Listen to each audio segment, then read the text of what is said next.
Why am I not hearing my system sounds no more? Something's wrong with my sounds.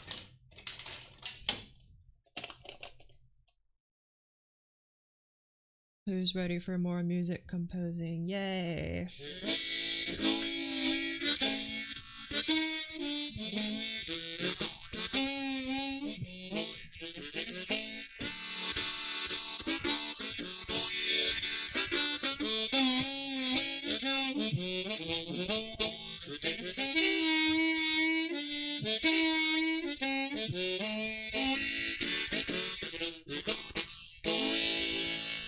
It's time for more writing, I think. I'm gonna get so much done today, and definitely not just redo the same thing over and over until I get it right. That never happens. I've never done that before. Let me rearrange my OBS things here. Still 3 o'clock, I need sleep. Dang. This is so sad. It's currently nearly 2 p.m. for me, so it's normal time. Afternoon even. It's a Saturday. For some reason I keep thinking today's a weekday. Like every day that I wake up is a weekday. I don't know if it's just like stress or something, but I mean it's not a bad thing. But I forget that sometimes I have time to do things. Like yesterday. I mean I was doing something, but I don't know. It's not like I don't have time for streaming, and it's not even that I don't like it. It's not that it drains me. It does the exact opposite. I don't know, I just didn't because I'm lazy.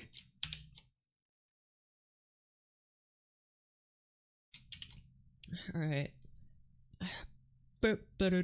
Whoa, it's the same darn thing over again. Okay, so I feel like the reason I need to take like a new approach to orchestrating music, because I've kind of got like at least I think I kind of got the fundamentals down, because I've rearranged this one melody in like 500 different ways, and therefore I feel like I've kind of nailed it, at least the orchestrating part. But for some reason I just can't get it right, and I think it's because I don't really have like a game plan, you know? I don't have a game plan of what I want it to be. Like for the last thing I didn't have a game plan, which is why I did like 500 straight streams of me doing that. I need like a plan here. And the things I've been doing, I've been like criticizing to myself like the things I want to change in my old one and what I think I could do better, but like I really need to figure out exactly what I want. So I'm gonna pull up the old one here, and I'm just gonna talk about what I think I need to change. I mean, I did add some stuff here, but in the old version, I think something felt wrong about it. I think the horn melody is okay, right?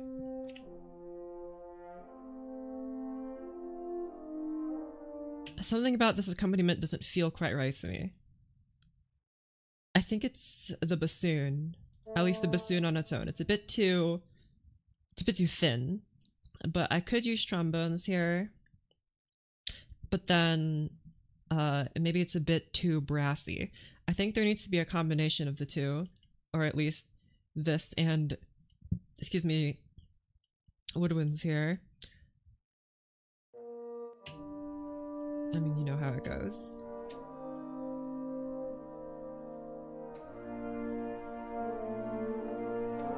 And then it immediately like goes into this like string section, but I feel like that isn't, this transition doesn't feel quite right. Alright, I wrote here, create a better transition. The introduction of the strings and the rest of the accompaniment there doesn't feel right. It doesn't feel complete. Something's missing. There's something in between here I think that needs to come here.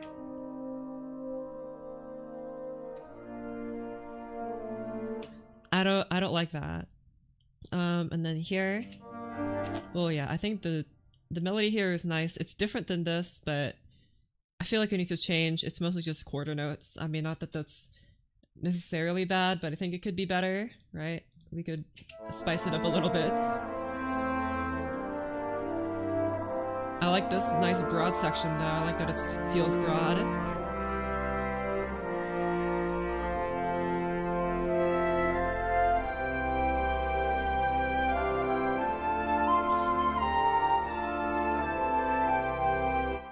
This feels nice and wide and grand, but it's too heavy. I made this too heavy. It's too heavy. Why is it too heavy? I think the thing that's kind of bringing the heaviness is the strings. The strings have a very smooth sound, but they have a very thick sound.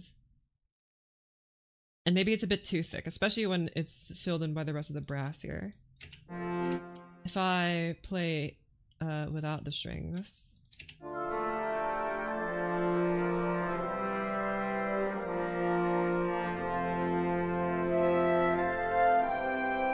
See,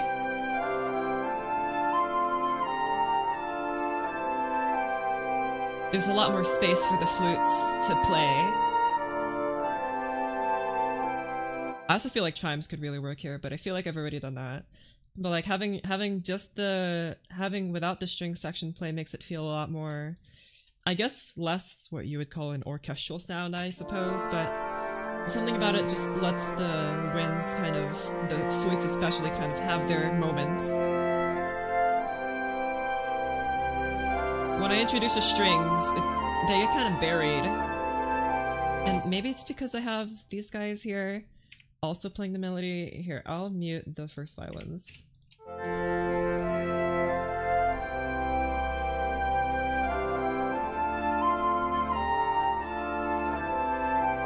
But the flutes are getting kind of covered over by the thickness of the strings, and I think that needs to be alleviated somehow.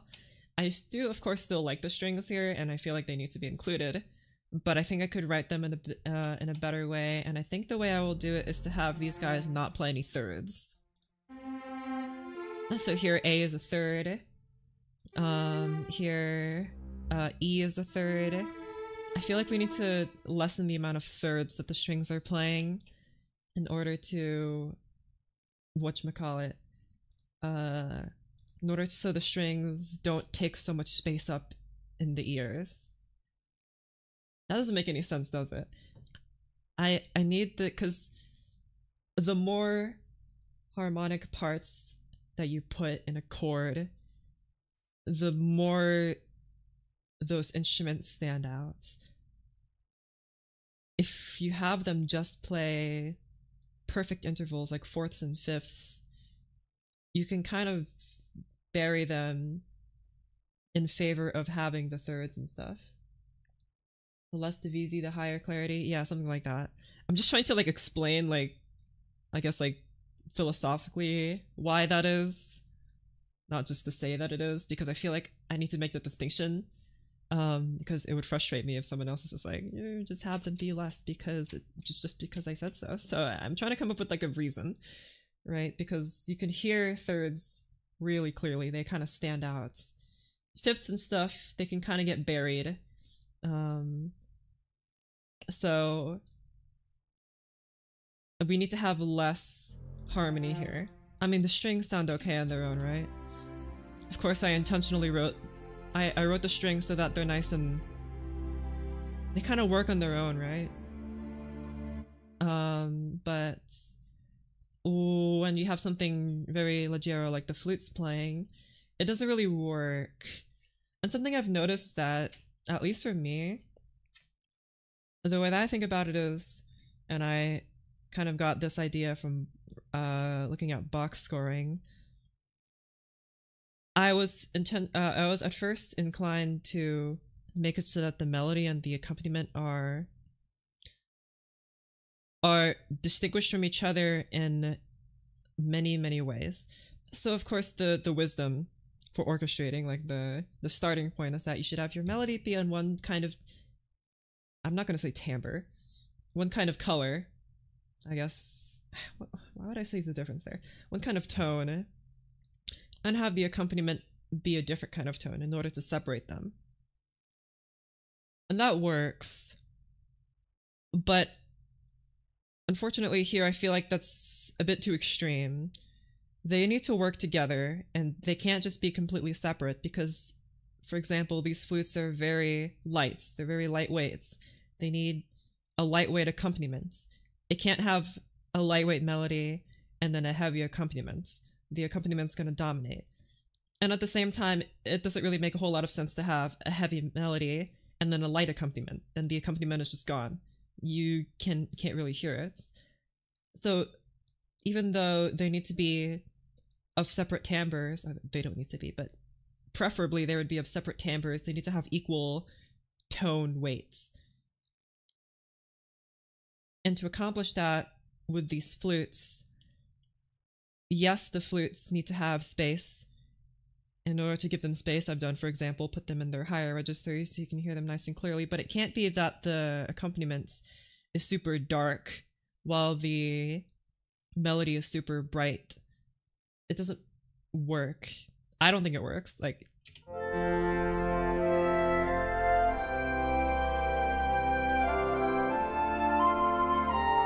something feels wrong. These are too distracting to me. What needs to happen is that there needs to be more space.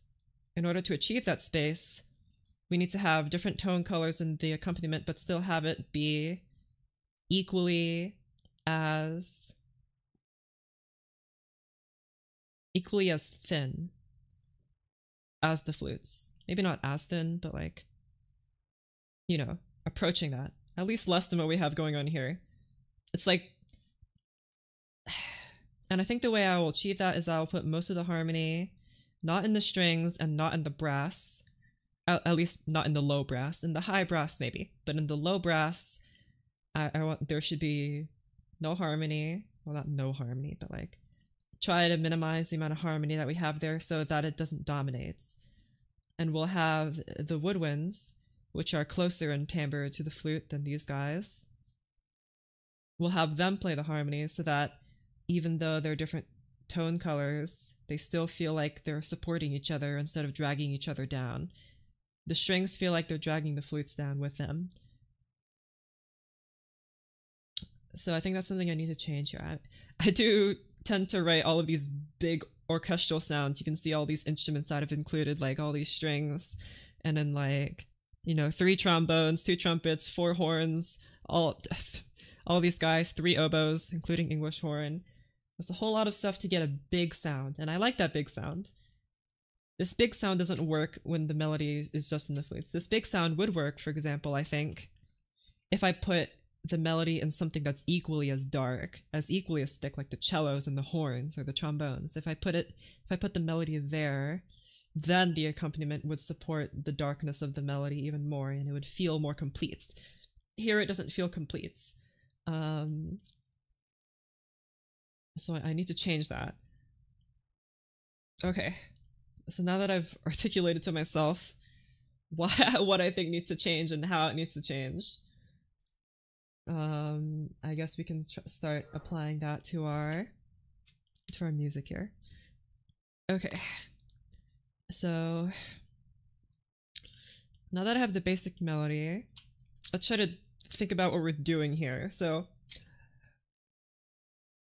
I've put the melody in the horns and the trombones. Excuse me, I feel like I was about to burp there, but I didn't, and you didn't hear it. That's so sad. You guys need to have an accompaniment that's separate. That's a different tone color than you guys, and I've put you in bassoons and clarinets. Originally I had it for just bassoon, but especially bassoon in this higher-ish register. It's a little thin, and you couldn't really hear it. I mean, you could hear it, but it didn't really fit in with these guys. But I've kind of shoehorned in some clarinets here to kind of round out the sound of the bassoon, so hopefully it makes it sound not like a brass instrument, but at least closer. I like this horn and trombone combo, it sounds nice. Then I've had a high trombone here. High trombone is always a good choice. I love high trombone. And I feel like I said, there needs to be like a leggero part here, like a thinner part. Now what do I want to write it in? I want it to transition nicely between. I don't want it to come in suddenly. And I think in order to get from the sound of low instruments playing high, it is a great sound. Especially trombones. Something about trombones when they're higher register just sounds great. It's like, because the trumpet here is very bright, right? Trumpet has a brighter sound, but the trombone has a rounder sound, but it's not quite as round as a horn. Horn has a very round sound. Trumpet has a very bright sound, and a high trombone's kind of an in-between. And I really like that. It's very good. Really partial to super high cello. Same. I'm like, you know, violas exist for a reason, but super high cello I think it's because the cello has such a big body, right? The cello has such a big body that it just makes the sound more, it makes it like a nice thick broth, you know? Whereas, of course, viola sounds good on its own to play those melodies, but it has a different sound. It's a little brighter. The viola playing the same register is a bit brighter, and of course that has its place, but the cello itself has a very big sound, even if it's playing in the high notes. So contrabass flute, when, you know, I'll think about it. All right, I'm done thinking about it. Okay. Something tells me I should also put you guys in horn. I also want more clarinets. I like clarinets. I want more clarinets. More clarinets. I'm gonna put you guys right here. I wrote notes here. This just means you're doubling bassoon 1 and you're doubling bassoon 2. You don't need to have this, but I know that in like a day, tomorrow when I look at this project, I'm gonna have no idea what's going on, so I gotta write these notes for myself. Like, you're playing this, and you're playing this, and you're doing that. Okay. You know, I'll even make a note here. I'll say you're doubling trombone 1. What's the abbreviation for trombone? TBN. Okay. Trombone 1. High register clarinets are epic. They are. And I plan to use one. Because what I wanted to do is, I like that this is in brass and horns, but I feel like there needs to be a nice transition to this leggero section that I want to add. In order to do that, I feel like the closest that I can use is clarinets. So we're gonna have a nice clarinet and oboe, like a nice clarinet and oboe choir, I guess you could say, chorale, whatever. And then I want those clarinets and oboes to slowly transition to a more flute-like tone. So the oboes and the clarinets have a very smooth tone, right? They're very smooth. They're very, like, you know, it's like a marble countertop. And then the flute's kind of like a pillow. It has a pillow sound. It's very soft. And I feel like we need to kind of move from one to the next. And I feel like that shouldn't be too hard to do. Because I've done it before. A low register flute into middle range. Maybe, I'll just start writing some notes down and then I'll see what I think.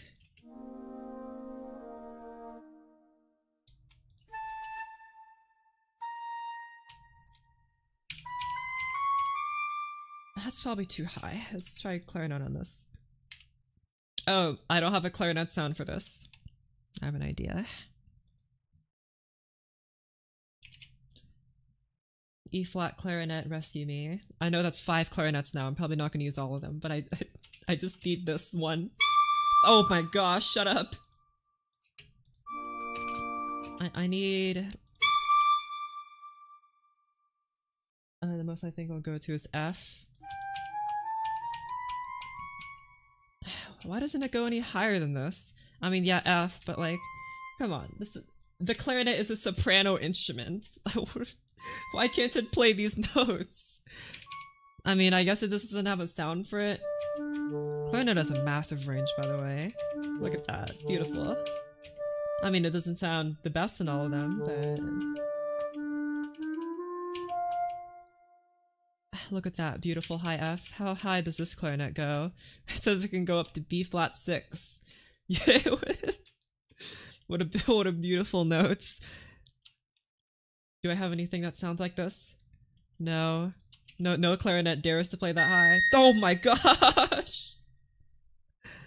Ouch. What a lovely notes. I feel so bad for the person who had to record that, but at the same time I don't, because that's awesome. Ow. How high does clarinet in E flat go? Look at 1, 2, 3, 4, 5, 6 legend lines. Oh, it won't even play the note for me. What note does Muse Sounds play? Place your bets now. Oh my...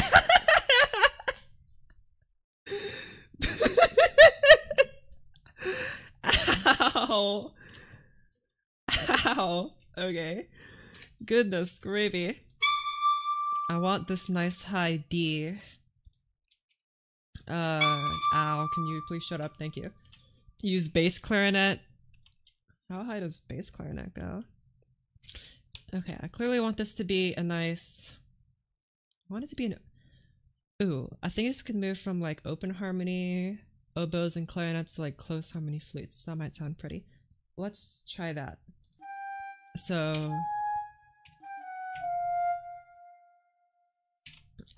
you play that, and then... Actually, no, oboe should play this. Oboe play this.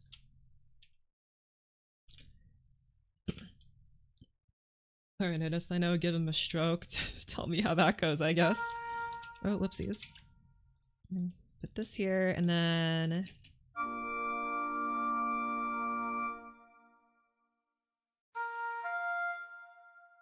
Ooh, there needs to be something else. I think we could probably get away with having this. And then this, and then this. I like the oboe sound here.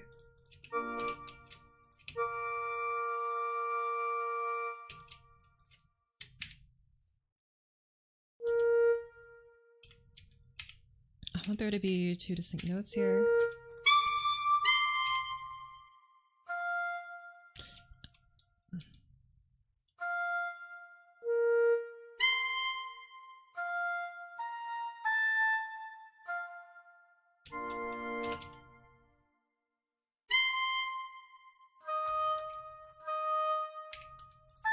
Hold on, I'm just gonna start writing stuff down, and I don't have like a plan for this. I'm just gonna see what... This needs to be longer.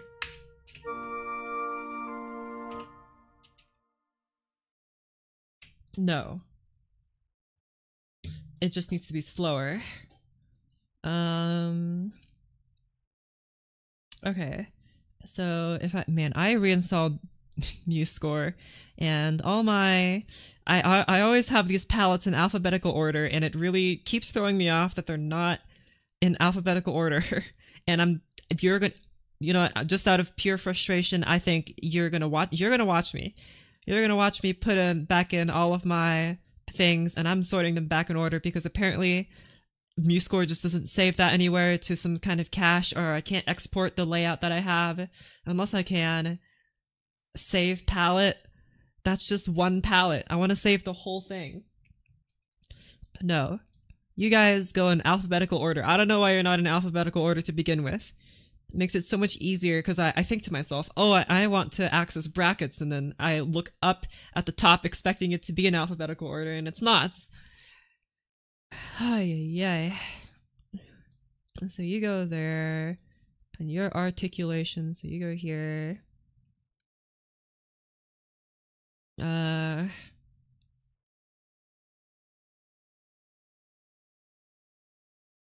put all the T's together.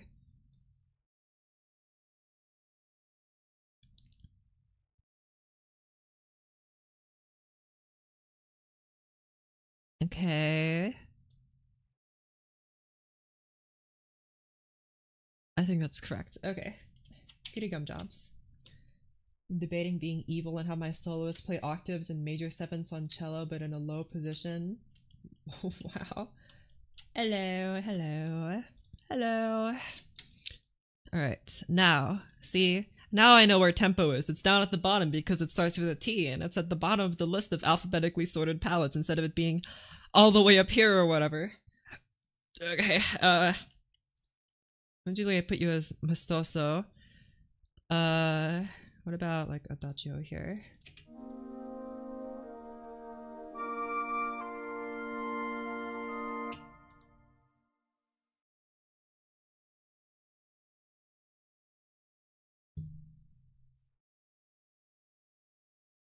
No. I know what's wrong.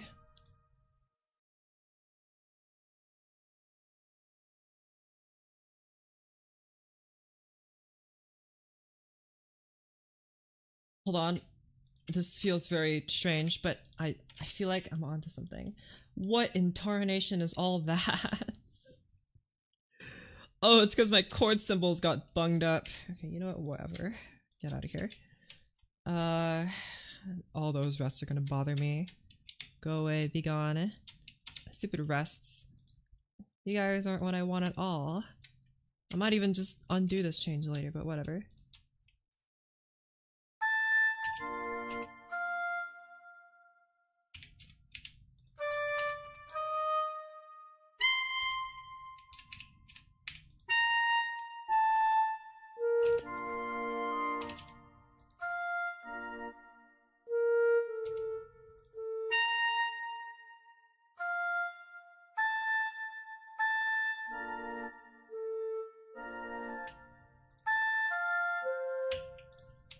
Why are you still playing? Shush. Shush.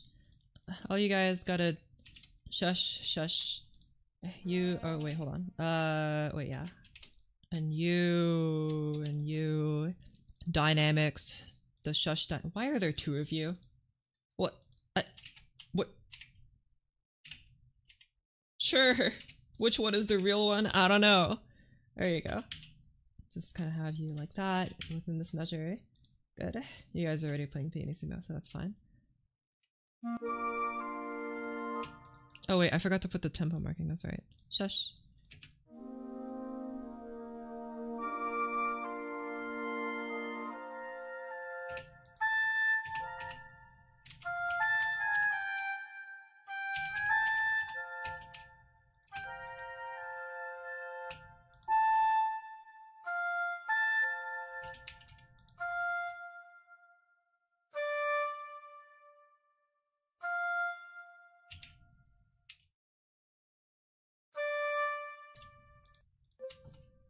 So this is clearly 1, and this is...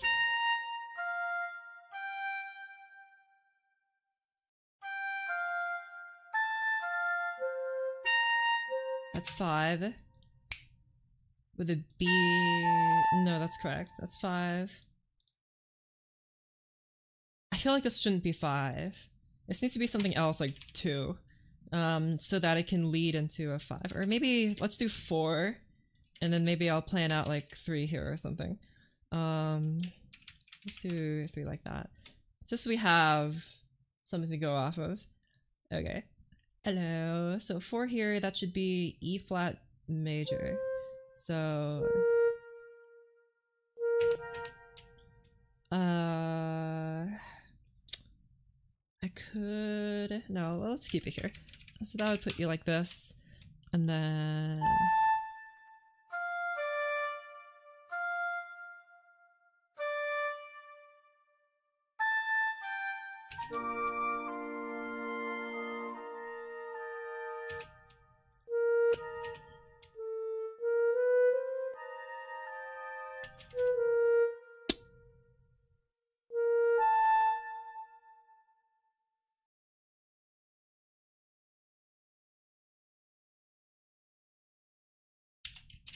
UB3.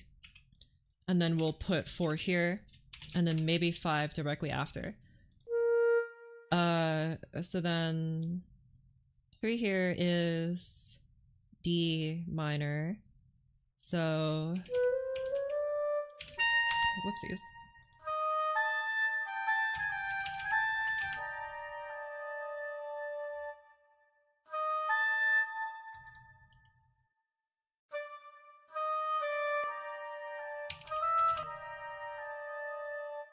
Not sure if I like that E being played there. And then this here would be E flat major again.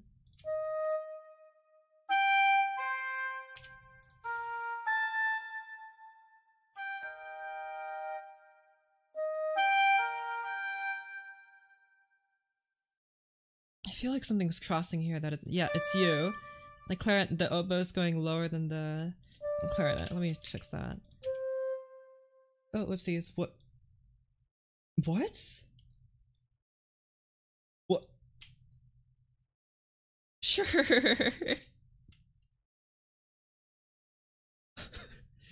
Why am I allowed to do this? Oh, it doesn't. Oh. What? What is that? What a note. Oh, it selects the whole dang thing. Sure. Oh no. No, no, no, no, no, no, no. Oh, nope, it's just stuck forever now. Okay. Oh, never mind. Ay, ay, ay.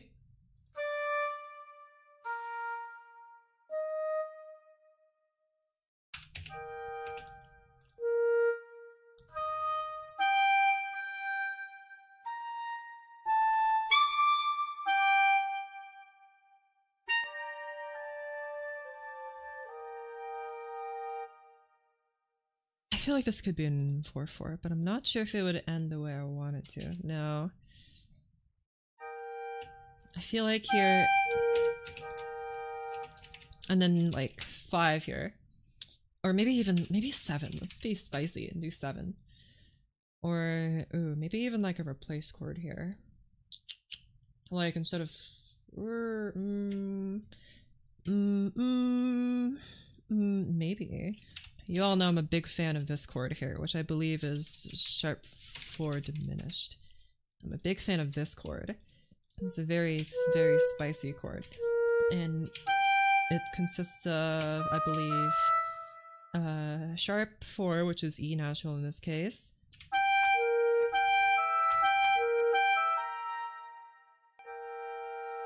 What a beautiful chord.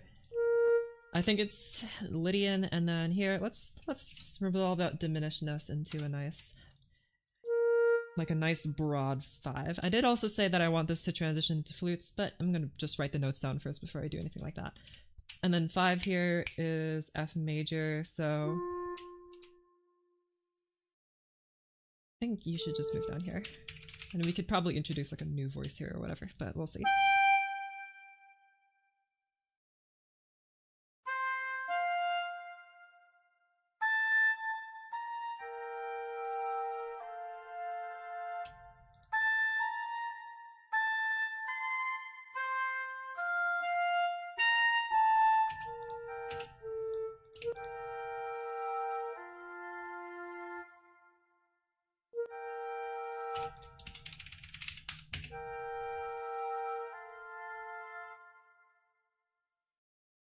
What about this?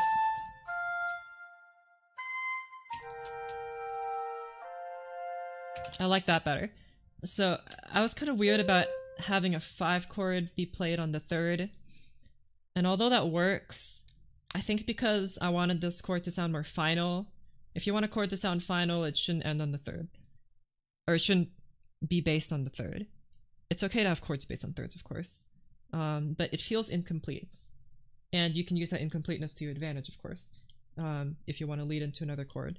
But here I want it to feel complete. This is the end of the phrase. It needs to be complete. So I'm going to raise it up to the 5th instead, and therefore you shall be like this, and that's 2, whatchamacallit, 2 second inversion chords in a row. Hey, whatchamacallit, inversion chords, inverted chords. They're very, very nice sounding. Okay, so after this, I did say I want to transition from like an oboe sound to a flute sound. So I'm going to do just that.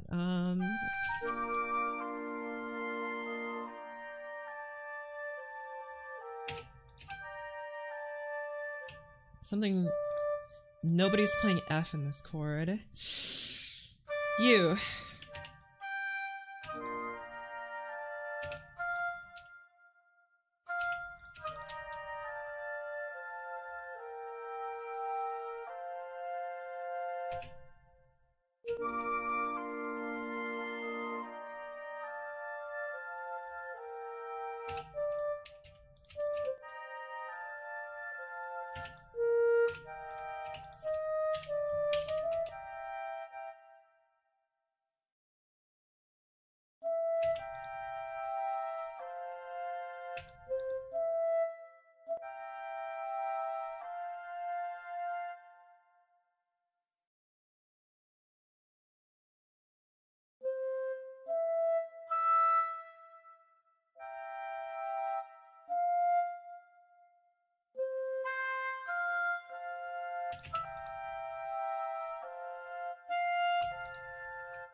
Okay, and then you're not in inversion anymore, you're just this.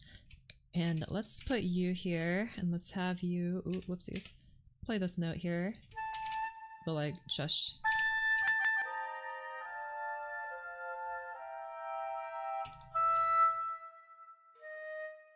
Let's keep the clarinets, they're fine, but let's change these guys to you.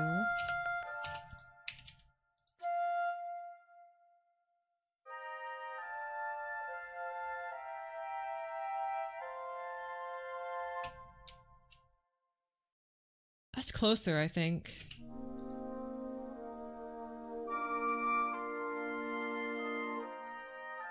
There, of course, needs to be something.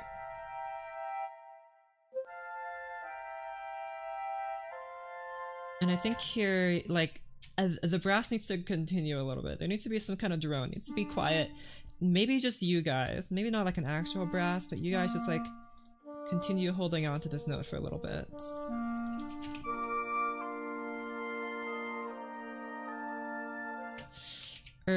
No, because you guys are playing a chord. It needs to be one note. Hold on to this B flat, maybe.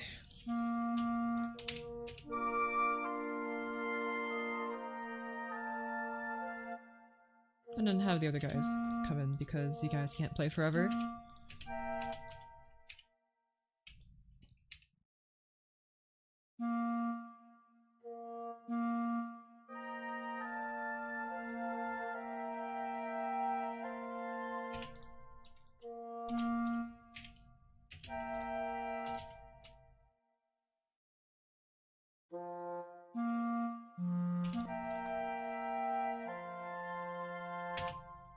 No, that doesn't feel quite right. I don't like that. Move up.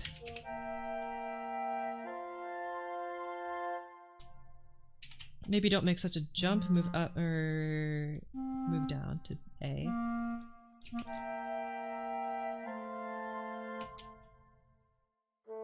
Move the bassoon. No. Remove the clarinet.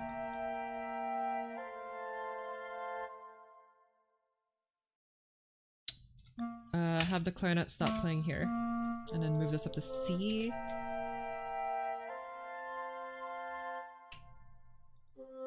Just have everyone stop playing, I guess. Like, this needs to... I feel like this needs to die off a little bit better. That starts with U.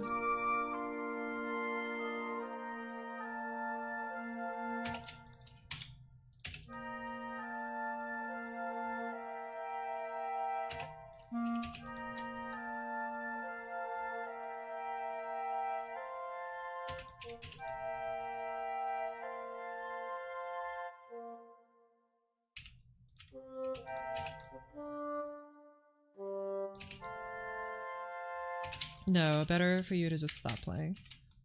And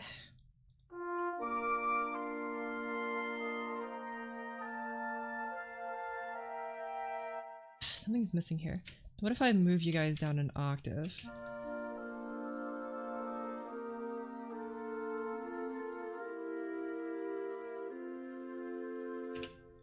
I kind of like that. Feels like there needs to be something else though. You guys are too quiet, I think is the problem. And also I realize you don't need to be an E-flat clarinet anymore. Shush. Or you could double us, that's fine.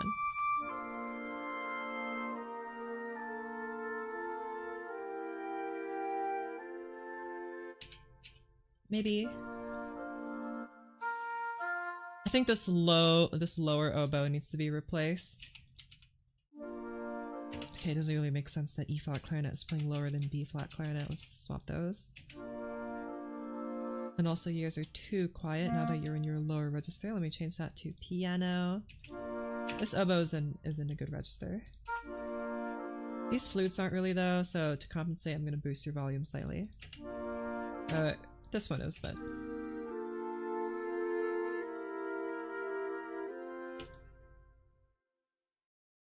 Let me change my flute sound to one that I prefer, this one.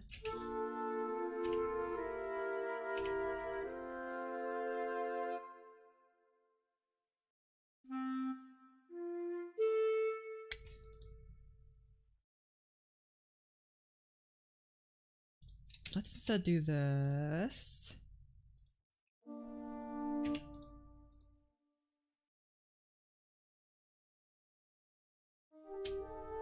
So now, instead of having just a sudden tempo change, you have it be a bit more gradual.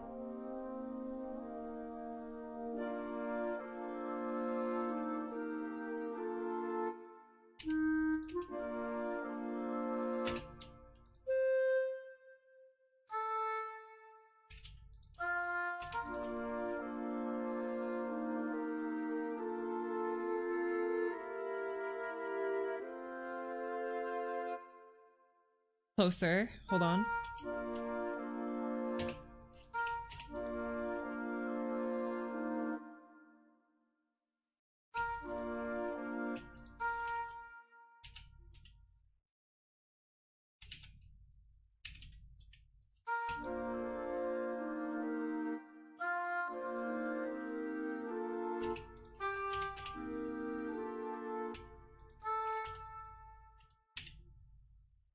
I don't like that. I feel like if we're gonna, well, but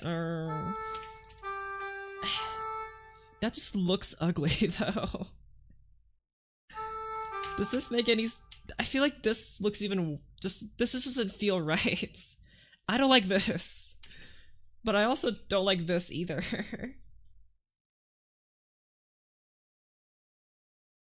Okay. I feel like this one's a bit more clear about where the beats fall though, you know? And so I'm gonna keep it like this, just...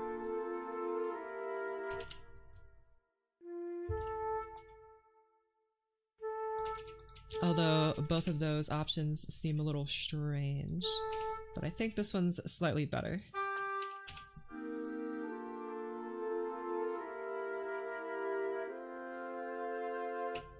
And I think, actually, this retardando needs to extend over here. And you, like, slow down a little bit more. 69%.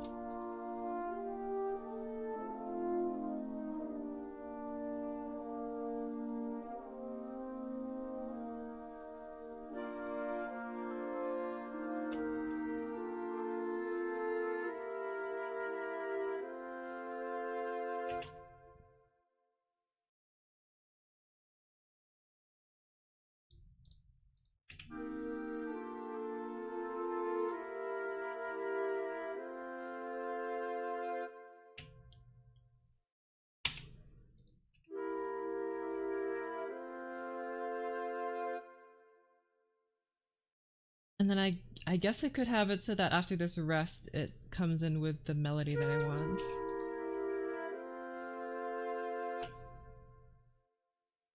I feel like there needs to be something more. This bass note doesn't feel final enough. There needs to be something else. And yeah, you're fine.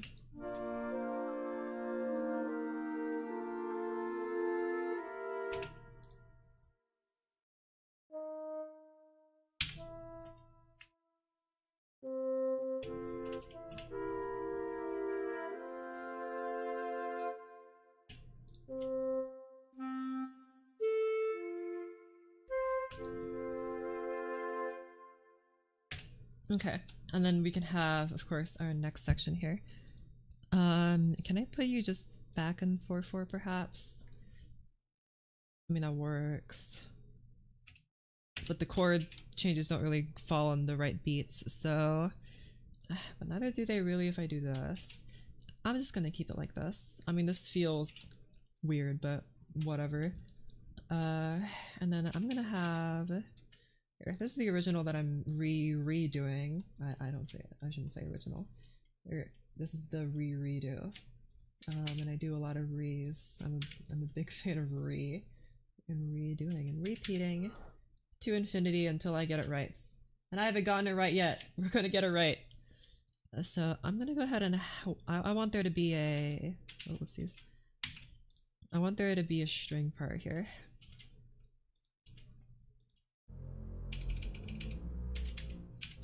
And how am I gonna write this in?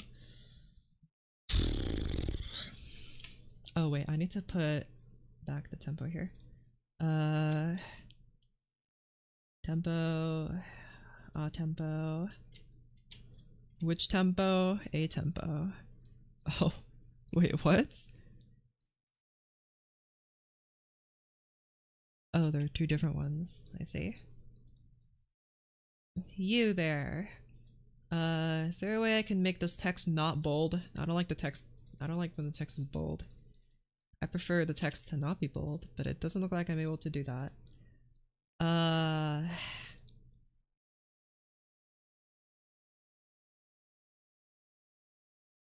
Nope. Okay, I guess for consistency then you're gonna be bold too.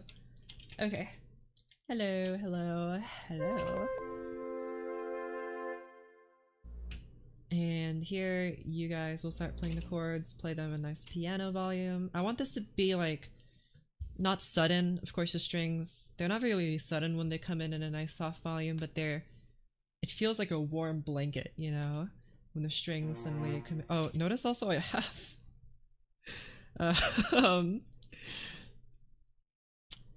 you'll see why in a second. Don't question it. Trust the process. It's fine. It's fine. Everything's fine. It's okay. Don't panic.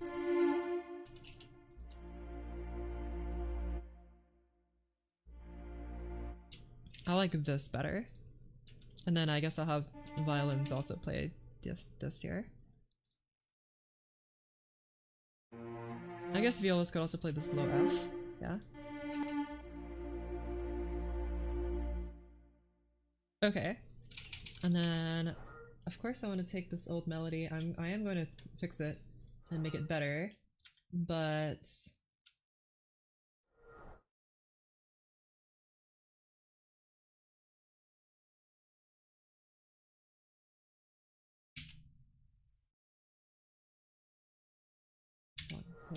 Okay.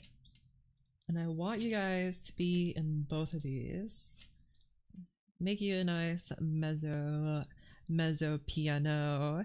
Mezzo, there you go. And or maybe the cellos can be a bit louder.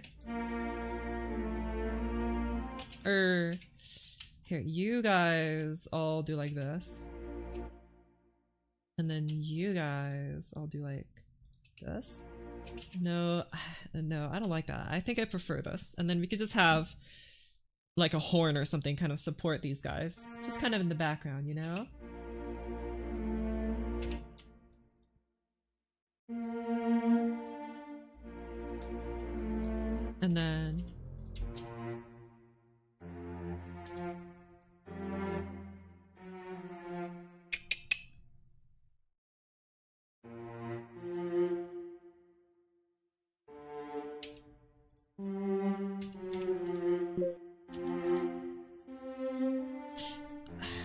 See, this B flat is supposed to move down to or A, but since you're doubling the bass, that doesn't really work. So there needs. It's like needs to be another B flat here. Okay, I think this is fun. We'll just have this, and then we'll just have the other violins play this.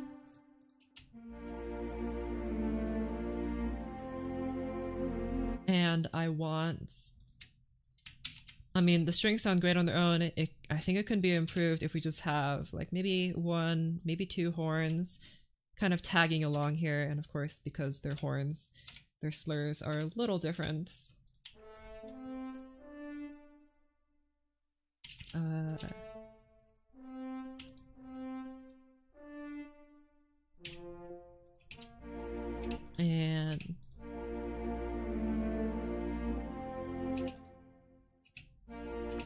have horns 1 and 2 play this.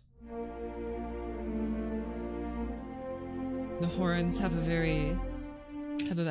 very nice sound when combined with cellos, something I may or may not have stolen directly from Jupiter. But shush!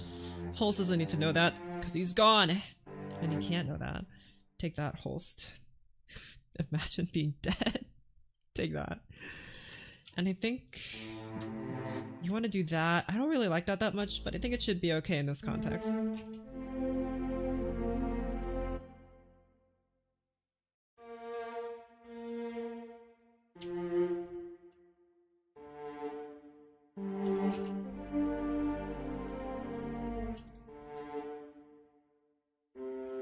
I don't really like that you're playing your lowest note here, but it's already being doubled by cello, so I think that kind of fixes it.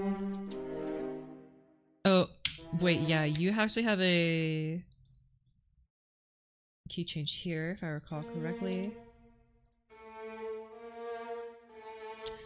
The violins don't really sound their best when they're this low, I think. They sound better when they're up here because they're a soprano instrument, but oh well. That's just what we're gonna go with.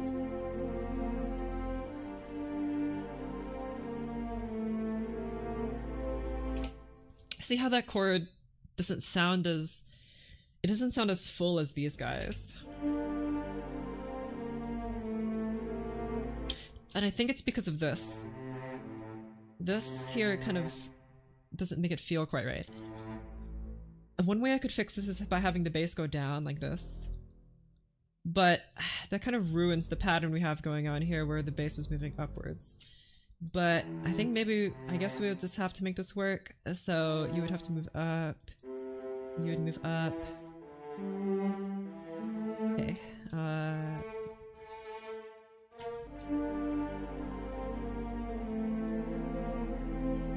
Okay, that doesn't sound awful. Let's keep it. It's just the passing chord. 2 is G. And I think G stays here, but I'm gonna have the basses play that twice.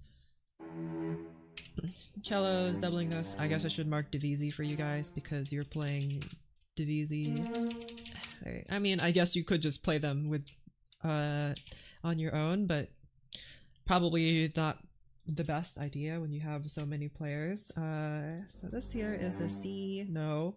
Yes. No. It's a G minor chord. So you guys move.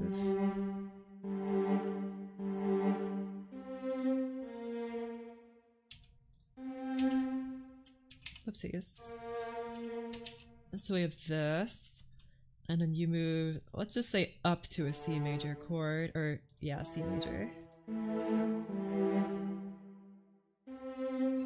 Nope. C major.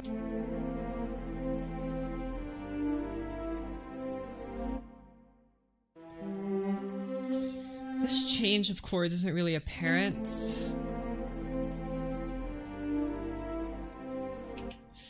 I kind of wish it was a little bit more apparent, but to do that I would need to do something like this. I don't like that. I prefer that it feels a little incomplete. Maybe if I move it down to E. Okay, I actually kind of like that. And then 6 here is D.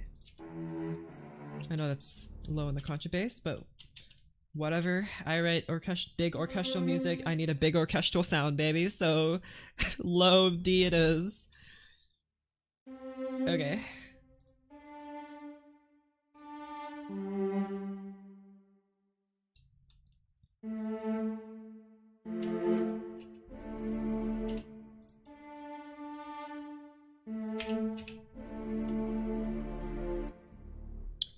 What if I have low C? Oh, that's sexy. But I'd have to do something like this, but that's okay. I really like this low C. Beautiful. I mean, I guess I could transpose it up if I wanted to make it, but like, just listen to that fix.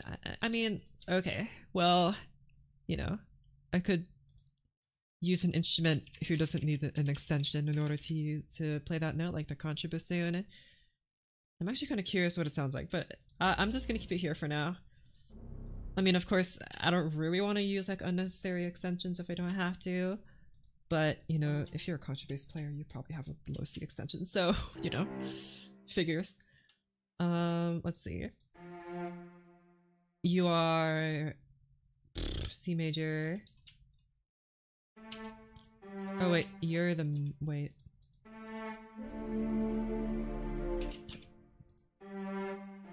For some reason I didn't copy over the full melody, but it's very simple. And of course that's something I think I'm going to make this melody sound a bit, you know, more good by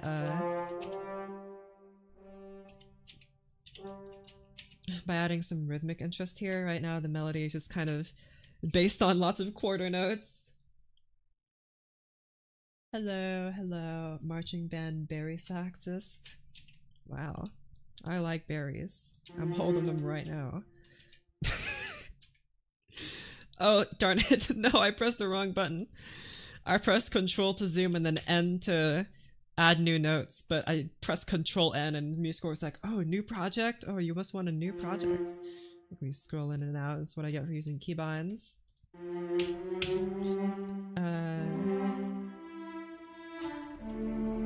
Ruby though, yeah. Welcome back. And then you are... Look at all those beautiful parallel fourths. Shut up, shut up, shut up. I don't need to hear it. I know there are parallel fourths.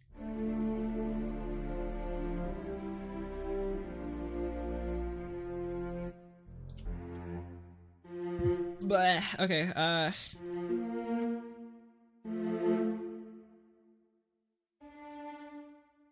or actually, you guys should... You should probably move up to C. I think it makes more sense for you to move up to C. But none of you guys are now playing A. You are supposed to play A. And you guys are supposed to play C. I guess it's... I don't really know the rules for writing a plagal cadence. I'm gonna be honest, I know I was taught them at some point by my piano teacher, but I just forgot them. Whoopsies. That's probably fine. I mean, actually, I think to resolve this problem, they would, like, do that, right? But I want that nice low F. I mean, also, ideally, I'd have this, but that's not possible, so we're just gonna have this. And actually, just for giggles, I'm gonna try putting you in contrabassoon instead, and just see what that sounds like. And maybe... nah.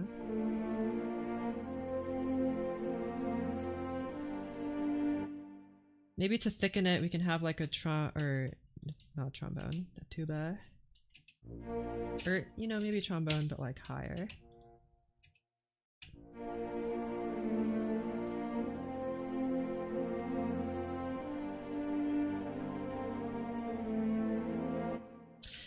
No, contrabassoon ain't smooth enough. You ain't got no smooth, bro. Okay. So, I think what needs to happen here is, also, wait, I just completely forgot that this note exists. Apparently you're doubling with this guy, and somehow I just forgot that.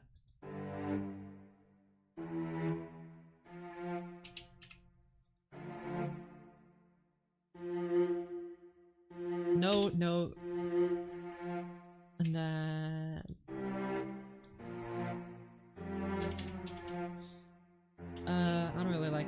I'd prefer if you guys replaced the second voice. I think this feels a bit easier to look at. You can't really see it for the whole notes, but there you go. Just, I kind of like it because it kind of shows that they're separate, you know? So now that we have our 1, 2, 3, 4, 5, 6, 7 string sections, I don't really know how to mark that there aren't more string people. I just want these to be separate. Good job, or what was it? This is a software called MuseScore 4. MUSESCORE space 4. The nice piano piece. Man, I haven't learned a new piano piece in so long. I've been really wanting to learn some more Brahms. Not like the ice cream, but like the composer. When I saw that came out of my mouth, I thought of the ice cream. Because I think Brahms is so epic. Why not add the cellos and a third voice instead of 2 staves? That's like what I would have before. It's more so for the violas, because if I had the violas and another voice here, I feel like they'd cross over a bunch, and it's just easier to read when they're like this. Because I mean, I could like put you in a I could put you in a third voice, you know, and then like oh, whoopsies, and then do like that. But like this just looks awful, don't you think? Like this just feels better, and I don't really know how to say that I want you guys to be separate. Like maybe you guys are like the first chairs only, but I don't really know how to mark that. I'd need like to find a piece or something that's like that, or something like that. We had some trombones. Yes, big fan of trombones. Okay. I like that this section leads into a nice string section. I was thinking of having like other, like maybe like a contrabassoon kind of reinforce these low notes. But anyway, I'm gonna listen to it from here because the reason why I added this like this strange section here is to have a better lead in from here to here. So I just want to make sure it works.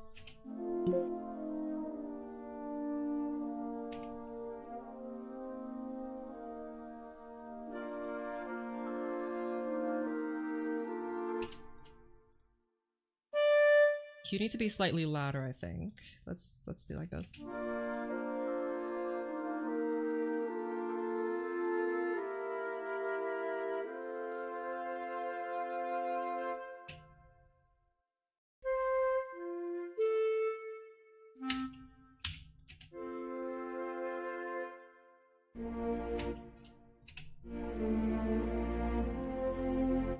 Okay, this feels a little fast. Hold on, let me slow down the tempo here.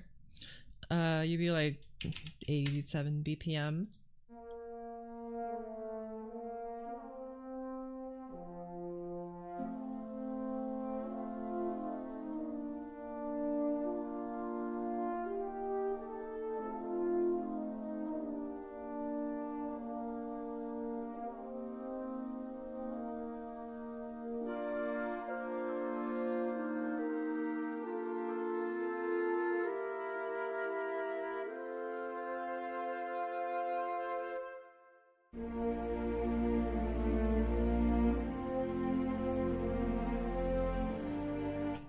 No, it's still a tad too sudden. I mean, it could come in a little smoother, I think. It might be because I need to get rid of these higher notes. I feel like having the higher notes come in makes it a bit too bright too early.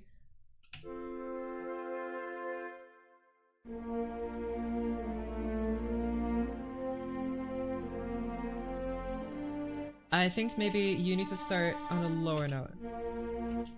Like this. And you guys could come in a little quieter, and so too the horns.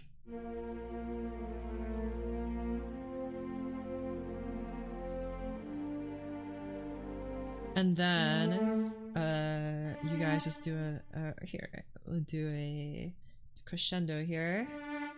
And I think also part of it is that I kind of want you guys have the hold ones hold out through the whole measure before the transition. Maybe I was also thinking of, it feels kind of weird that there is no longer any brass part here, so maybe I could have like a single horn kind of reinforce these lower notes here. I think here, first of all, you guys, oh whoopsies, like that.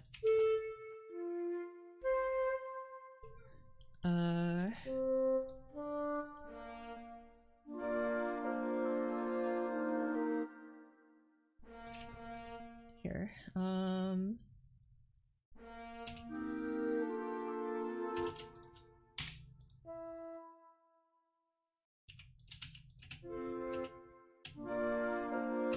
and you go like this.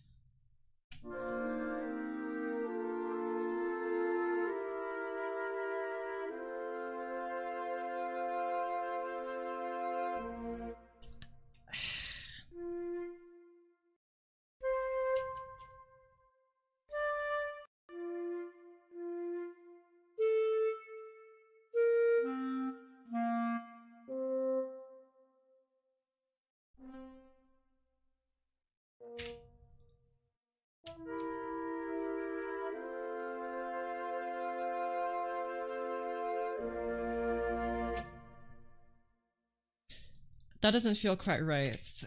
I think this just needs to be a longer break, you know? I need to have like a fermata or something. That break, I think it needs to be there, it just needs to be longer. So I'm gonna have you guys kind of die down here.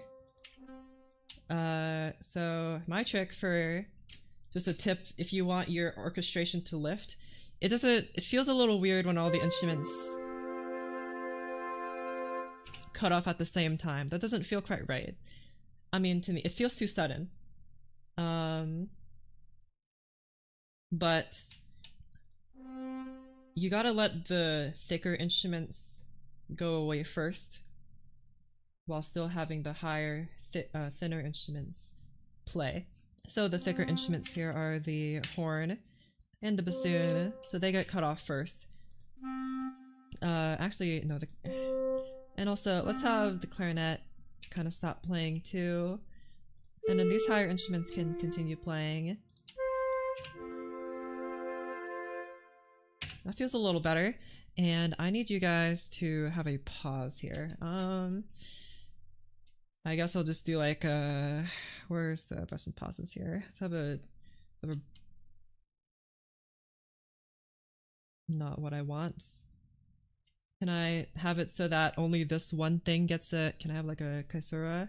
That's even worse. What is that? Okay, you know what? Fine. Fine. We're just gonna do it the stupid way. There, musical, you like that?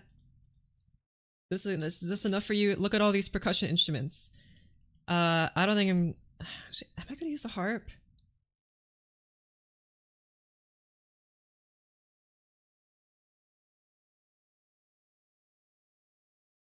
No, but I think I could write for piano instead. Let's do piano instead. And then... Here. I don't really use those guys. I just like to use symphony. Okay,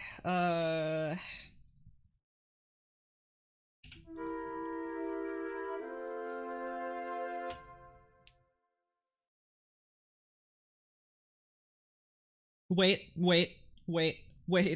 I have an idea. Measures, insert like, not many, just put like 10 measures. No, put the time signature. Put it back here so I can remove this one. Oh, that's too many measures. Never composed orchestral music ever, but it does seem interesting. It's very fun and very rewarding, and I recommend everyone do it. I mean, it's hard. I'm not gonna sit here and say that it's easy. I mean, you're clearly, because you're watching me struggle, but it's kind of like, you know, it's kind of like learning to, I don't know, paint a picture. You gotta get your fundamentals down first, and then you use those rules as you like to make what you want. What you made so far? Not much. Hold on. I feel like there needs to be a piano part here. Like a solo piano part. Something tells me. Let me, since I inserted the piano here, I'm going to use my piano sound that I like. Where's the piano? Piano, here. I have a piano sound font that I like to use, so I'm gonna insert that here.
I feel like this F could definitely be played by left hand.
Hold on. Okay. I think we're getting to. I feel like there needs to be some kind of, because the piano is kind of a balance point. It's like very light, but it can also have these nice low heavy notes. Okay. I have no idea how all those instruments work. I've also heard a piano and cello duet, and my cello for the cello part was extremely annoying to play. You know, I don't really know either. Muse score mentioned Big W. This is Muse score 4. Okay.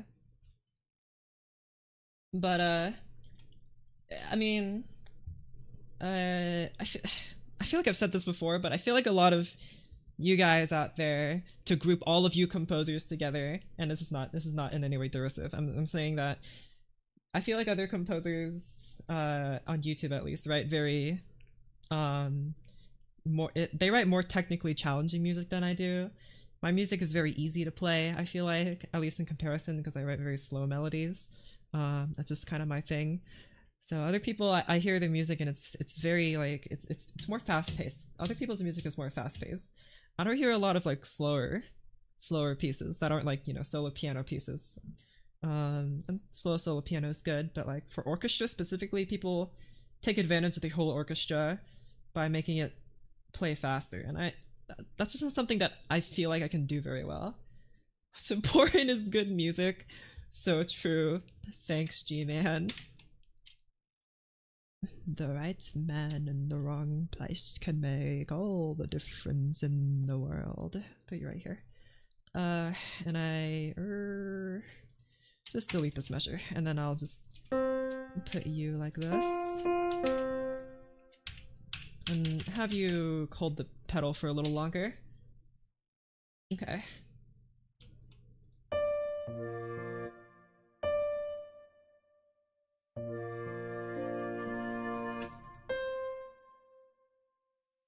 And I think I need to have that thing that I was mentioning earlier happen here. Not you. Yeah, you.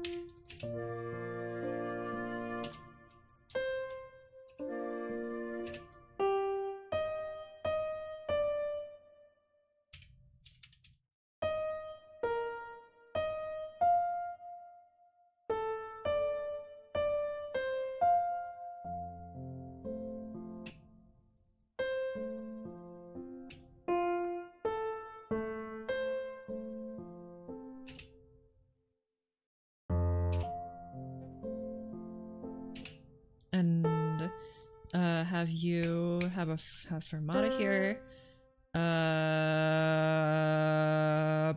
You, there you are. I knew it.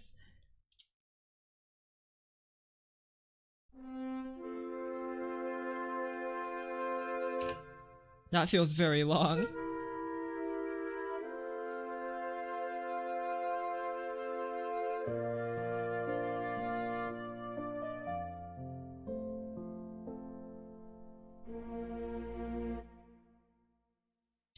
I feel like that's getting a little bit closer.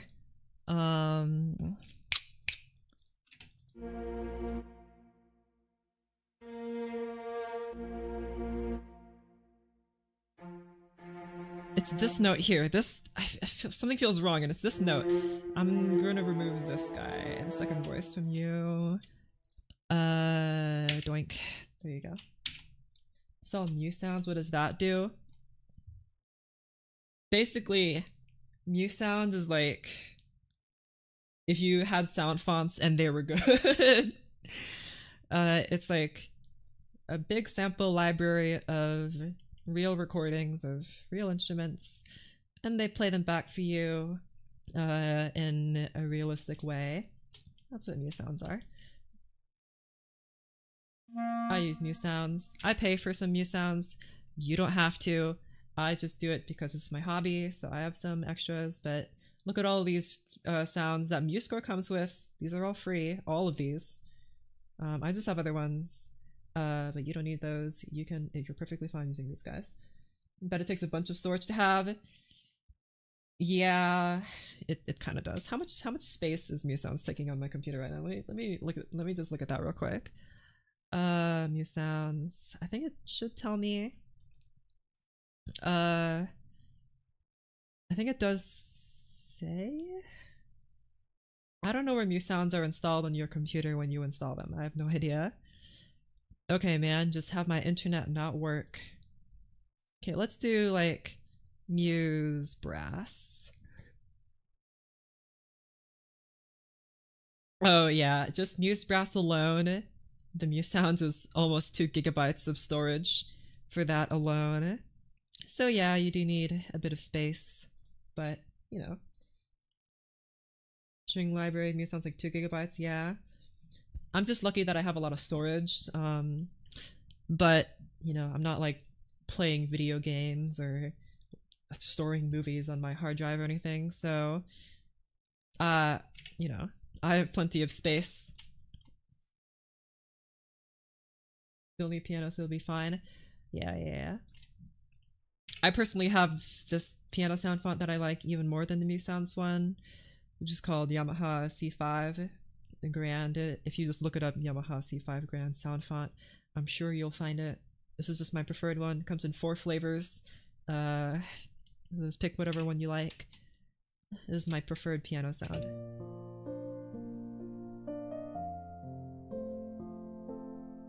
Then it just sounds so pretty. Also, it's a little bit loud though. I feel like in an actual orchestral setting, it would be quieter. And have a bit more reverb maybe. So shush, I'll tone you down by like 3 decibels. Okay. Look, if my computer's in freeze with just a string quartet using the preset sounds, oh baby, then this would probably not work for you. That's very sad. But hey, it sounds great, doesn't it?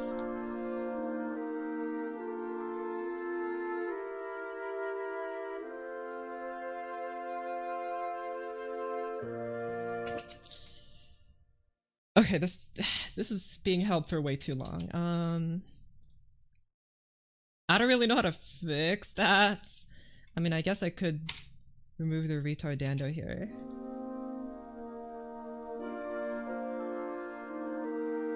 I don't like how fast that is though. I think I should put like...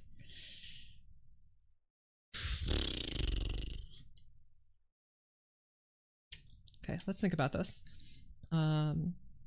Maybe like a slowing down here. And I feel like to make the slowing down more natural, I need to extend over more measures.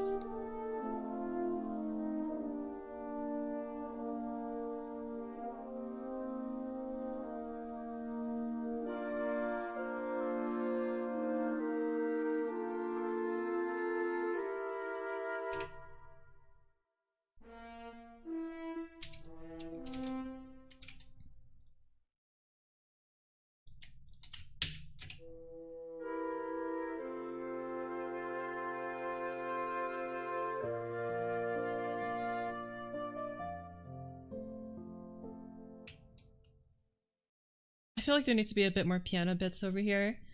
And like a nice, not cadenza, but you know what I mean. Kind of something solo. And this measure is it's too long. I could do like, this would make Luto so proud of me. I could do like this, but that just looks stupid, doesn't it? Doesn't that just look weird? I don't, that makes my, what the? What is that? What is this? What? It's a tie? That's not a tie. Tying to what?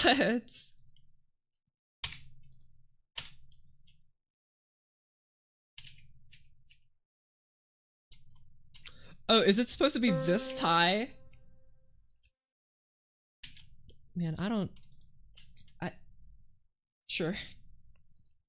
Let's insert a measure here. So here, we can do this without bunging it up.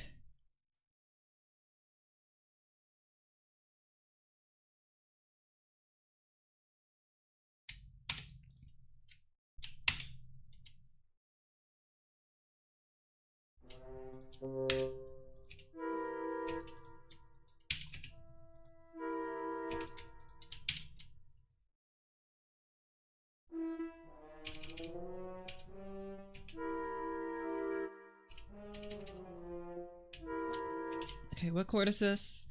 This is an E diminished chord, meaning you should probably be on either B or E.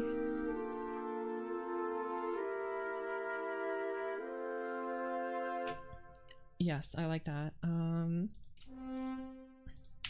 Hold this a little longer. Or no, I'll let you take a breath here.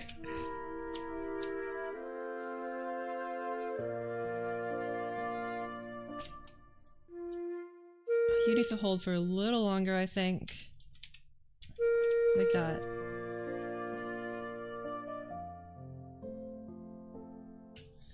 And I think there could be even more before this. Maybe add like 2 more measures here. Add 2 more measures. And I like this. Look at that. Beautiful. It's a very simple not classical. This kind of that's very romantic contemporary kind of accompaniments.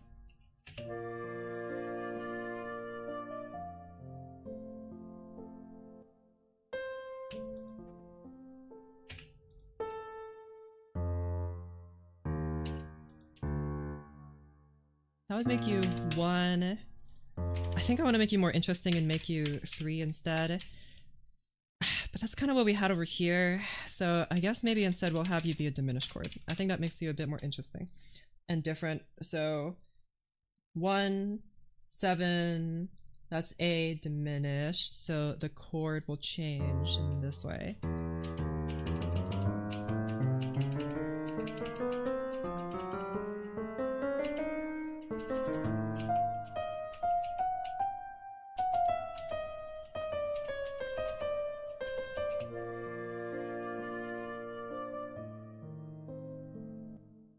I want you to be on E, I think. And then E, E, C, A, E, down to C.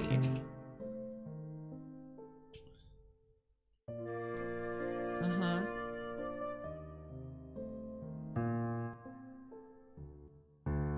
And then here, I want you to be like 4 to 5 or something, or maybe I really like the 3 to 1 cadence, but also a 2 to 1 cadence is very pretty too. This is already a dominant chord though, so I think it needs to be, ooh, could be 3. If I make you 3, and that would make you a, that would make you, this would be the root note.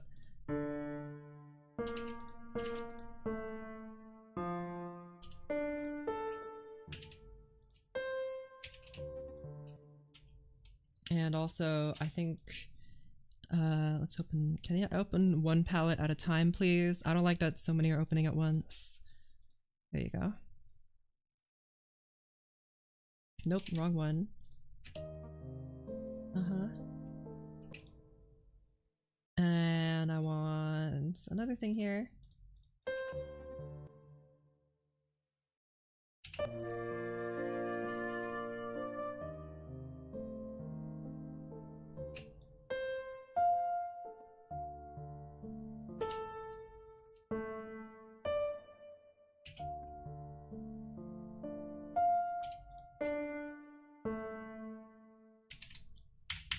Have you be 2 maybe, and then that would make you in the key of B flat, that would make you a C minor chord. And let's have maybe on G, or let's try C first.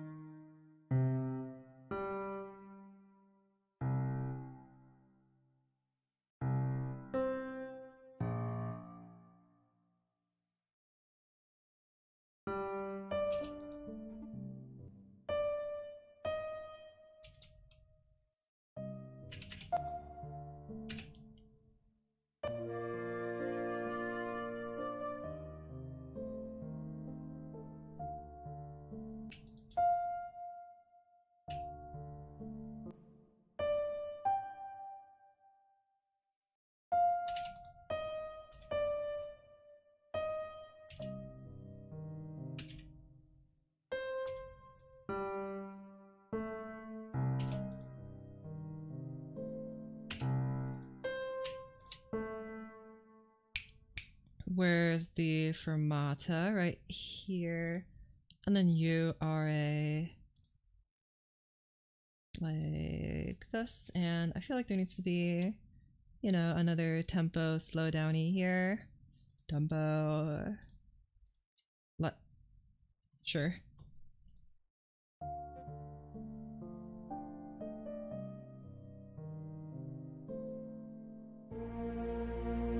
And I don't actually want you guys to play notes.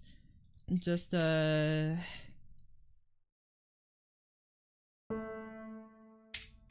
can hold on to this a little longer just to have a nice lift here. And then you guys, lines, have a stop here. There you go. Okay.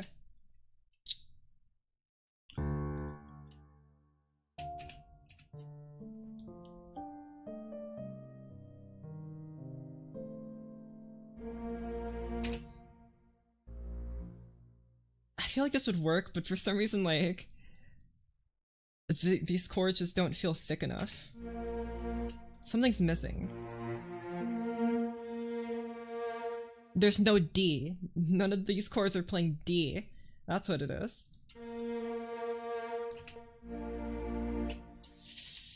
Would it be better if this played D?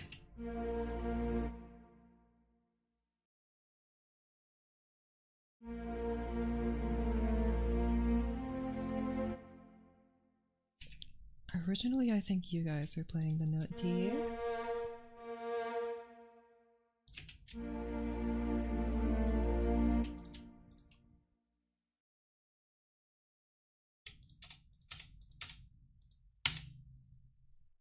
I feel like maybe there needs to be something else. Maybe even like tuba here. But like quiet tuba, you know?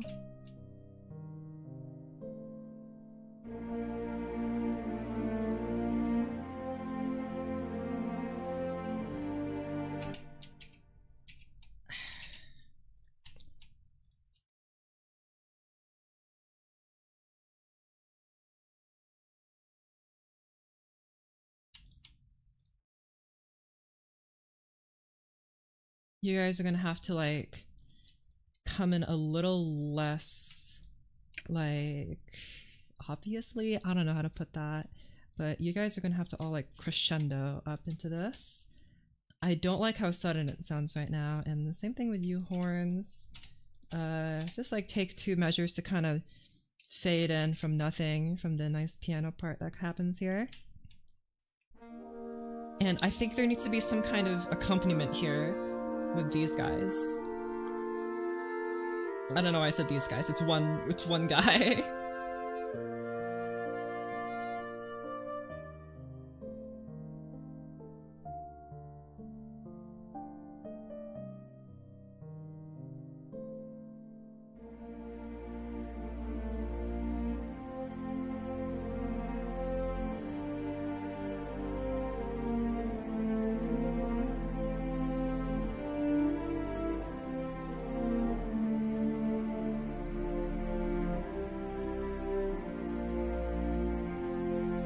Okay, I think instead there needs to be like an accelerando here.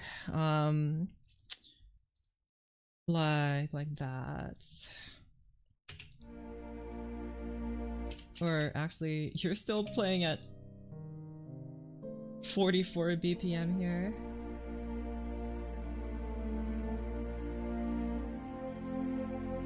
That's very slow. Let's do odd tempo here.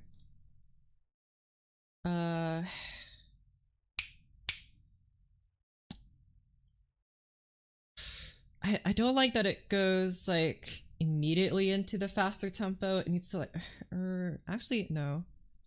We could solve this, I think, if we have you guys play for just ever so slightly longer. And we're gonna have here like a fermata here on you guys, but like a short one, you know? I don't know if there's a way to mark that. I'll just do like just ever so slightly longer this note should be, I think. And I think that'll kind of sell the effects.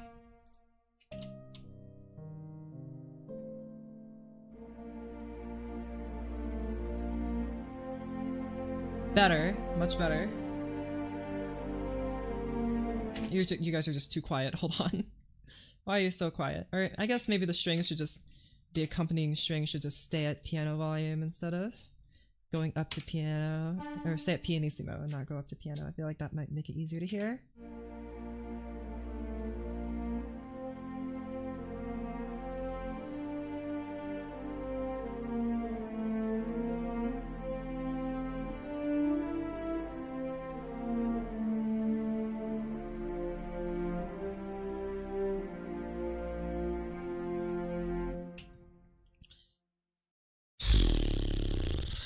Okay, oh, the other part has a fermata if one of them does. I know. That's just really annoying. Cause then that means I'd have to do like this, and then like that, and yeah, it's gonna be such a mess. I was avoiding doing that, but there's no other way. Another way.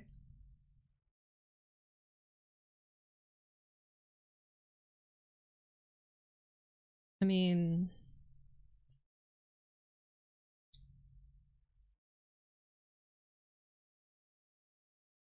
They sustain for the whole measure? Well, the thing is that they don't. They sustain for half a measure. And that's the issue. This guy just plays ever so slightly longer. Okay, first let's solve this one. I think this one maybe could be solved with a breath bark. But that doesn't make sense because a breath means like lift. We're not lifting here, we're just kind of stopping. So I think you have to be fermata. You guys. And that means... I mean, there's also that. That doesn't feel right at all, but... I mean, it's better to look at than having... What in tarnation? Why? What? What? What is that? Where are you coming from? Oh, go away.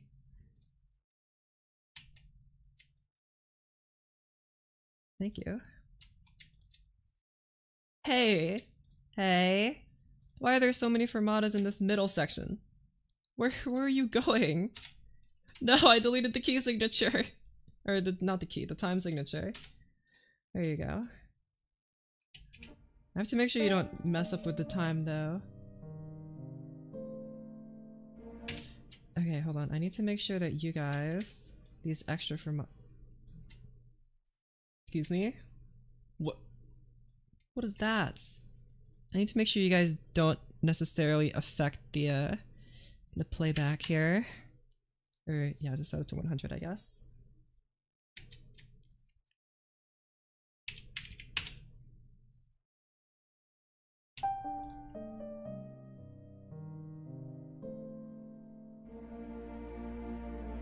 And you, I think, need to be a little longer, like 300%.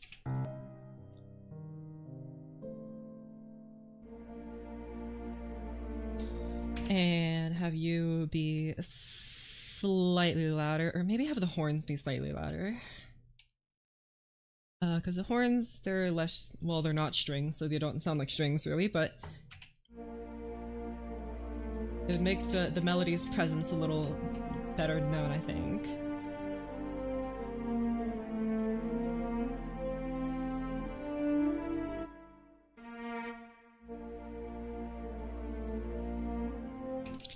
I think the thing is in MuseScore though that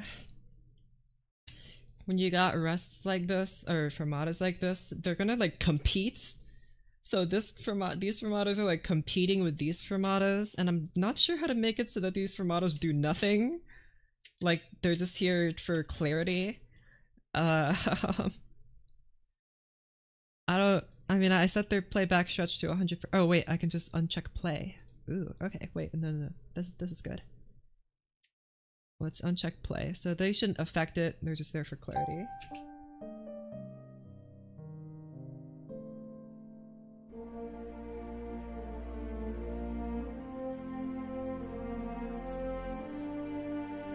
Okay, and then I have these fermatas, but they're only meant to extend this first note.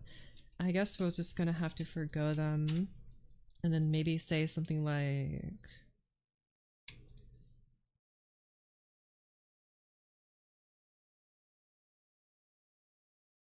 I'd say like adagio, but then adagio immediately into like...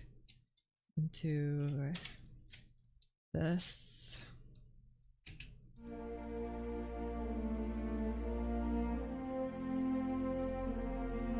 Oh wait, not LR. What? Excel. I don't know. They both start with A. They all start with A. Accelerando.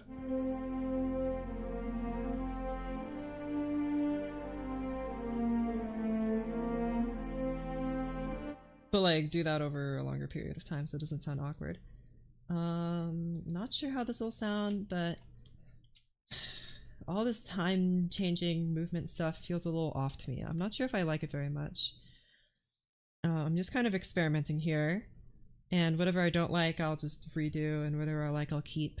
But you know, I need to write out all the bad answers before I get the good one, you know? So that's kind of what we're doing here.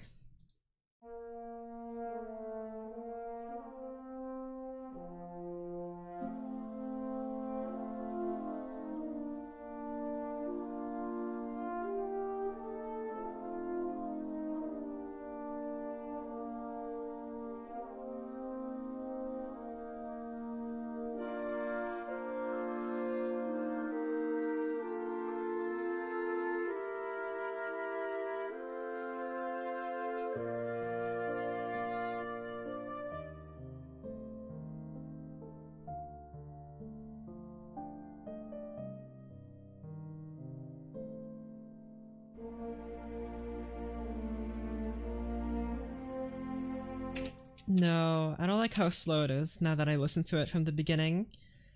I would prefer that I would prefer that like this is just held for even longer.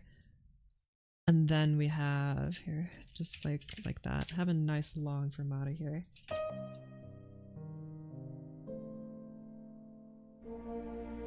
I prefer to just have a longer pause. I'm also still kind of changes a lot sudden. Yeah, that's what I'm like struggling with. I don't like how sudden it is. Here's the original version I had. Here. Where there wasn't anything between that. That was like a note I added. And it just kind of immediately went into the strings.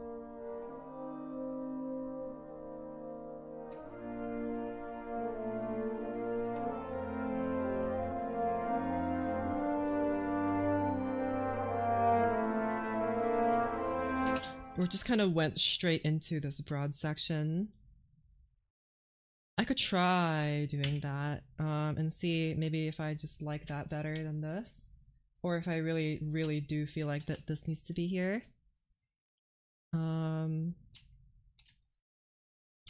So if I were to have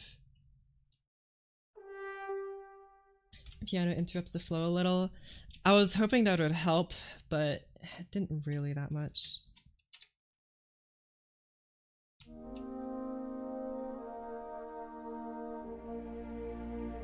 Okay, you guys need to finish your harmony, I think.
String section feels kind of empty.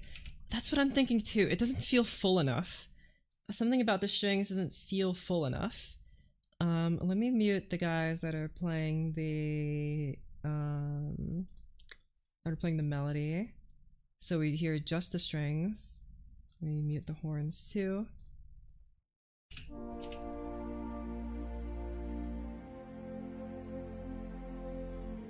What's missing? Okay, let's just rethink these chords. Let's rethink them. No harm in rethinking the chords. Okay.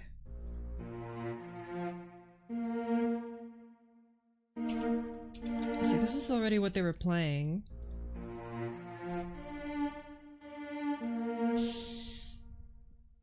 I could have like that, I guess.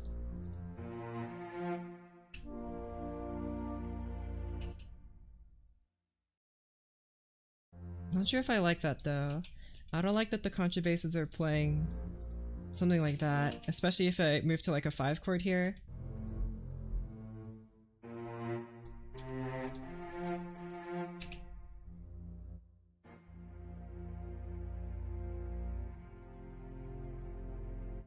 I guess we're just gonna have to kind of toy with that idea.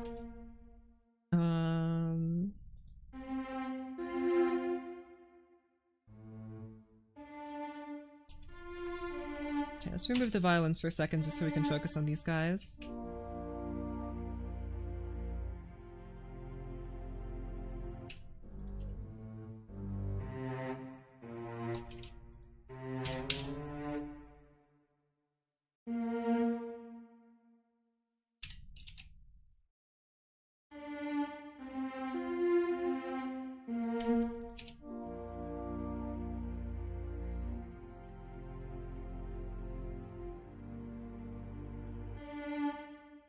Let's try at least first panning these guys out somewhat. I don't know. I do agree that it doesn't sound quite right though. It doesn't sound full enough.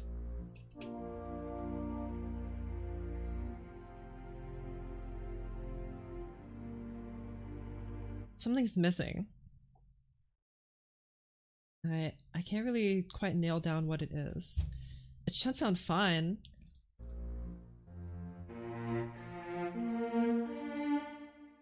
I guess it could have the F here, but that doesn't really add a whole lot.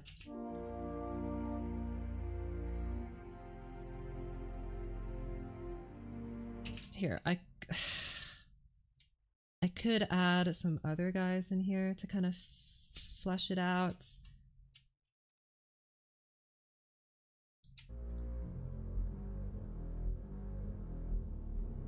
Add woodwinds. That's what I was gonna do next, is add another section. I just hesitate to do that. But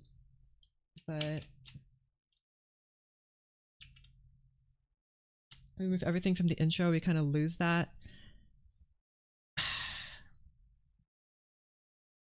Maybe, I feel like the strings should be able to stand up on their own, but clearly for some reason they're not able to, which is kind of frustrating in a weird way. Like, why aren't the strings able to just be on their own and sound full enough on their own? I guess we could move as a fairly small range. I might be making it feel thin. Maybe.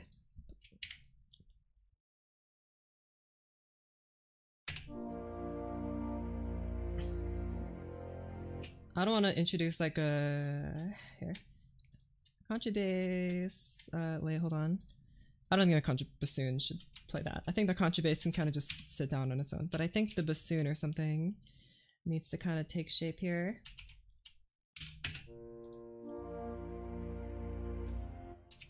Here. Let's think about it like this. We'll have you guys play... Okay, let me think about this. Actually, what am I doing? I have something to help us with this. It's a surprise tool that'll help us later. I think it was this one. I can't remember. This might be the wrong one. I have MuseScore notes. Nope. These are the wrong ones. I mean, those are useful, but not what I want. I think it's this one.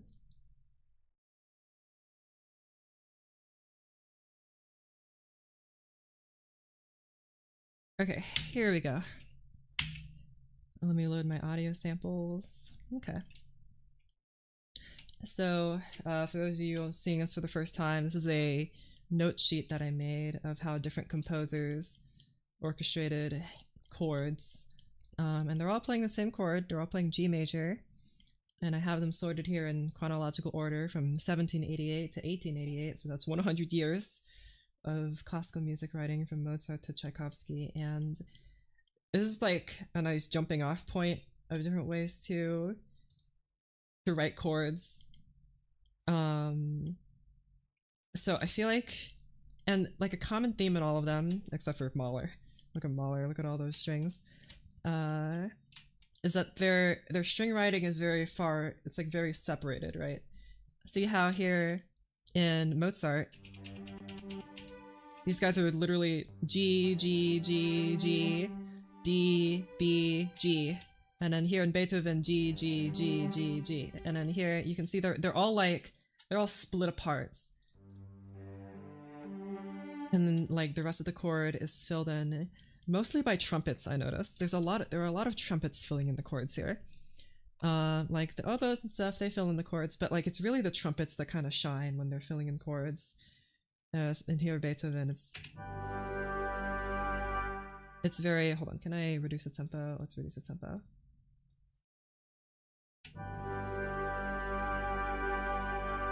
You can hear it's like, it's the brass that kind of fills in the rest of the chord. Getting rid of the brass.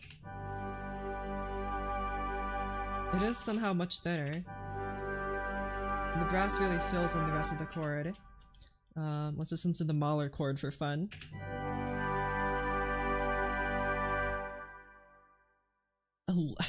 I mean, it's a great sounding chord, but look at all of the ink on the page. Look at that. 5 trumpets, or no, 4 trumpets. This is not a trumpet. 3 trombones, 2 horns, probably more playing that chord. Look at that. 4 oboes, 4 flutes. So many instruments, but it creates a great sound, doesn't it? But of course, if you're working with less instruments like us normal people, then you might write something like what Schumann wrote here. I wrote here like a pipe organ sound, and the way he achieved that is having lots of open strings, lots and lots of open strings, and everything's kind of separated out. But here in Mahler, everything's kind of closed in. A very close harmony, even though it's spread out over a lot of stuff. And I think Tchaikovsky wrote, I mean, at least in the examples I cherry-picked, you can see all the notes are kind of squished together.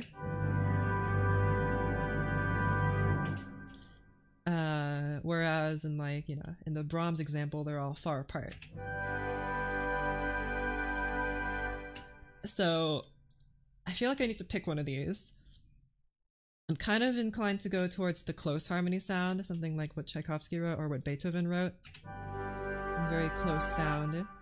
And the way this is achieved is, even in Tchaikovsky's, here, this one has strings. The strings aren't playing a whole lot of notes. It's mostly just the fundamentals and then like this B here. So I feel like I need to kind of forgo the strings in favor of having a more brassy kind of... a more brassy accompaniment. Okay, let's get rid of the timpani for a sec. Okay, there you go. So I guess we need to have something like this happen, where the strings aren't really the one playing the harmony, I notice. Throughout these, they're not really playing the harmony. Except in Mahler, but Mahler is Mahler. They're all just kind of playing normal-ish, like they're all just playing the root note. Or the bass note. Probably not the bass note's different than the root note, but they're playing the bass note here.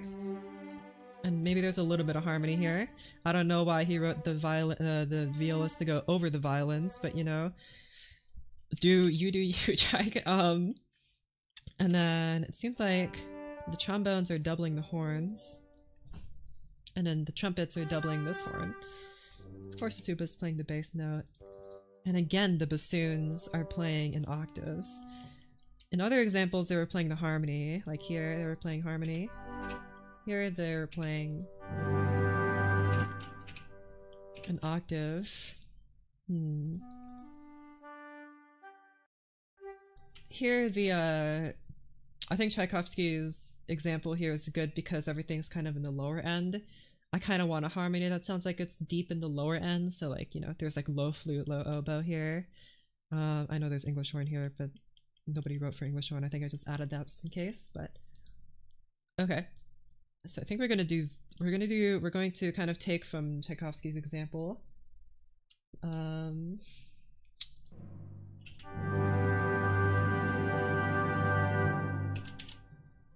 Okay, so let's try and emulate what he wrote. And by emulate, I mean copy exactly what he did, because we're composers and we steal. So let's rethink how we're going to put these chords together. And of course we don't have to copy exactly what he did, but it's kind of, like I said, that kind of sheet that I made is kind of like a jumping off point. There's just a root in the bass, try it in the middle, plus root on top. Yeah. Very, I don't know, it's a very classical kind of sound. When you have just very, like you hear that Beethoven chord and it's like you can kind of immediately tell that it's a classical sound. And you hear the Mahler chord and you can immediately tell that it's a romantic sound. And the difference between them, it's not like super noticeable when you just hear it, but like when you see it on the page, it's a lot more noticeable, right? Even like the Brahms one is very obviously different than like the Mozart or Beethoven one, right? And so I feel like it's because kind of noticeably these guys, not Tchaikovsky, but Brahms and Mahler, they're kind of in the upper range, right? They have the flutes and the piccolos here. They're playing in the upper range. That makes it have a very bright sound here. I guess maybe in Beethoven and Mozart's time, instruments didn't go that high. That doesn't sound quite right. I feel like they might have, but anyway, like maybe they just didn't think it was very useful.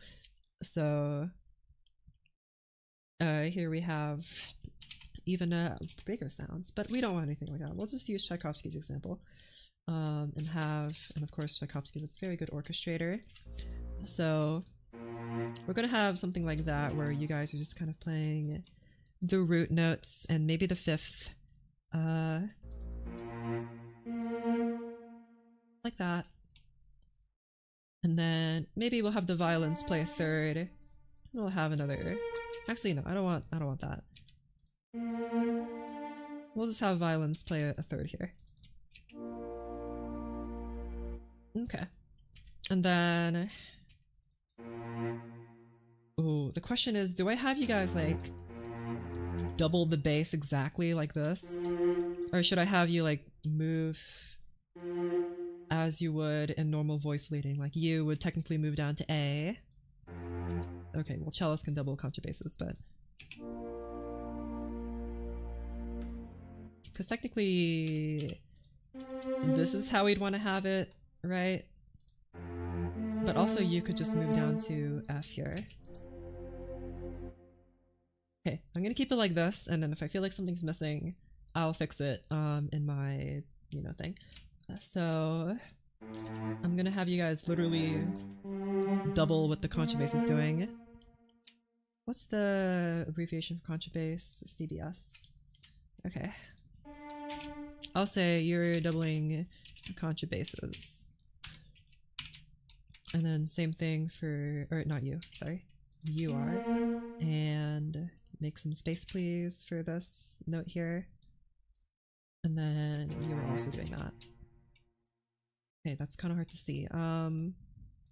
Please let me select this, thank you. I'll put you like right here, I guess. No, no, no. There you go, have notes there.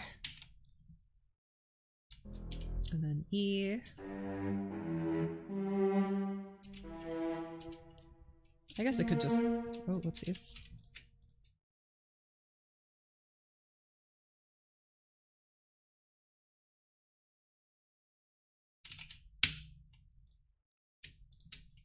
Remove the Roman numerals and have you play a higher. Okay. So we can have this, and then I'll just have you play along.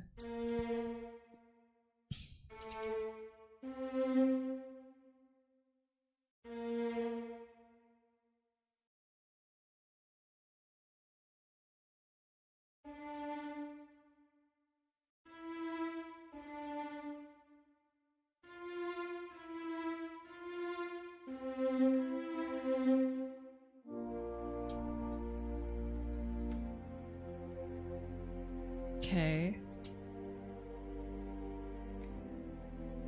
So nothing too thick in the strings. And then the rest of the harmony, I suppose, then will have to be filled in by horns and trombones and all that good stuff. So, ooh, actually, here, let's unmute the melody instruments now. No one else is muted. Oh wait, there you go. Okay, and then just to make things easy, I'm gonna take you guys and just put you here. Or whoopsies.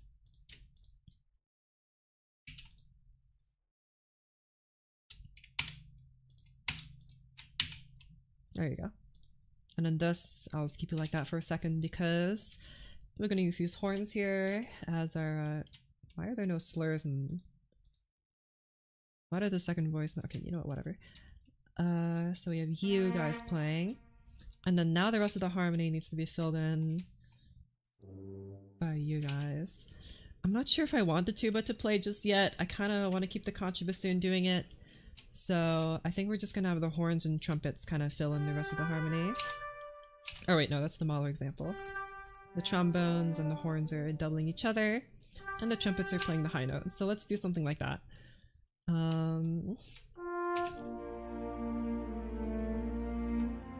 Should I have the maybe actually it'd be better to do this. Like have trombones play with the cellos instead of horns play with the cellos. See what this sounds like.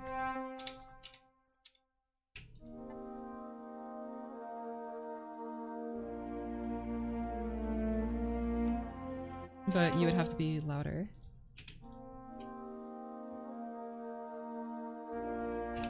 And maybe just to make it less sudden, you can do like this.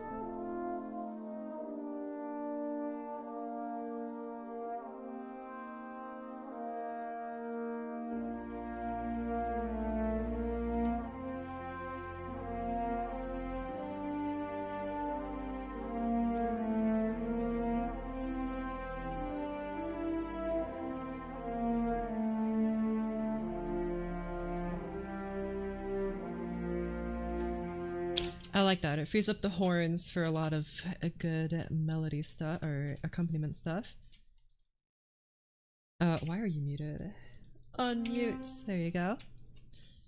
Okay, so let's just have a nice easy time here putting these guys together.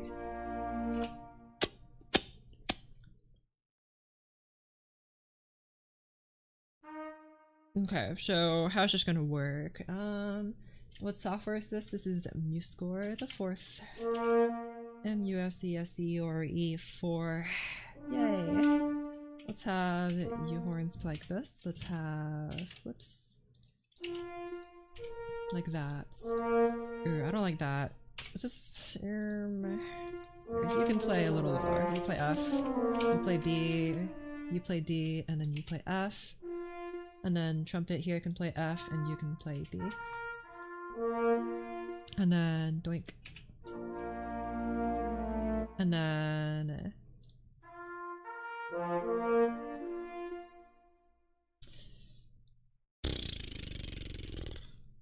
you know, just to make things easy on myself, I'm gonna do that. And I'm just gonna yoink and ka-choink, doink. There you go. Okay, now I know what I'm doing. Ish. 5. That's an F major chord. I mean, you guys are already playing the bass notes, so I think I just care about normal voice leading here. So you move down. And you stay right here. You move down. You move down. You stay. I'll write in the woodwinds later. They're probably just gonna double something that you guys are already playing. So then 6 is G minor. Yeah, so you guys want to move down, I think.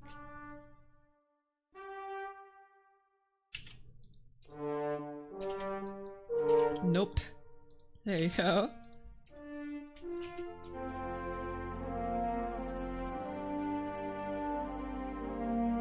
And then here is A minor. Keep forgetting goodness. I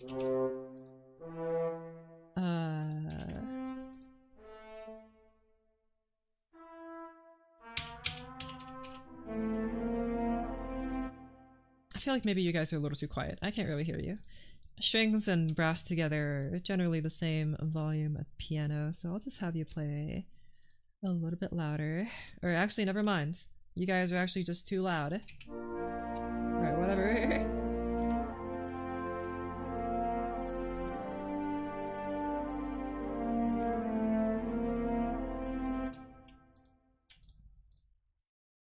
If I have you all play...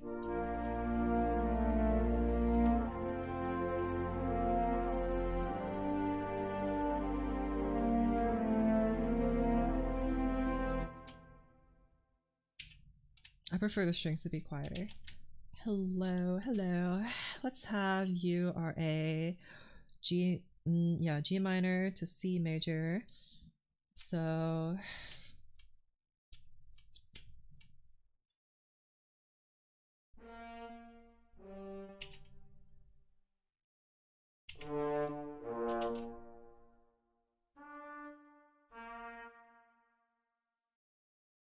five, C major, that's right.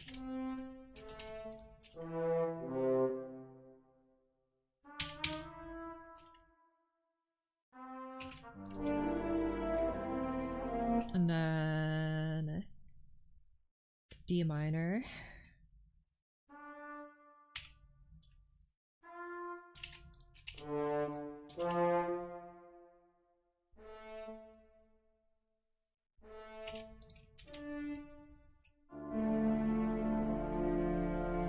And then a beautiful C major here.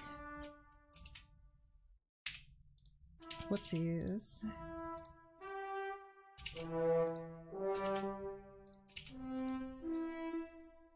And then this is a B flat major chord.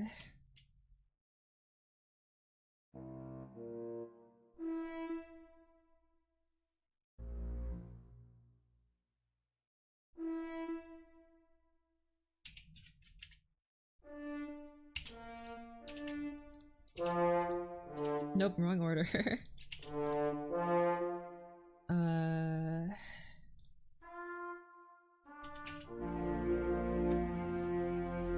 And then here you would have to play like this.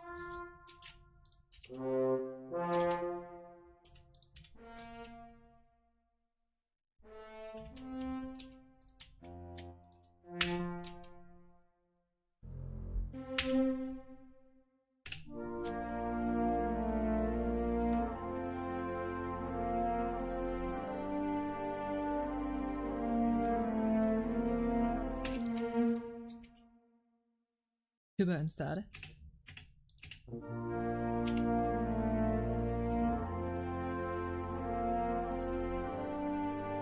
Okay.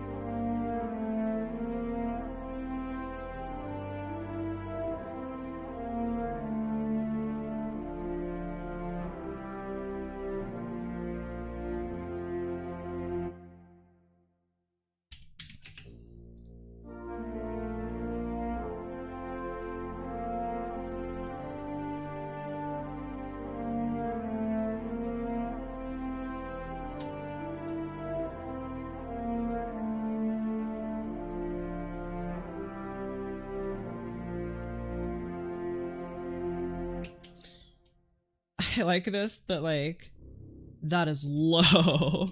That is low. I don't know if anyone's gonna hear that. But could just keep it though. My niece's first birthday. Whoa. Just down for nap time though. I'm also always down for nap time. I still have nap times. Can I use this at our wedding? Dang. Trust me, I have better pieces that sound better at weddings. Here. So I'm just gonna have you guys kind of copy what you guys are already playing. I'm gonna have you copy these horns. So, just to make it easy on myself, I'm gonna copy, because you guys are already ending on this note, so there you go. I'll put you like this, and then copy the second voice here, and put it, oh, whoopsies. And put it here. No, no, not what I want to do. Nope, thank you. What? Get out of here, stupid Windows, whatever the heck I just pulled up. And I guess also I could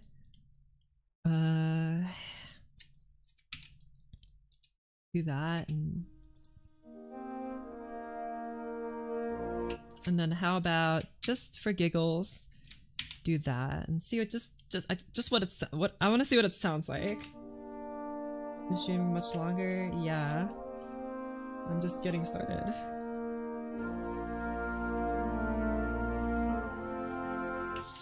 Ooh, you're a bit too loud right now, and also I don't like how low these guys are going. I would rather you guys have an English horn in here, so I know I have like a bajillion instruments. I'm gonna have to sack some, but let's have one of you guys, an English horn, play at these lower notes so that I'm not doing anything weird. I'm gonna move you guys up here and delete you. I don't need these.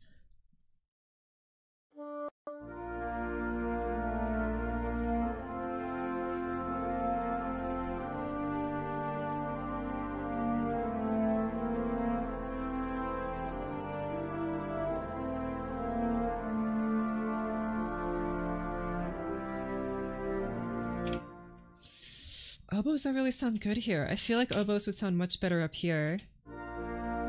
Don't they? But I don't think we're quite there yet. Maybe even low flute, even though of course that's not possible, but I feel like a low flute would fit better here. And then I guess you could just be in the other clarinet. That works. Hello. Bass flute, maybe. But I feel like doing this is adding in too many instruments too fast. I think maybe I need to get rid of the clarinets here. Don't want to have too many instruments too fast. I'll just put you here.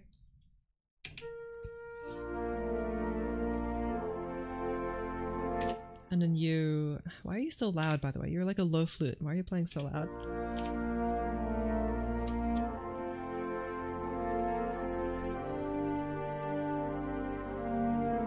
Okay, I feel like the accompaniment is a little too loud, so I'm going to reduce all of you guys to pianissimo.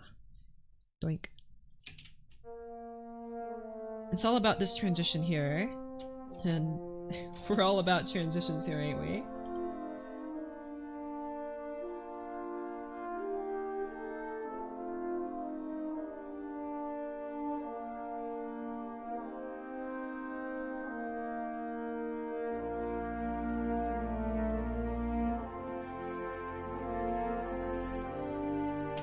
Okay, I feel like this ritardando is a little bit too strong. Just make it less, like, maybe go down like 80-ish%.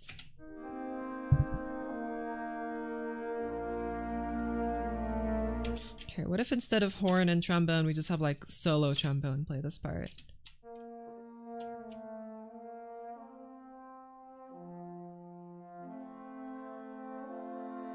I kind of like that, I'm not gonna lie.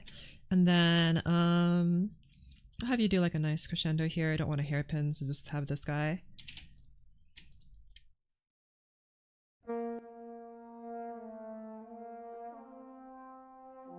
Oh, whoops.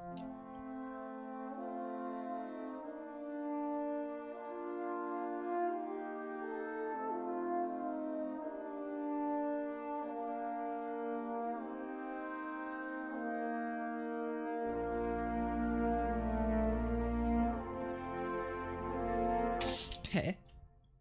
Straight out of the Hobbits too. That's so epic. Okay. I think what needs to happen here is that in order to make it seem less weird, more instruments need to come in more gradually, right? So I feel like this like surprise kind of introduction of all the instruments would work, but it doesn't really, at least not here. I feel like maybe a real orchestra would do better, but also I can just write it better, which is also a possibility, so let's just do that instead. I'm gonna have you guys be in horns, and I just want to see what that sounds like.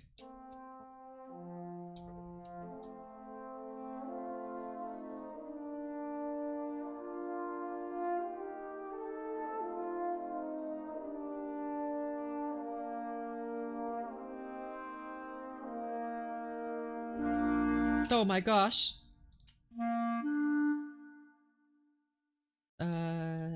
Silence. Silence you.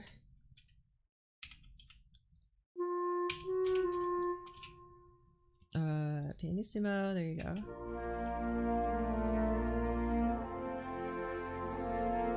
You can be an English horn, actually. I've decided.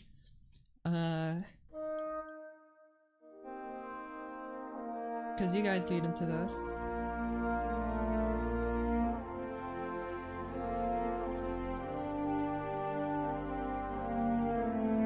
Okay, I feel like there are too many high notes occurring right now.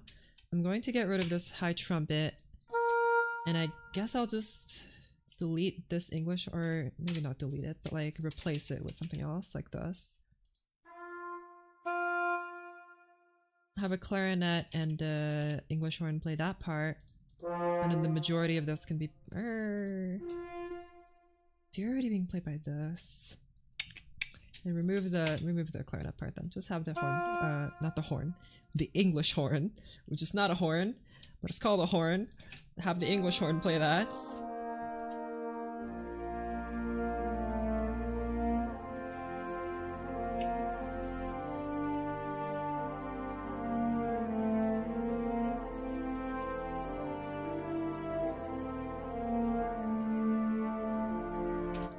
Maybe I'll have the tuba play a little louder. Or higher, not louder. I feel like the tuba here is the part that makes it feel the most sudden. That's kind of the tuba's fault though, because it's so loud. I feel like we can do better than that. Maybe I just need to use a different tuba sound. Let's use this one.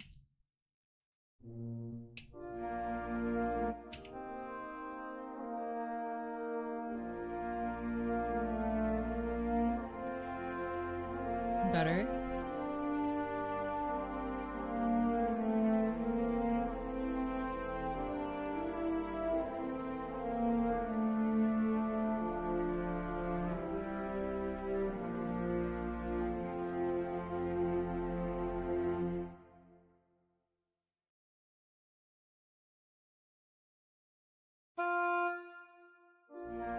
Okay, I'm gonna keep that for now, and I'm going to go ahead and open up my my old project here so I can include all of the other little tiny bits that were in the original to make it feel a bit more alive. The original is a quintet. I expanded it to octet, but either way, the same difference. And it basically sounds the same, but it had more instruments.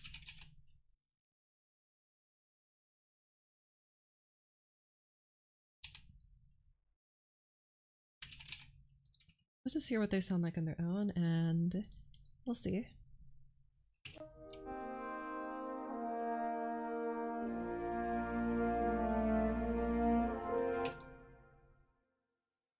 Or maybe instead of having it be louder, just be played by both of you.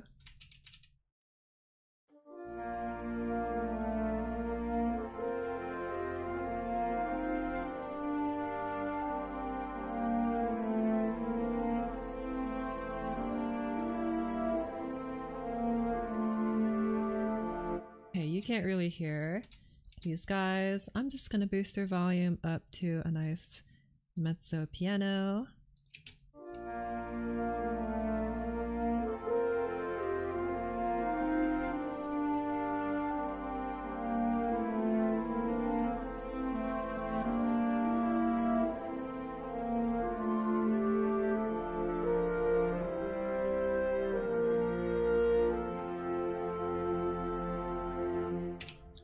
So that's kind of what we had in the original. I think maybe this needs to be played by something else.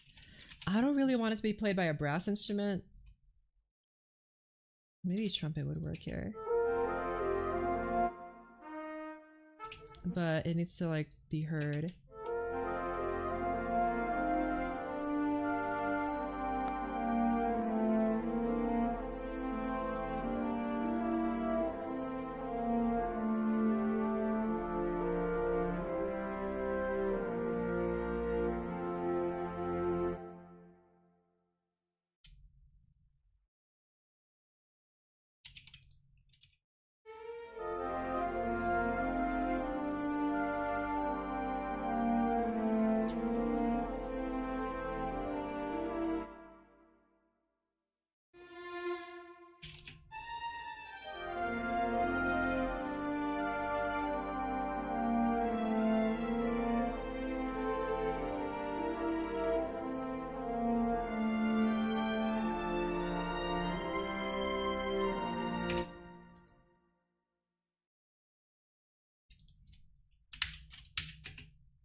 not sure if I like that more, even if I like double it like that. I don't really like it that much.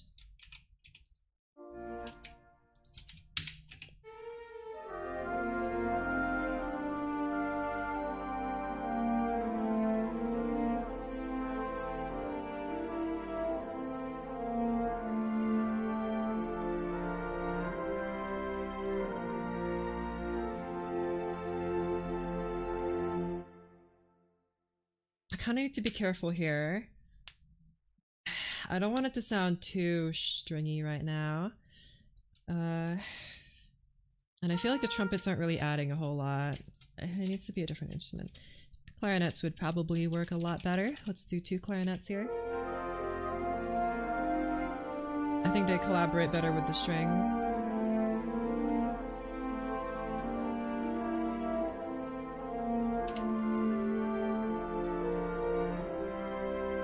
What if I have you guys playing octaves, yeah?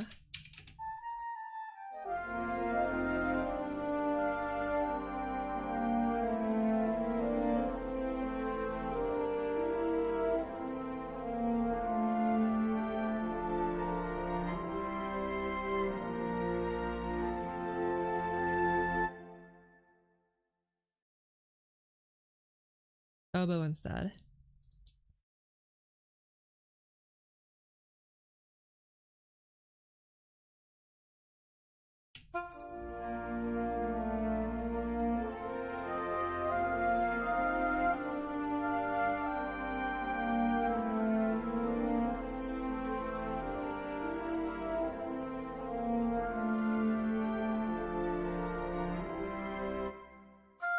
The oboe is just a little bit...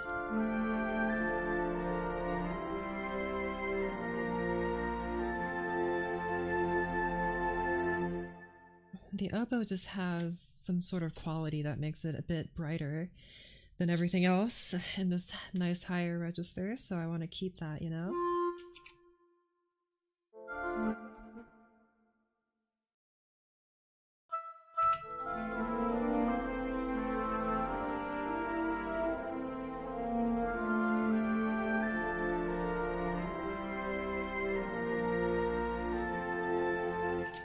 It's very pretty when it's like that.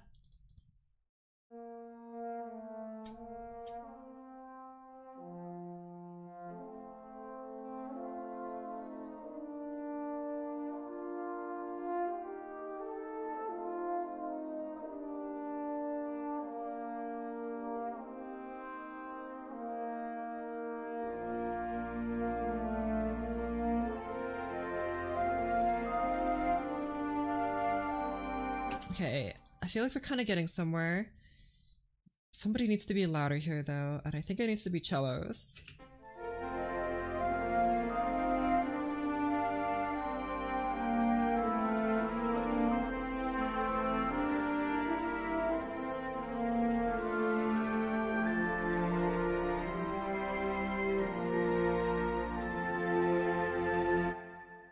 Could I even put you at forte? No, I kind of like that it sounds restrained, you know? But...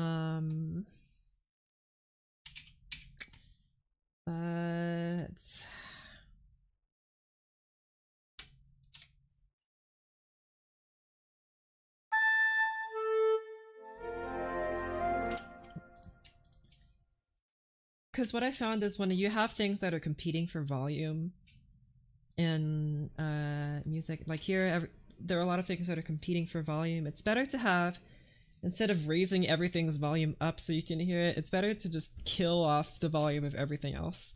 So that's why you guys are playing so quiet. You ought to play even louder, I think. And I guess the trombone then will also have to kind of have that. This feels kind of weird, but whatever.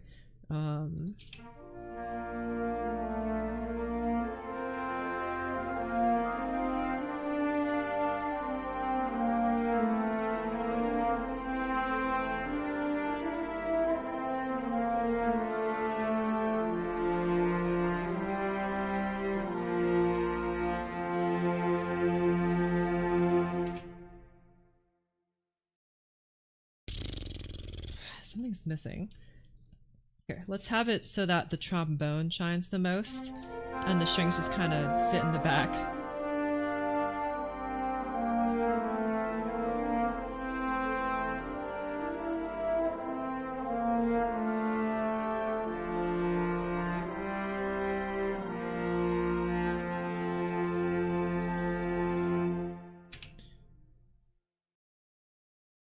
This is the way it was before, where the trombone just kind of sits at this volume.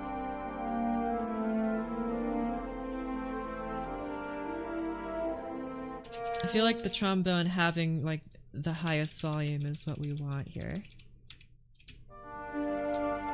But I think it also needs to be more gradual, which means, you know what that means. Even more crescendos. Look at that.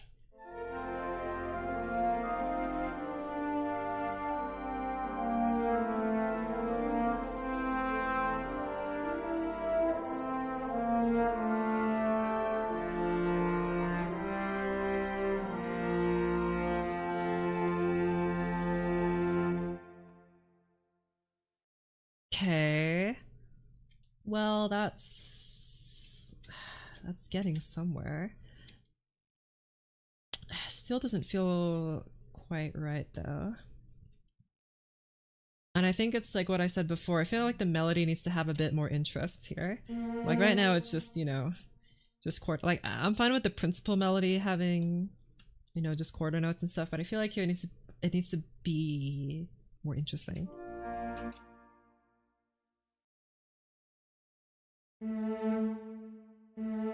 Let's just focus on just the trombone for now, actually. Let's solo the trombone here. I'm just gonna kind of make up something.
Have you guys play this for now?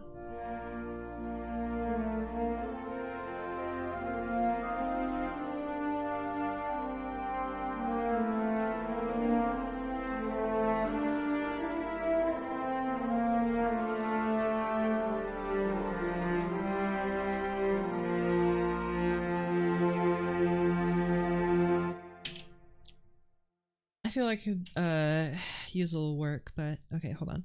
Before I continue, I need to go to the bathroom, so I will be right back.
Okie pokey. Let's get her done. Hold on. Okay.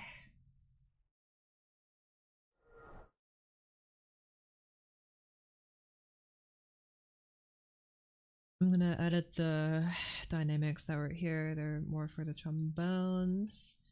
You guys are not trombones, so you play. Also, the slurs are wrong, but whatever. I'll fix them in a second.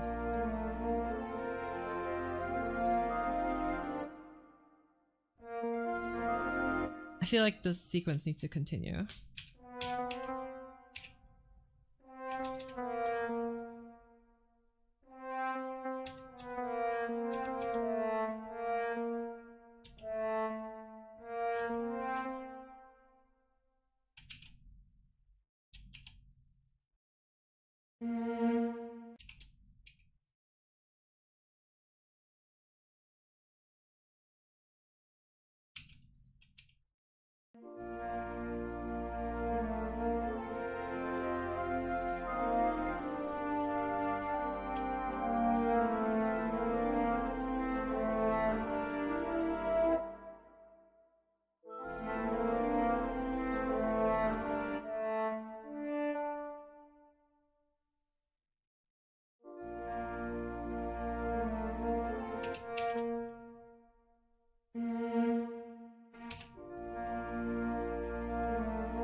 This is a little weird, but I'm just kind of trying stuff out just to see what it sounds like. Just changing the rhythm up a little bit.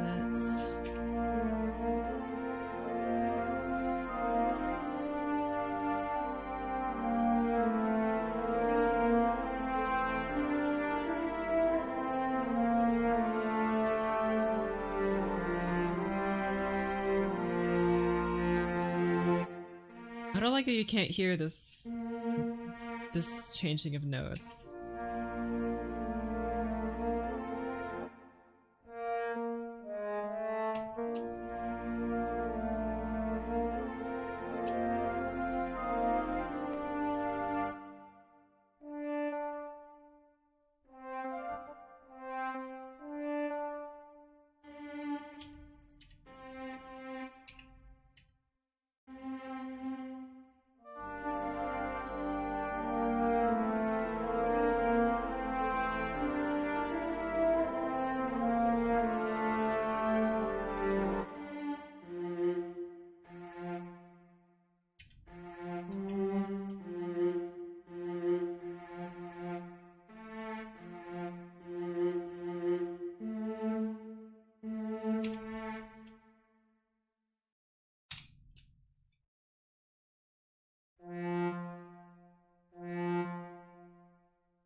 Try this.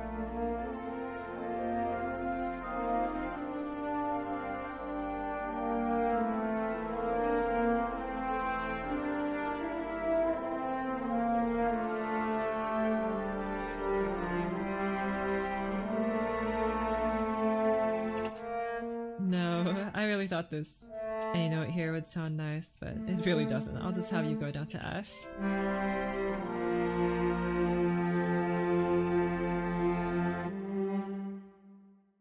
Okay. Better than my Spotify playlist? Dang. I see.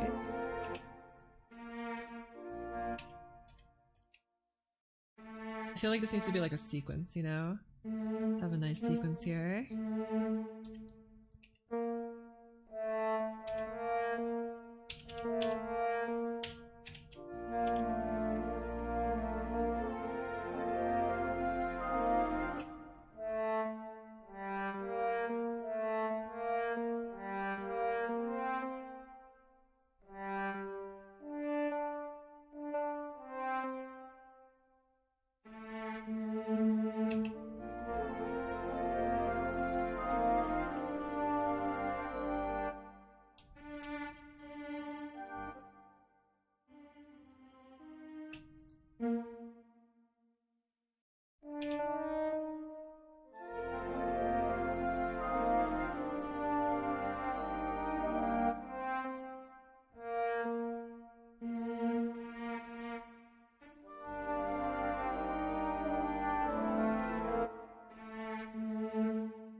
So if I start from the beginning again...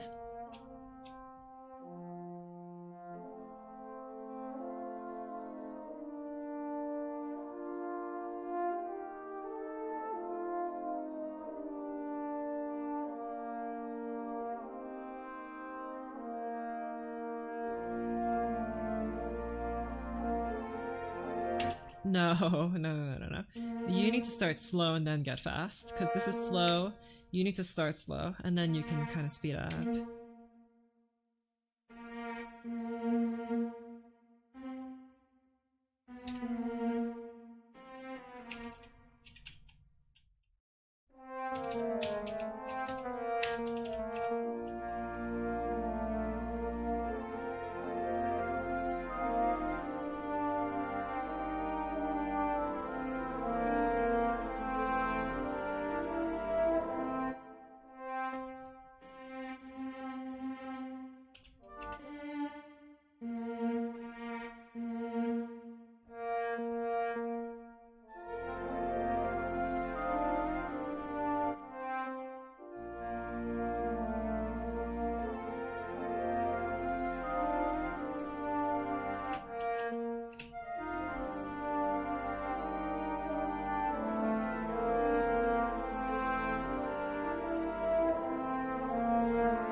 Okay, so this is a little closer to what I want from the last revision I did. Here we have it so that the strings aren't playing something that's so dense, I guess is the word for that.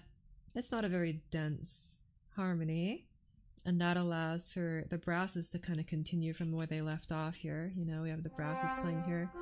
I guess this guy was also playing, but apparently I just shirked him in favor of this horn here. Maybe I should have kept it going, but whatever.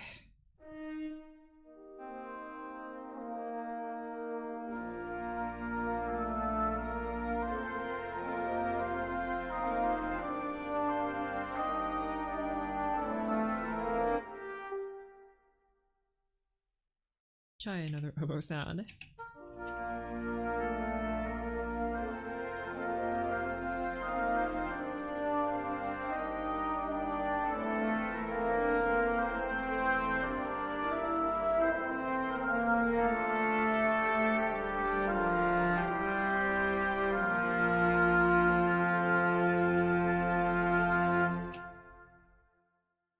That's a little closer to what I want, but really only a little closer. But how can I make this better? Let's try this. So obviously you're kind of having the spotlight here. I'm kind of debating whether even to keep the strings playing the melody here. I guess I'll just delete you, it's not a big deal. I always have the main melody.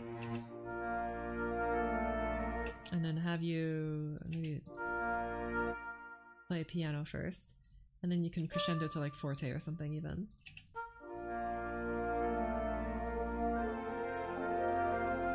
Okay, you need to be louder. And also W perhaps with E flat clarinet, or you know, just normal clarinet.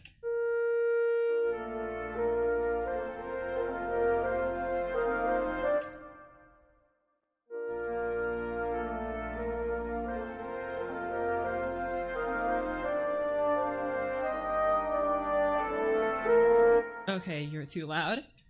Shush.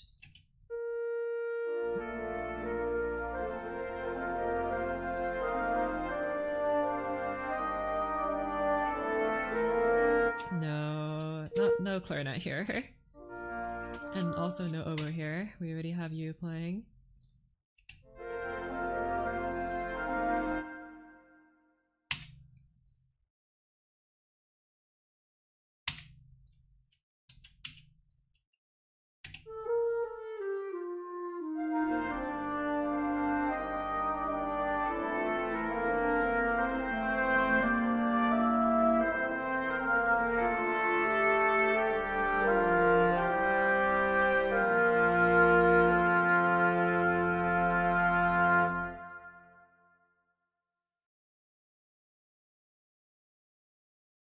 English horn on this instead.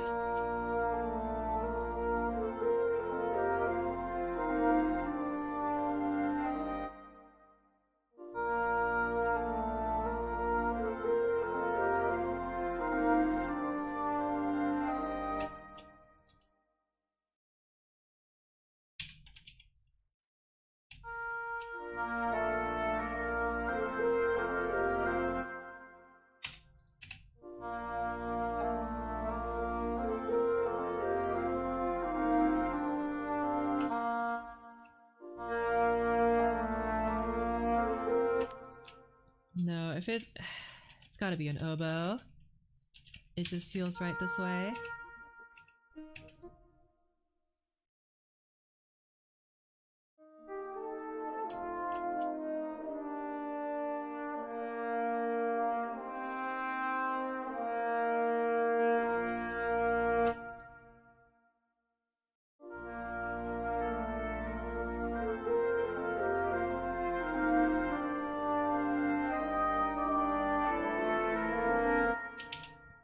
I'm not liking this. I'm gonna be so honest.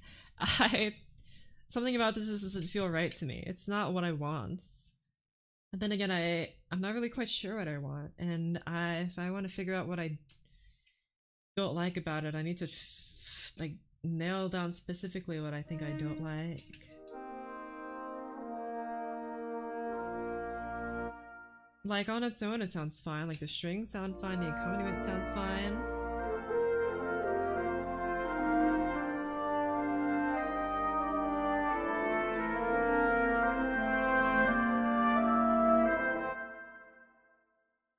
It sounds so grande, I know, and I like that.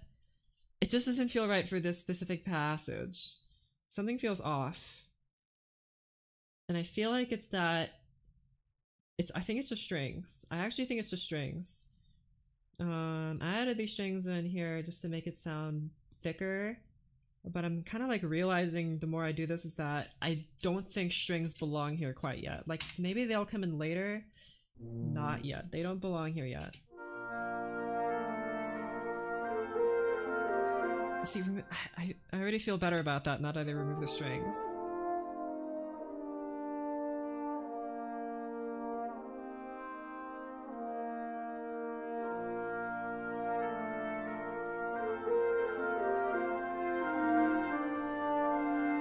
The build-up is always the best part of a song. It is supposed to build up. There is supposed to be a climax here if I pull up my other one.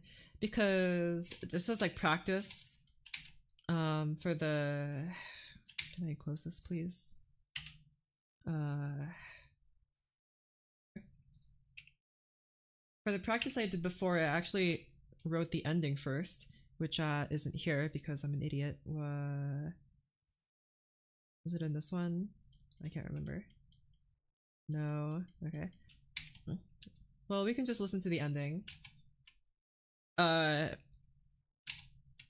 Because there is supposed to be a build up here where I wrote here molto grandioso. It needs to build up to this point here. And this is an octet, so. Right, it needs to move up to this point here.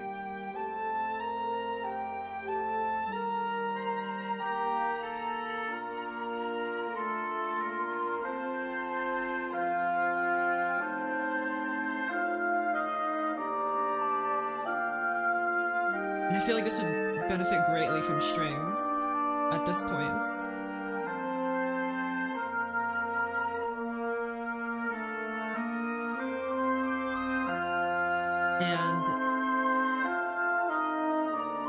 But not really like thick, heavy strings. Of course, I feel like the winds kind of need to dominate this part. But especially here at this end, strings come in and kind of fill in that final chord. But I love me some winds only sections, makes adding in strings have a whole new feel. That's kind of what I wanted. That's kind of what I wanted from here, to go from strings are always the climax. So I do have another thing that kind of starts with strings and has like a tuba solo, and I thought that kind of worked. Here though, because it starts in the original, it starts with wings. I'll just play the original so maybe you can kind of get an idea of what I am working with. Probably needs a clearer lead. Okay. Here's the original. Again, winds only. You can see the instruments here.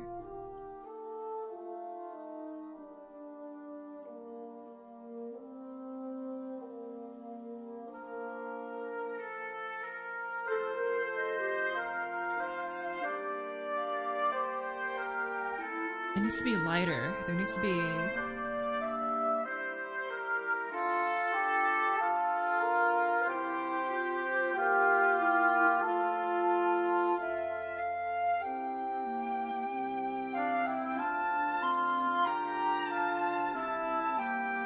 Right, heavy sound here. Maybe a lot of brass section here. Again, thinner here.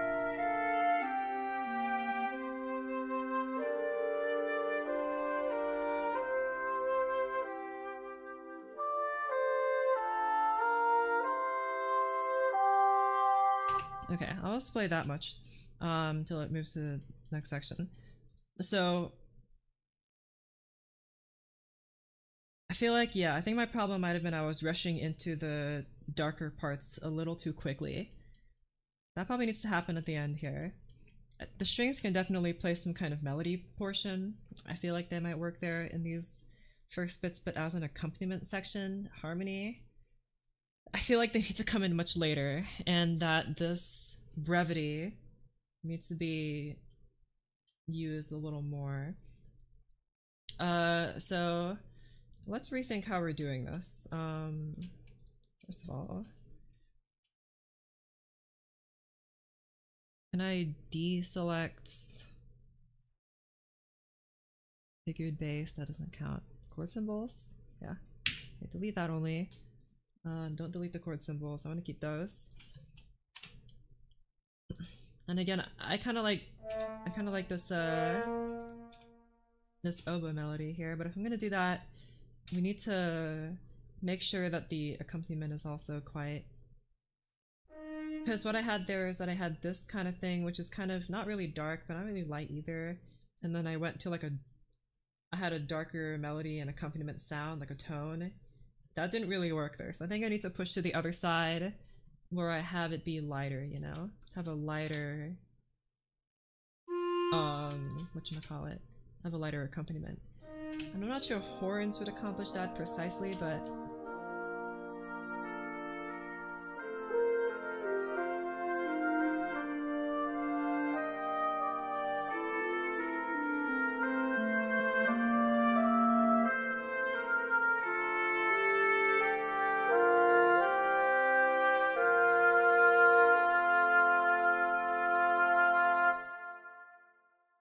Okay, so you guys are currently doubling some of these horns, so that's fine. That's good. There needs to be a bass note here, probably just contrabassing will fill that role. Sorry. Let's see.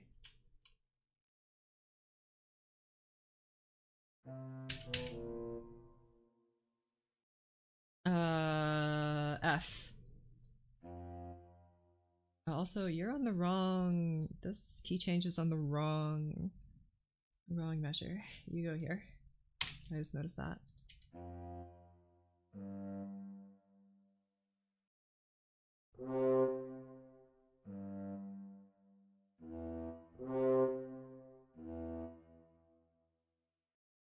2, G, and then 5, 6, that's E, and then D, and then we can kind of move into this lower part here, like that, maybe. Have you play pianissimo for consistency?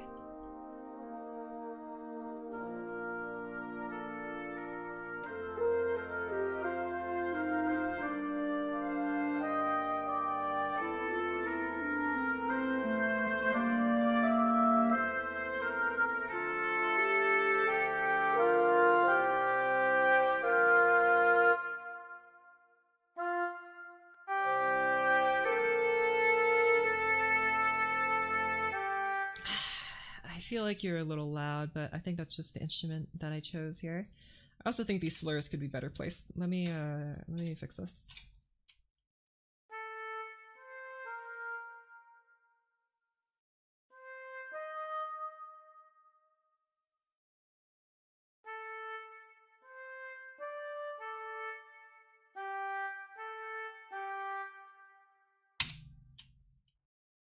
There you go.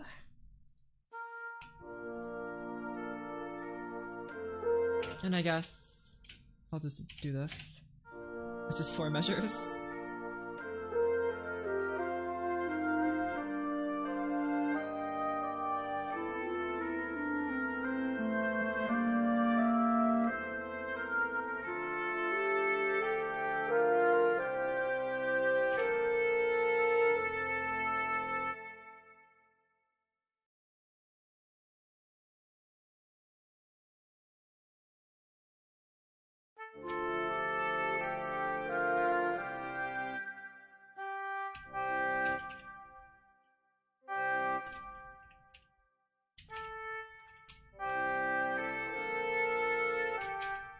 Something tells me this note needs to come in at a different time than just the second beat.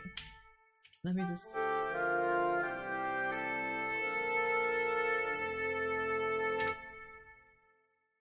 That might work. Let's keep that for now.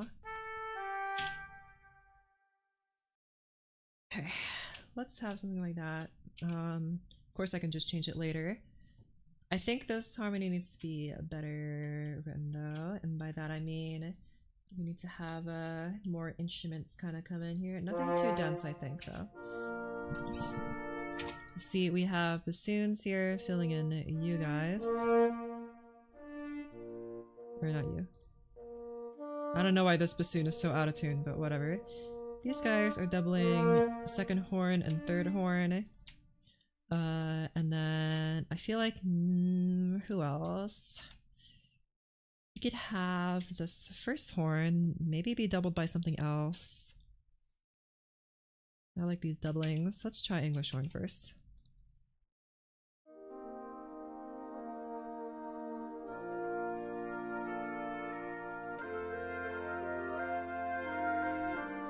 Okay, you need to crescendo a little sooner. Maybe just 2 measures is good. There you go.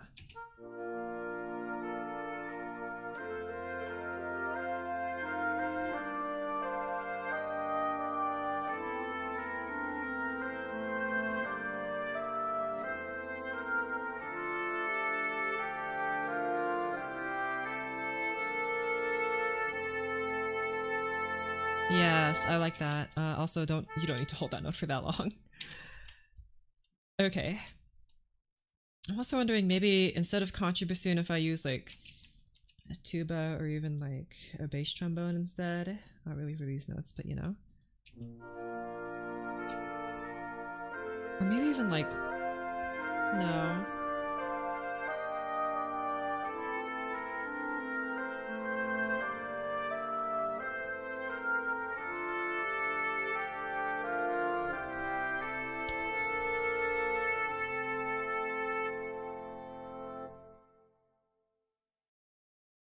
Okay, but here you for this note, I feel like it needs to like, you know, die off like this.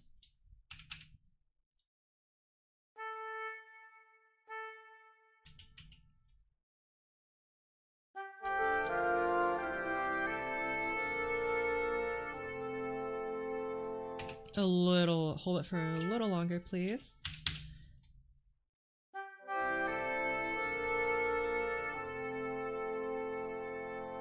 Good, good, good. Much better. Okay. Maybe just for consistency. Nope, I'll have that.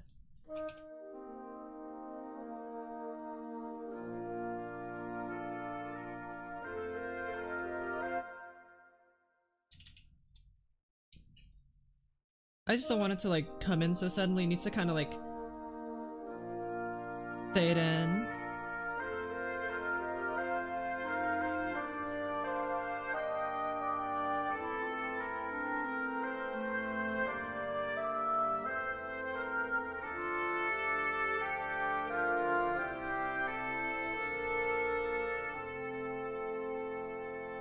Not so much more mellow sound. It's still a big sound, but it's like a mellow sound, right? Okay. And I feel like maybe here that there could be like trombones coming in and all that, right? I feel like the counter melodies need to shine a little more, and I ain't quite sure how I'm gonna do that. You need to try this. This feels a little odd, but I'm gonna try this first. But also, shut up. Shush. Shush.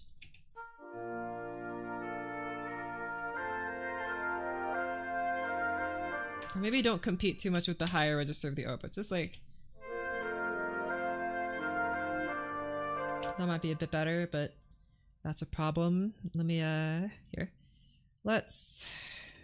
don't really need ear flat clarinet anymore. I was just using that for an experiment. Let's just add in a bass clarinet instead. Doink. And have you play this, and then have you play this.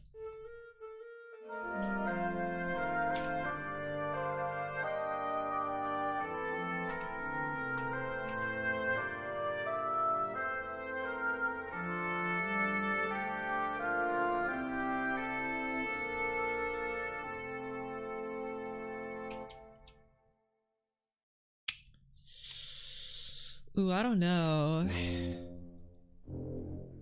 We should have like a contrabass clarinet so I could have this low, that low F that I want in the clarinet. That might sound fun. But oh well, we don't have that. Okay. I'm also wondering if I should even keep the no, because I was debating whether the brass harmony should go mainly to the trombones and trumpets or mainly to the horns. But I think because the oboe contrasts the most with the horns, it should stay in the horns, right? So we're gonna have the horns keep on playing this. Of course, we have bassoons and stuff, but mostly horns doing this. And then this low note of them isn't really being doubled by anything. Like, these are all being doubled by oboes. These three notes: English horn, bassoon, bassoon. Those are all oboes.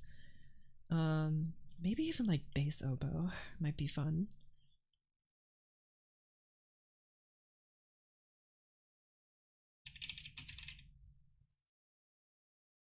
Maybe, you know, maybe just maybe we could use bass oboe here. I should have a bass oboe sound. Yeah. Let's try it. I'm going to nick the second voice of this. And just try this. Oh, that's too low. Okay, well, it's too low, but I want to hear what it sounds like first, because I'm curious. Oh my gosh, shut up.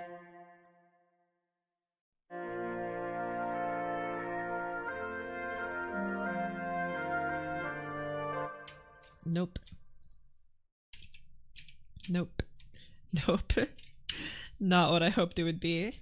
But hey, we at least have the contrabassoon. Try that instead. I know that's super high, but whatever. That's probably gonna sound awful. Wait!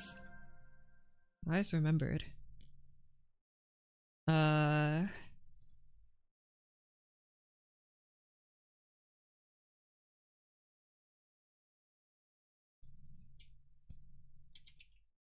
What if we use you instead?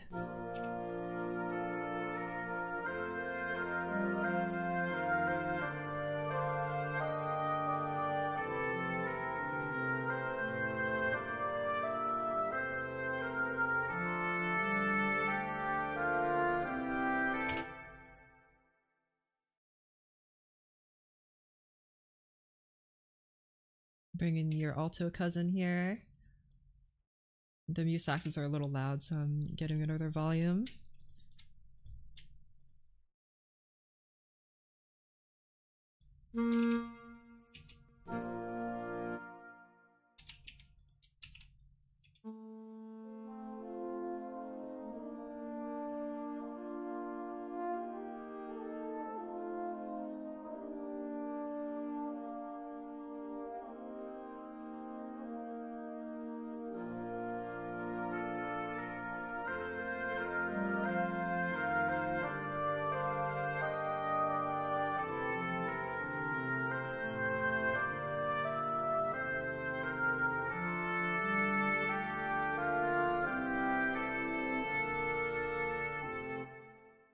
One of these notes sounded off. Well, you're composing this.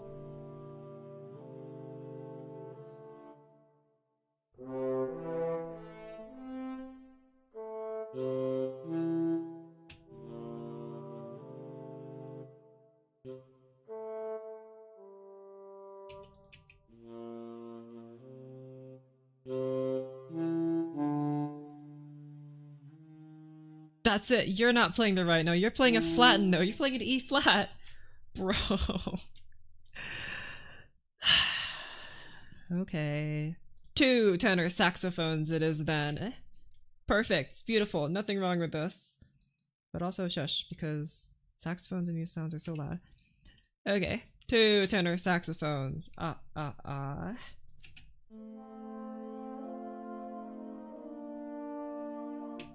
It's kind of hard to tell. Classical guitar always makes it better. Or I wish. So we're using the saxophones here, doubling this. I'll rewrite the doublings here. You're doubling horn 1. Doubling horn 1. And you're doubling horn 2.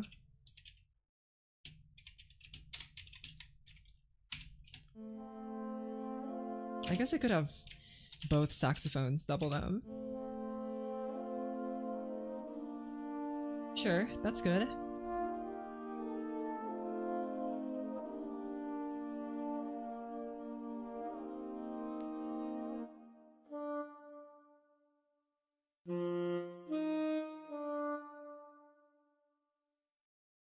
That means I'd have to trade you out, but that's fine.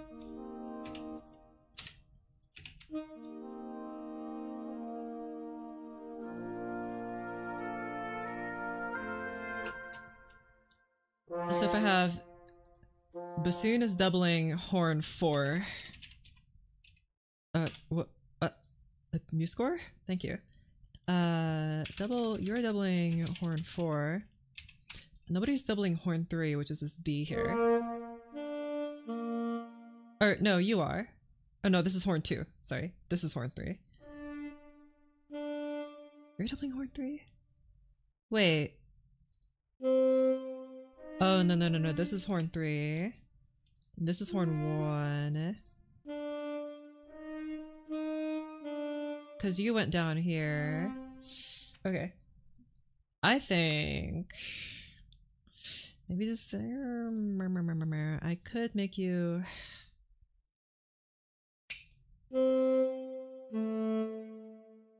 Okay, hold on. Hold on.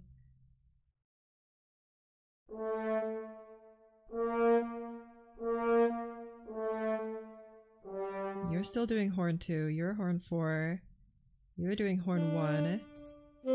I don't know why this is higher. Let's swap these out. There you go. That makes it a bit easier to read.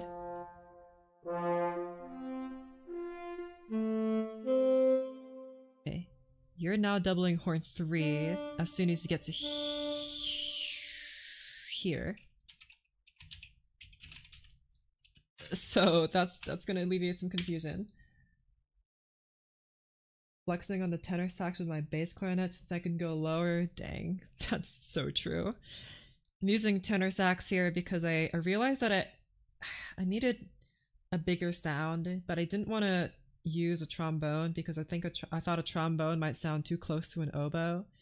So I'm like, if only there was something that could bridge the gap between the woodwinds and the brass instruments. If only such an instrument existed that would allow me to have a nice combination of both of them. Oh yes. You are alto way too low. Yeah, that's why we have 2 tenors now. So if only such a shame. I know, right? Unfortunately, no one's invented it yet, so we're just gonna have to wait. It's slowly becoming wind ensemble piece, but I'm okay with that, of course. Let me just take you and put you here. There you go. You're doubling horn 1. And then, so now we have 1, or you're doubling horn 1, you're doubling horn 2, you're doubling horn 3, and you're doubling horn 4. Okay. Or maybe, just for consistency, I could just mention that this is horn 3. Then like... Yeah. So 1, 3, 2, 4. That's good. So we can just say that horn 3 is playing this part. I'll just put you in second voice just to show that, I guess. Horn 3, and this is the top one is horn 1. So that's good.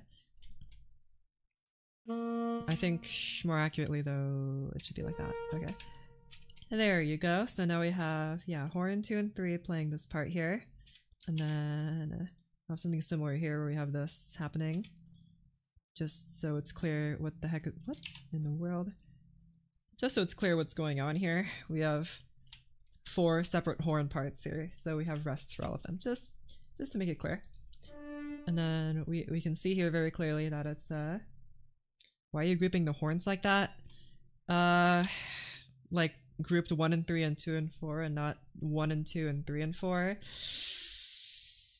I think the wisdom, like the reason why it's grouped like this is because of the way that the horns sit in the orchestra. They sit in such a way. Modern orchestra. Horn seats.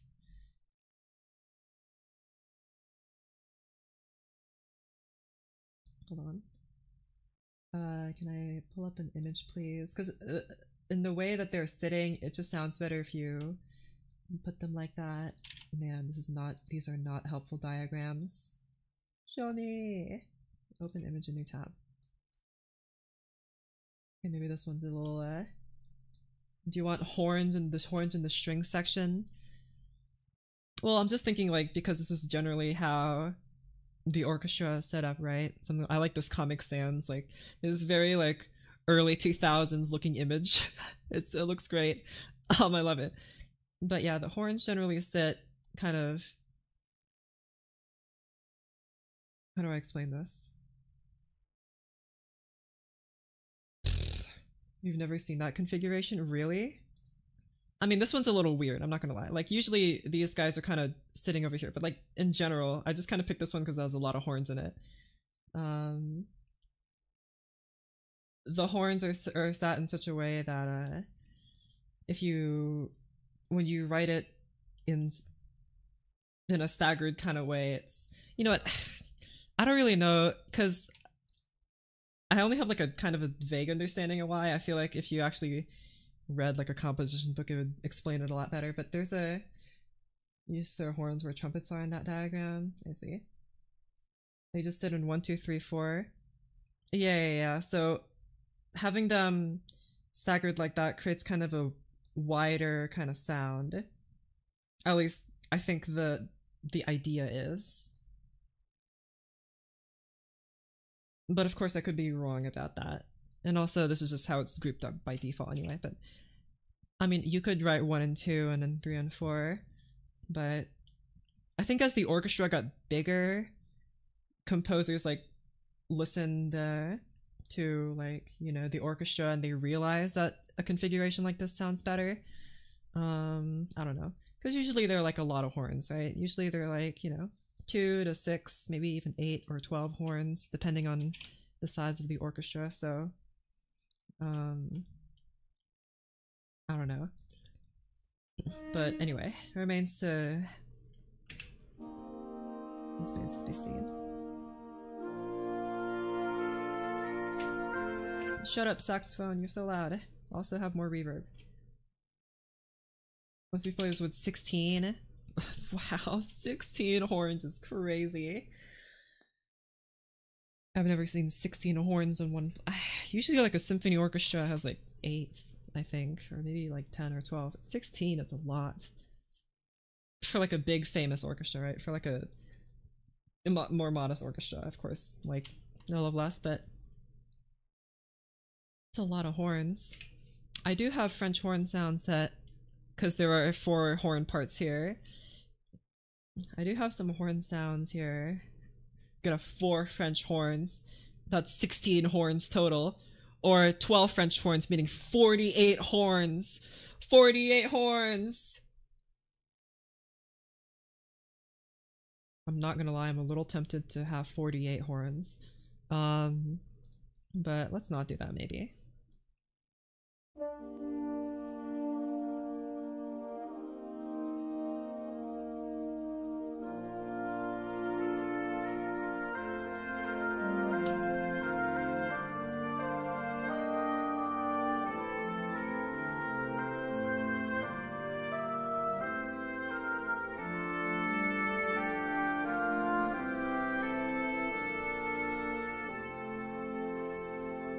Listen to that. Why aren't the second voices selected? That's very pretty. Let's bring the tuba back in.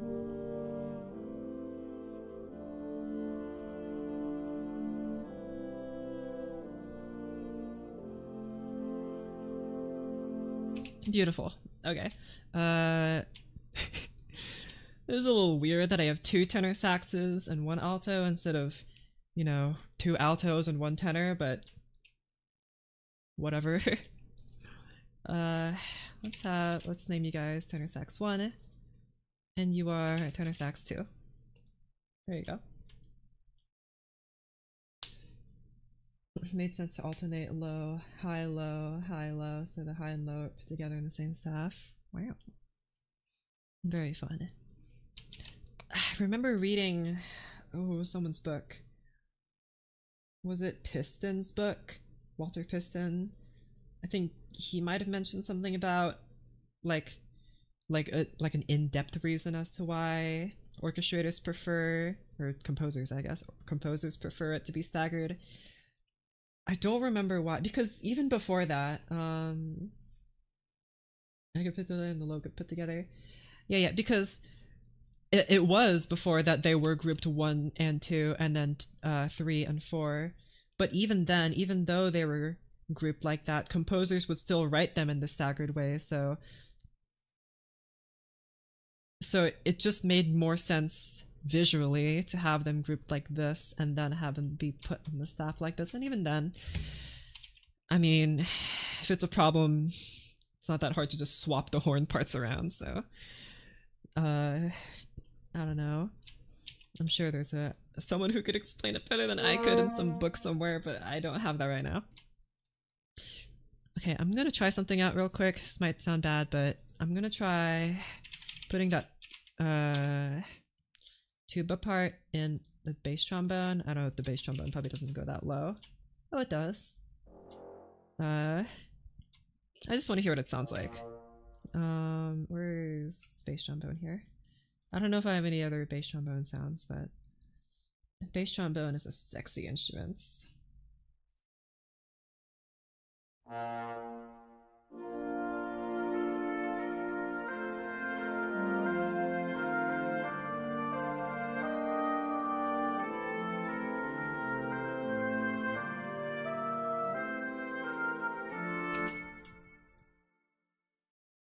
A little hard to hear.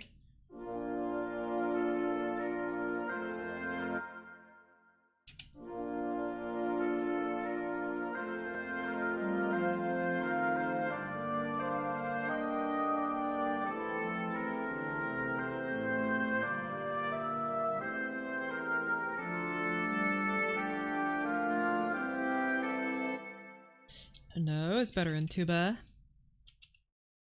I want to try this though. Just contrabasses and tuba playing together. But just contrabasses. I guess that then I don't need so many cello and viola parts, but I'm just gonna keep them there because they look weird. I like that.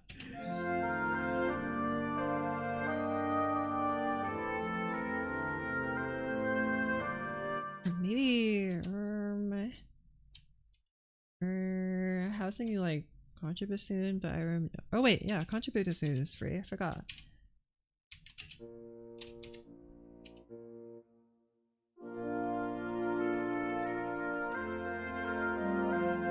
Yeah, tuba and contrabassoon play together.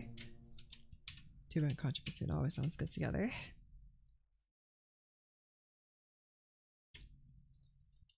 I think they sound even better in octaves, but this kind of bass line extends for such a big range. I don't really know if that's. I guess you could just have like this, you know, like that, and then like maybe like that. That doesn't really feel right though. I think it's just better to have just everything like this. He's getting new cellos as I'm graduating. Dang. This is so sad.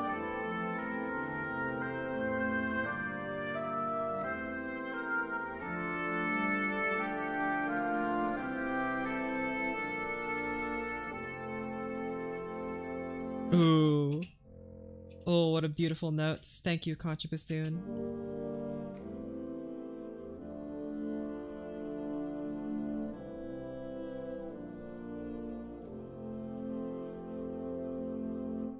Okay.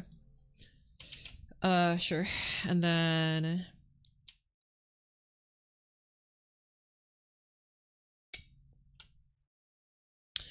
I think there needs to be something else here because I think the accompaniment orchestration is okay. So I realize I don't need this guy anymore because alto sax is filling in that role. Something feels off, and I think it's because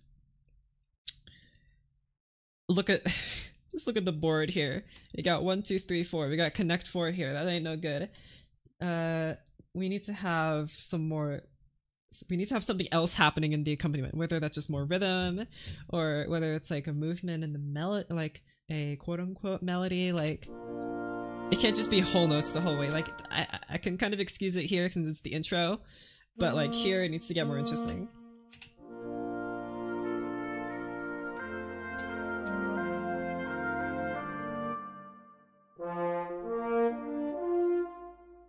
The way I kind of did this before was just to have some repeated notes like this. Let me delete these dynamics.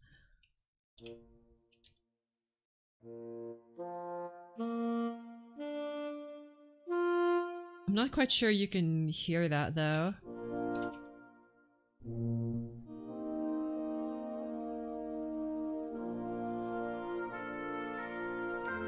You can certainly hear it in saxophones though, so I think that's okay. Saxophones are quite easy to hear, at least in this context. They're quite easy. That's good. We like easy.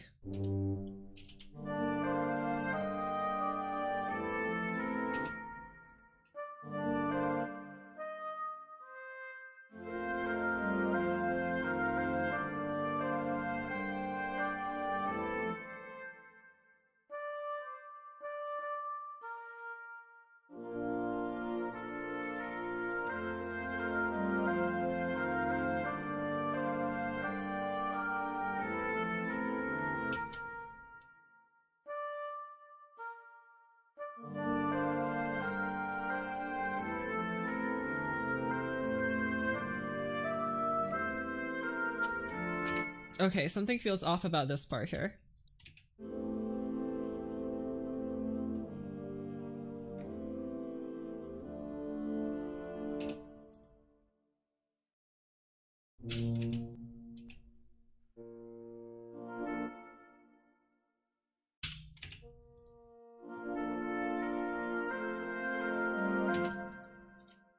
Okay, this isn't gonna make a whole lot of sense, but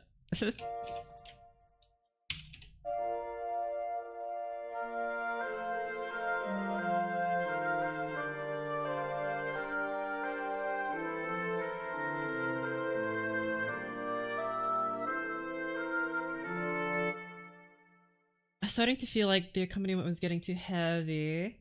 So I raised it up an octave just to see what I might think of this.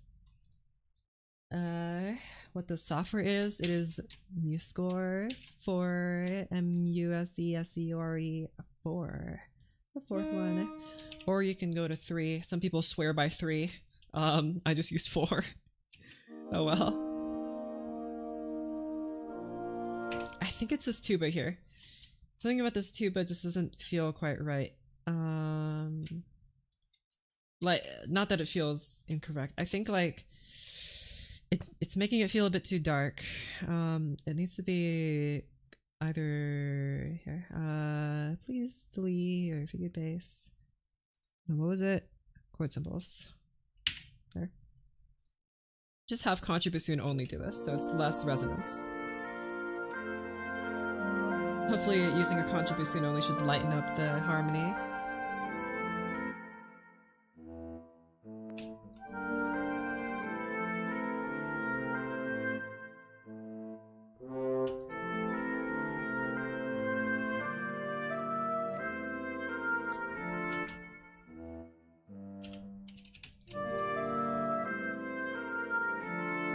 This chord here, that chord feels really murky. It's you. You're supposed to be playing G.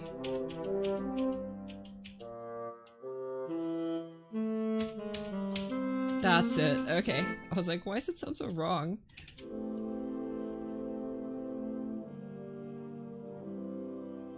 There you go. That feels much better. Okay.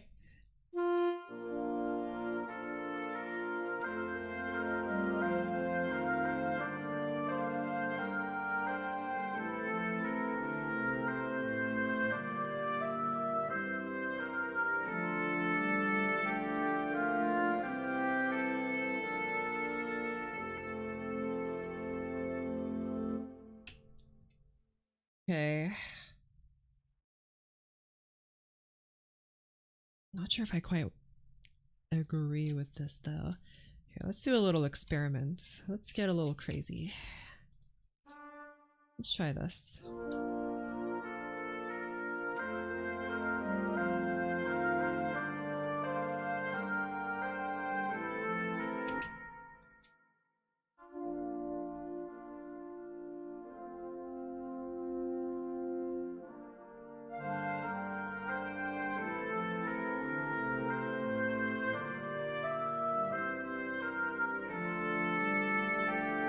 Why are the trumpets so quiet? It's because they're using these trumpets. I need the other trumpets. Trumpets that don't sound quite like that. Oh crap.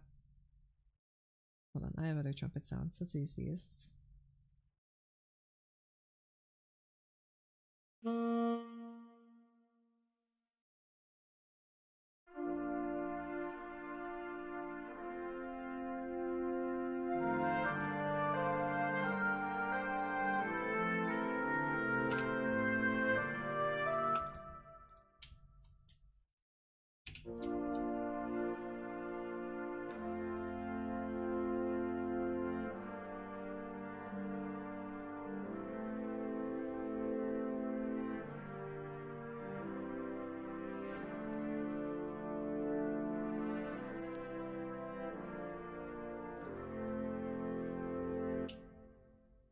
I think the trumpets sound fine here.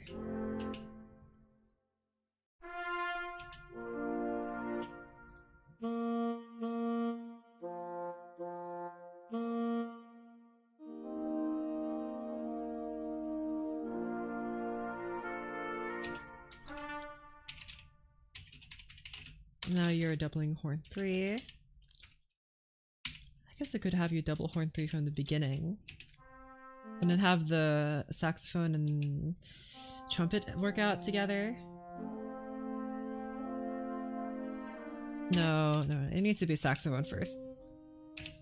And then that's fine. Yes. Okay, now that instruments are being introduced, you, my friend, you need to increase your volume. There you go. Or maybe a little more drawn out. There you go. Okay, try this again.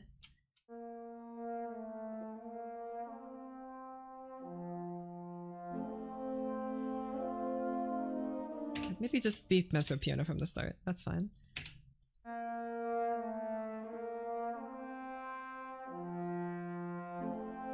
There you go.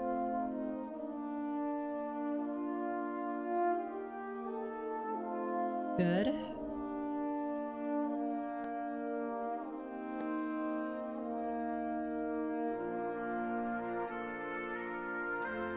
Okay, trombone, hold this note a little longer, maybe just the whole time, and then we'll have like a go to pianissimo here.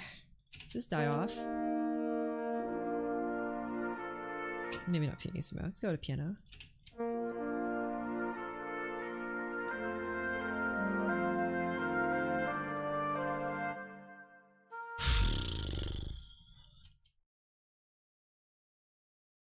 I'm just curious.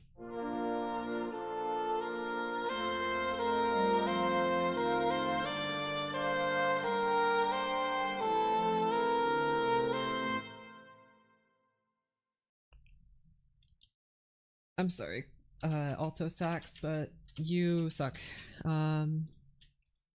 Sorry, no, I know that's not really what an alto sax would probably play that as. It's just the Muse one is so trash at playing passages like that. Unbelievable. Go to the English horn for now. Let's have oboe and clarinet together. It's usually a pretty good combo.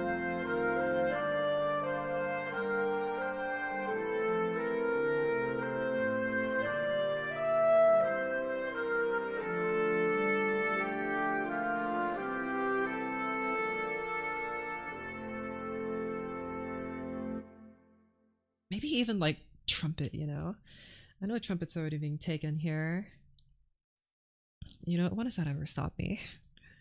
Just add another trumpet. Doink. I wish I had a cornet sound. I would be so happy if I had a cornet sound. There's no cornet sound. I guess I could just use a trumpet as a cornet sound, but it's just not the same. And oh well. They'll also wish I had a flugelhorn sound. Wishing every day that I had one, but there is no flugelhorn sound. It's very sad.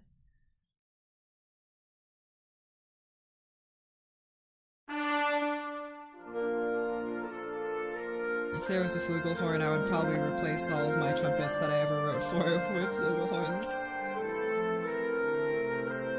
And how about clarinet and trumpet together?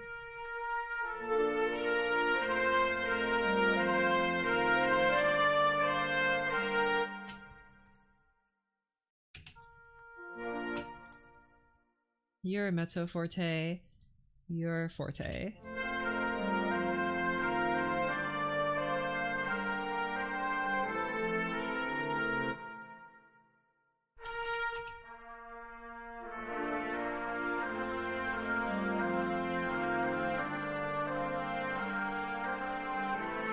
No, no.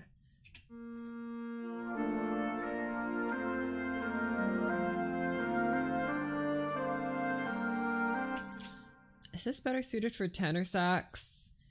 I think this is more in the tenor range. Yeah, that's what I thought.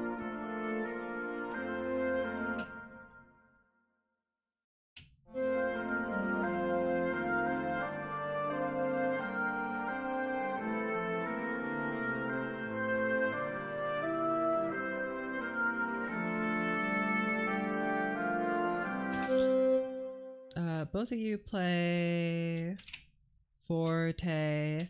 Where's my menu? Forte! Forte! Oh, okay, never mind. Not forte. Just a nice restrained tone, my saxy friend.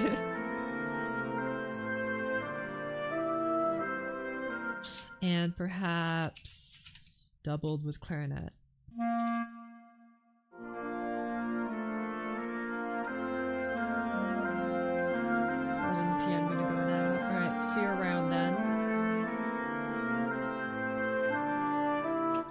clarinet doesn't sound good here. Removing that. Okay, so I guess we'll just keep it so that you guys are playing together.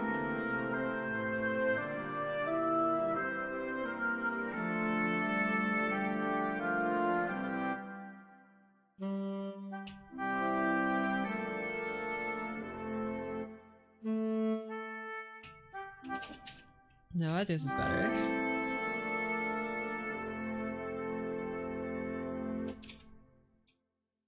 And then we have this melody here, which is kind of like a... It's a... Here, have you play nice and strong.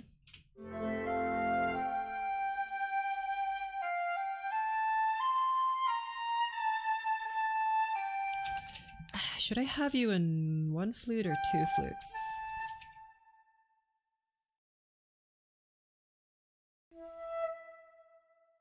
Let's put you in two flutes for now. I'm gonna get rid of this guy for a sec.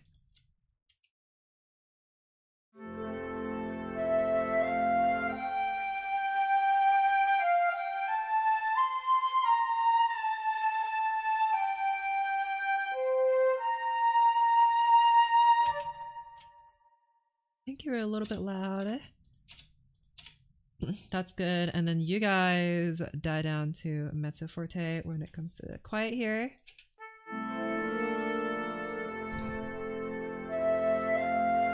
I'm thinking maybe even like nice stream, thank you. We even have like violins come in here, you know? But like quiet. Like shush. Okay, too loud still.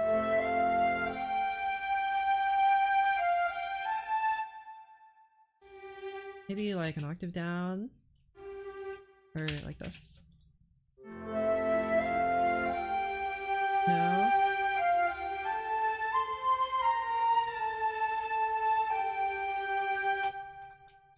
If I'm gonna add this, I'll add it in last. Because we gotta focus on the chords, man. The chords!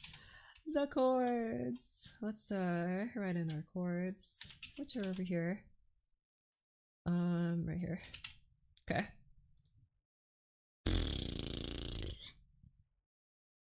So now I need like a bigger sound, you know? I'm not sure if I want strings quite yet. Maybe?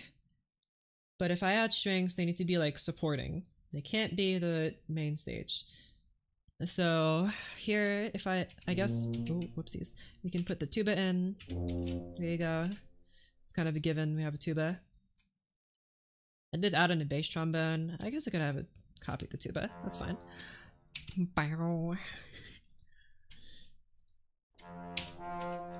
And then what am I gonna have you here now?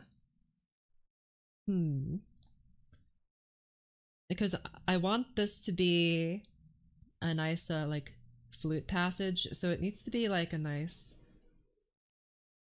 I want there to be a nice low bass, but it has to be a very smooth bass. Can't be a very rumbly bass. So I guess that means bass trombone can't really play this. I mean, it can play like the fifth here maybe, but... And I guess I don't know why this is just the third trombone, but it basically is.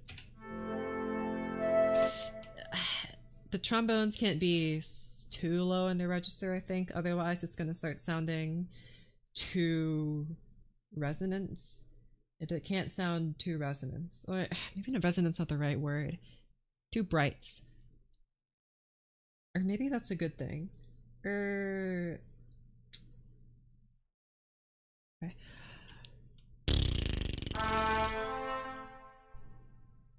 Okay, let's just write out the chords and the horns and the tuba first, and then we'll get to it.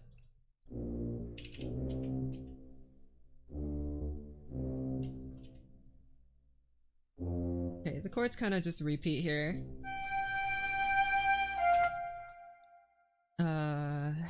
Maybe up here. There you go.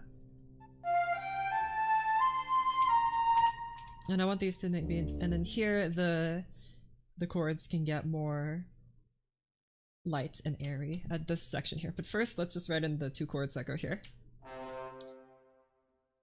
So this moves to a C major chord, so... And then you move to a B flat, no, D minor chord. Okay, and then now that we have this, I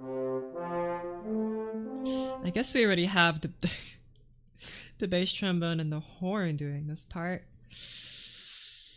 Okay. Excuse me.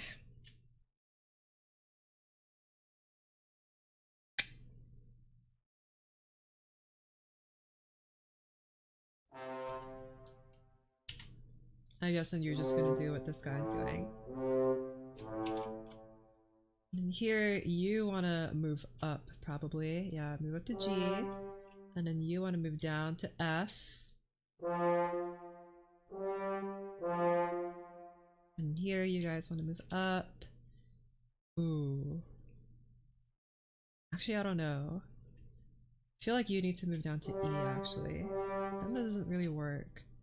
Because then you would have to move down to D. E. D, thank you. And then you have to move down to G. You stay at C. And then you move down to F. You move down to A. Like that.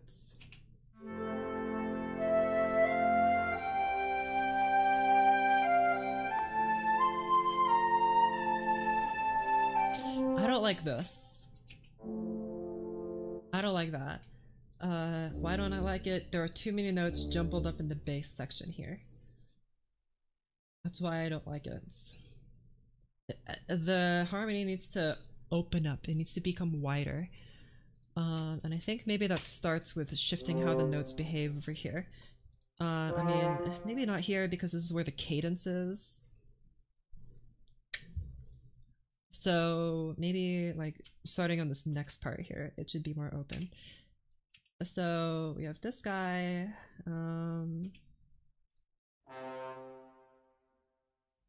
You know, we are gonna have you double this, but like an octave above. I guess that's not really bass trombone kind of range. Let's just put you in second trombone, I guess. Or, you know what, whatever, just make you third trombone. Instead of bass trombone. Not really using the bass part of the trombone. Blink. And then I'll name you trombone 3.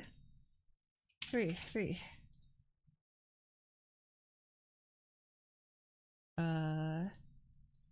Wait, no, don't do that. How do I... What?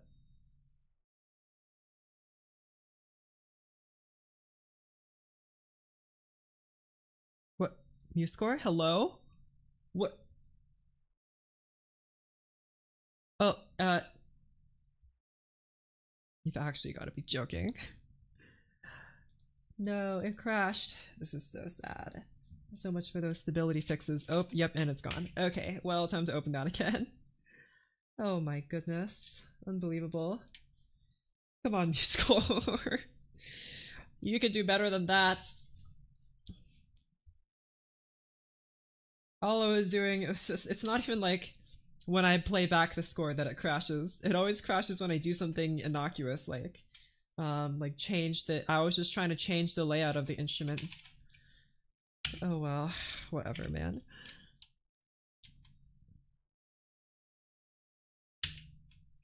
There you go. Did you save? Yeah, I'm a chronic saver. I save all the time. I'm not worried about losing anything. When my program crashes, it's just annoying.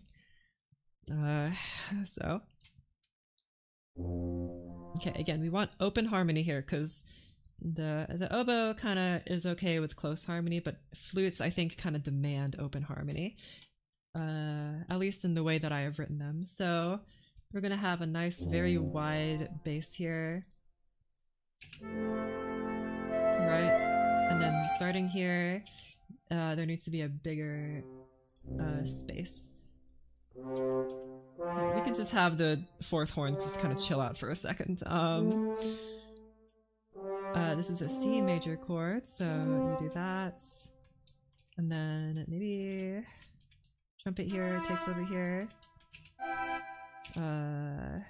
Shush.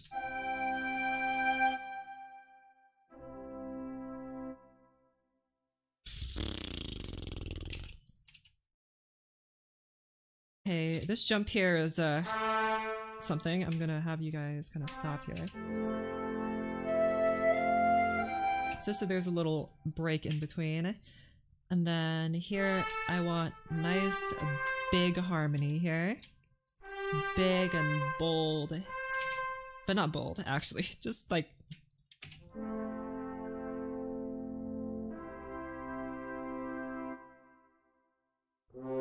have the horns just kind of stop playing here.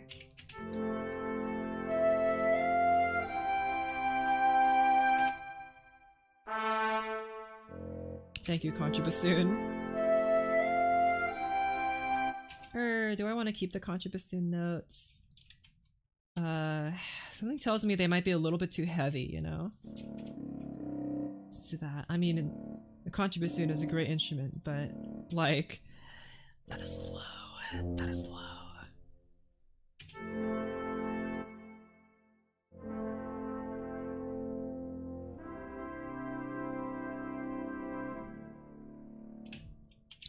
Why flutes demand open harmonies? In this context, I think they do. Why do I think they do? Because the flutes here are playing a very, like, soaring melody.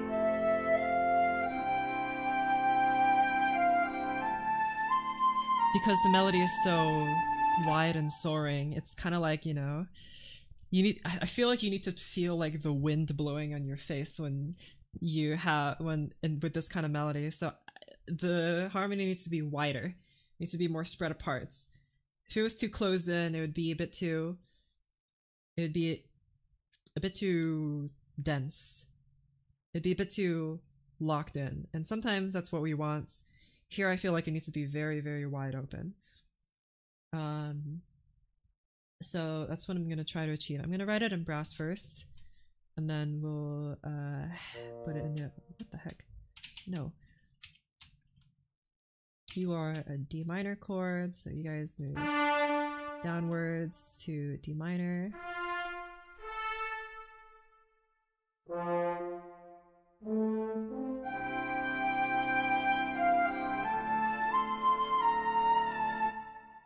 Also, the contrabassoon just sounds goofy.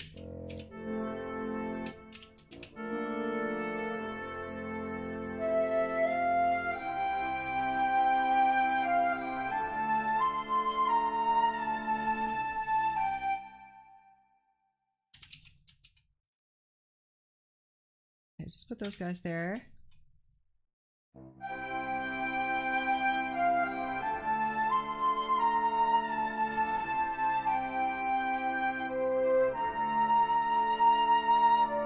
And in here is where I'm going to make the harmony go a little bit lighter. I'm going to remove some instruments, bring some of them up. Okay, so now that I have like the main bits down, definitely need to add the horns in somewhere.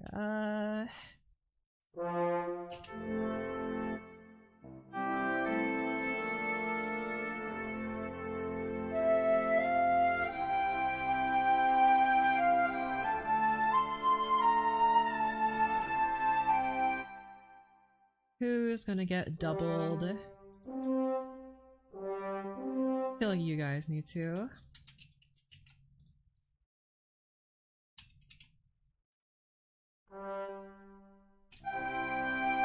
Nice.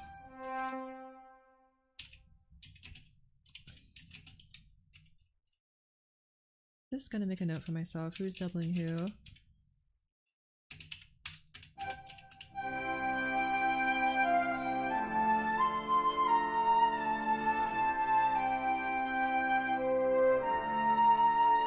Okay, good. And then I'll just say you're doubling tuba. That makes more sense.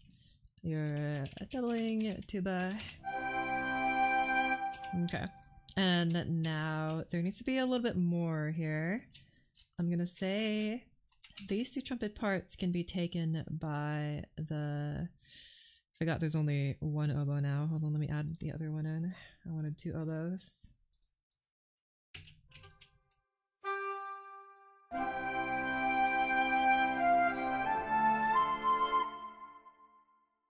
Third trumpet can be done by a saxophone.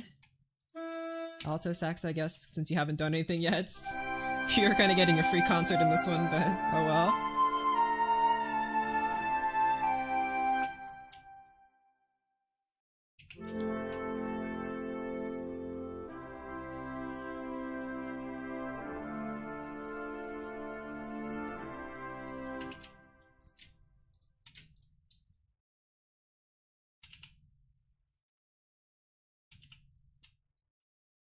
I feel like you guys go even higher. This might sound kind of goofy, but I just want to hear what it sounds like first.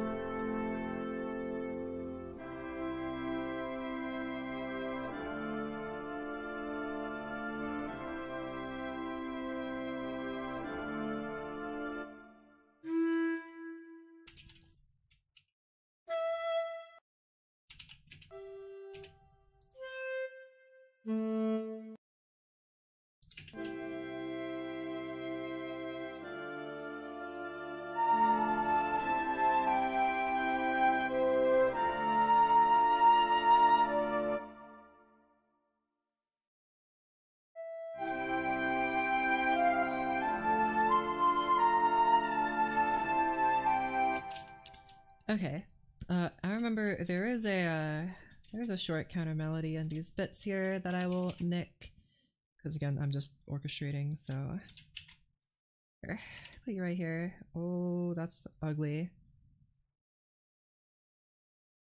Okay.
It really feels like this saxophone needs to be doubling with something else, right? Share what that's gonna be.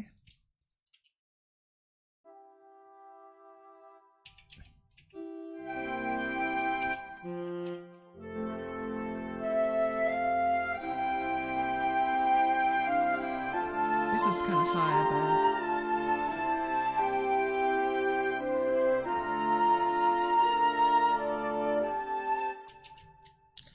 I think it's okay for now. Okay. I'll return to this at a later date. And I'm gonna look at another thing. I'm quiet for a bit, bro. It's fine. I do have some other ones. There's this one that I was working on.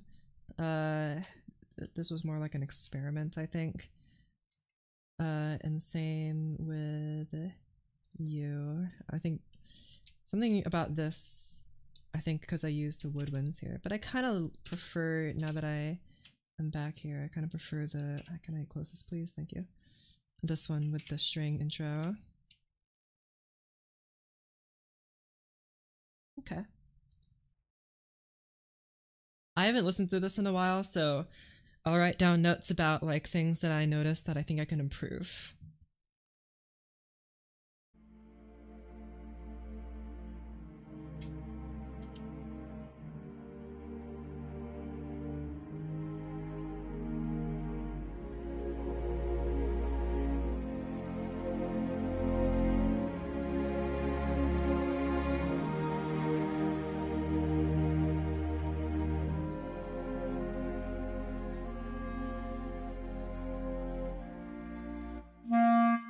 Let's be a bit more specific about where we're decrescendoing to. Good.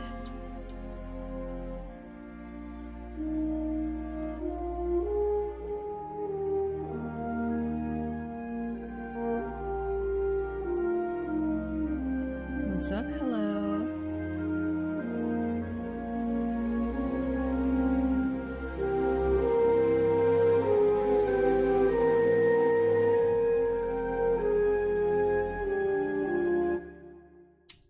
I think here, maybe instead of, it should be the lower voices that I think are getting louder instead of the higher voices. Try that. Go to music school? Nope.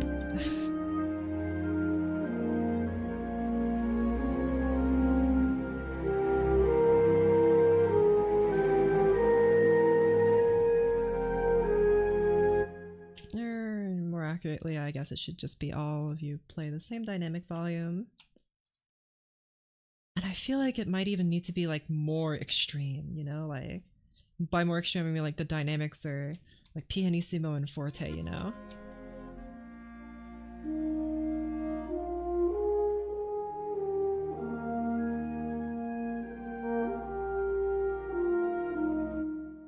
How'd you learn music theory? I read books. I don't remember what they were because they were like kids' books for music theory. But I did read. I read about it. So that's how I learned.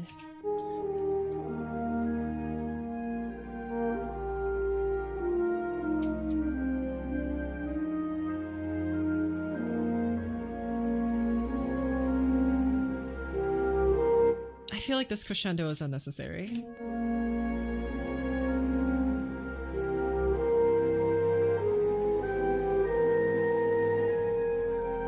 And same with you. You guys don't need to crescendo. You're fine. The strings are giving enough space for you. No crescendos. No crescendos. And plus, you can kind of already tell this is a climax because of you're going up high.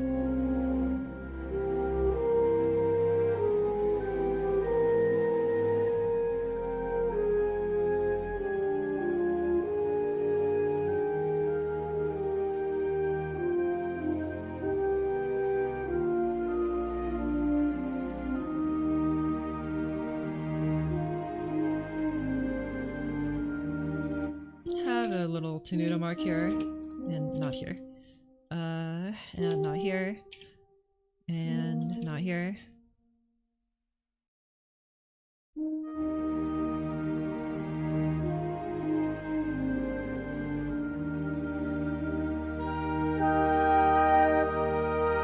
Oh, no, no, no, no, no, no, no, no, no. Sad face. He's so sad. No, no, no, no, no, no. You're too bright. No saxophones.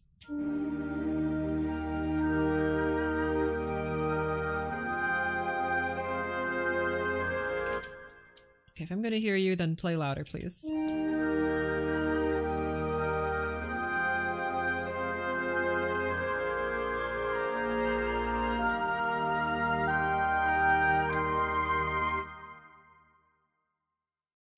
So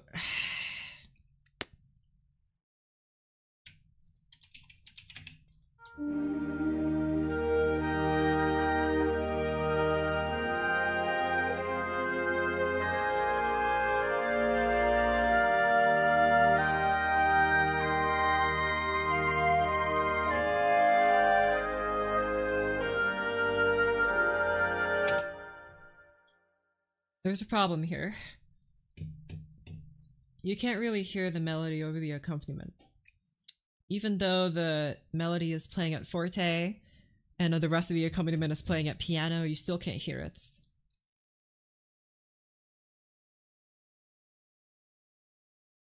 I think the reason might be these oboes here.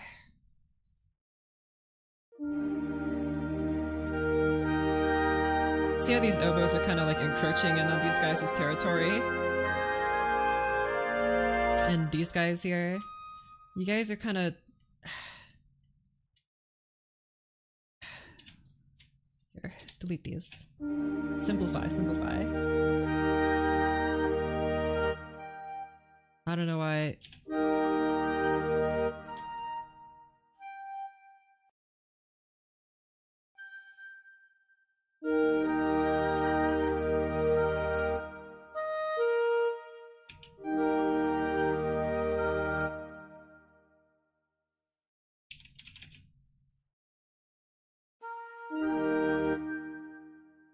Try clarinet and oboe here.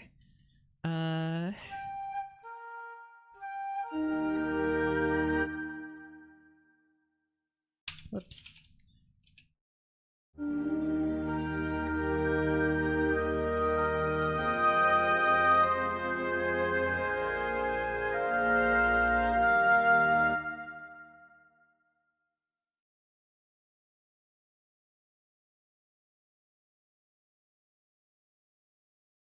Do I prefer the oboe as the counter melody or as the main melody? I prefer it as the counter melody. So let's have you guys all in flutes. Everyone go back to the flute section. You guys are all flutes. Piccolo, shut up because you're a piccolo. Got him. And then you can play this bit.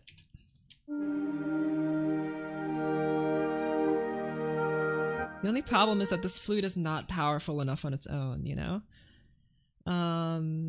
So it needs help. And I think let's do this. Look at those 4 oboes. I don't need all those. I just had them as an experiment, I think.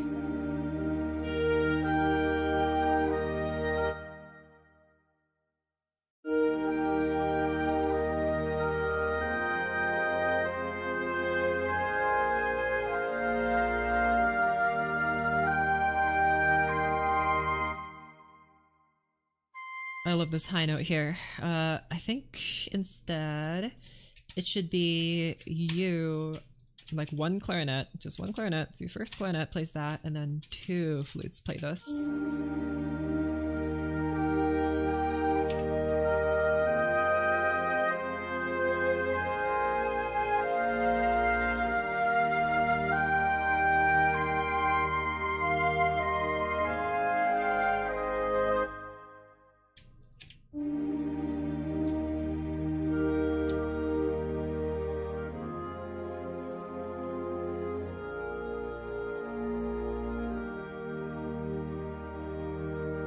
The clarinets stick out so much.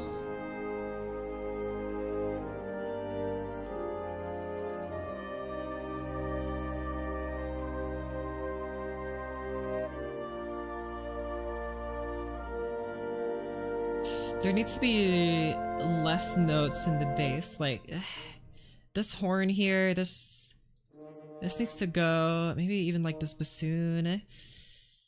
Stuff is being played too low. Like there shouldn't be any notes in this like lower part of the bass clef, I think. Otherwise it'll become too murky.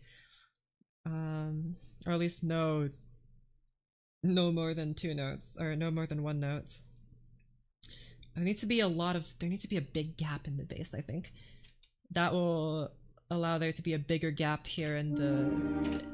It'll just sound better, probably, maybe. Okay, whatever. That's too low for piccolo. Alright, you know what, piccolo? You're just gonna become 3rd flute, I guess. Or you're flute 3 now. How does it feel? You're flute 3. There you go, flute 3.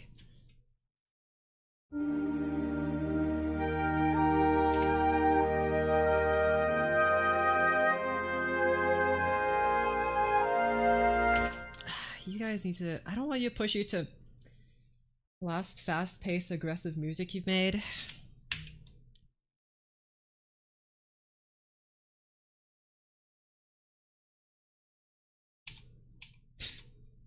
Let me close this one. Get out of here. No, delete. Who is this one?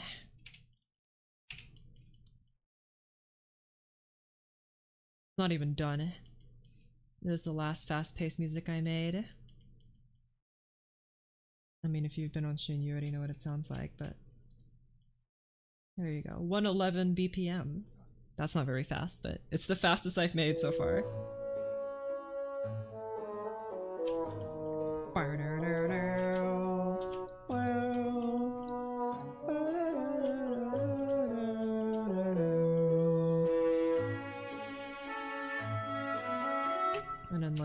And then there... Still need to work on this last movement, which is not quite done. Which is faster, but it's in cut time, so I don't think that really counts.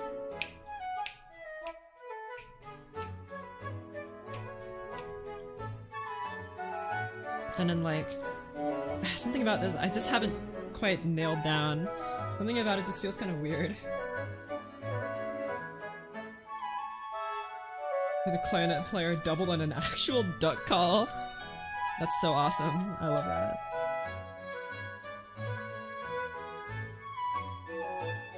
I should probably have more ducks. Orchestra of ducks. I would quite like that. Get out of here, meow synth. I'm all about duck synth. And this isn't finished by any means. It just ends. Pizzicato. Okay, that was the last one. But I don't do those very often. Just it's difficult for me to write those. I'm not gonna lie. It's just not like me to write stuff like that. I am all about the nice, slow, taking your sweet time. Okay, all you guys.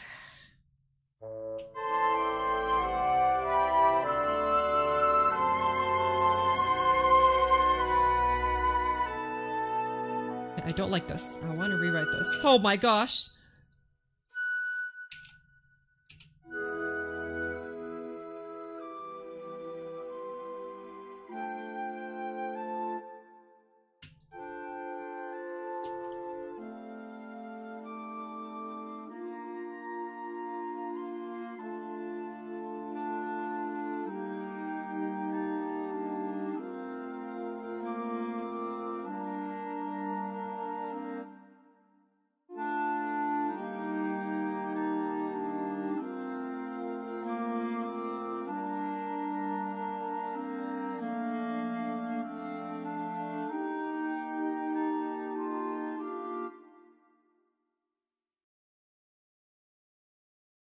I think the Muse clarinet has a vibrato option.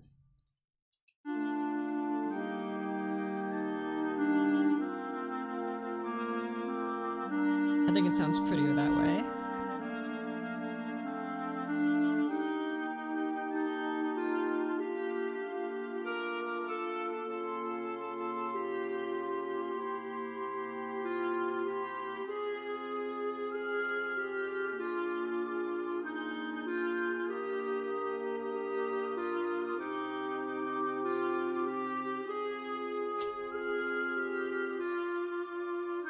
I'm not done writing it. Those notes seem pretty high, but it's probably fine. I'm more concerned about this mess. If the Muse piano has a vibrato option, that would be so epic. Vibrato piano, that would be crazy. Okay. So, what's the problem? Before I erase this and rewrite it, I need to identify the problems first before I just go willy-nilly here. So, do I think anything is necessarily wrong with the strings? I think actually maybe this upper part could be better played by the cellos instead of the violas.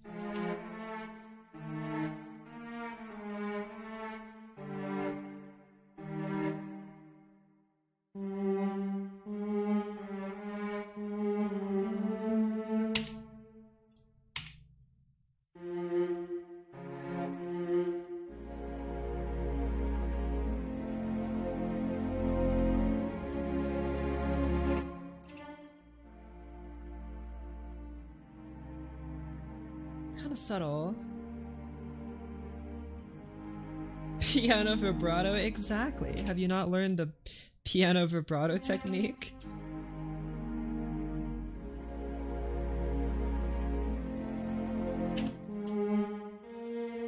This here is better played on the viola, I think. That would require that. You know what? I'll just have you guys play Divisi. And I guess also violins can play that, but oh, that's too many. Oh no. No, no, no, no, no. You guys just fix yourselves.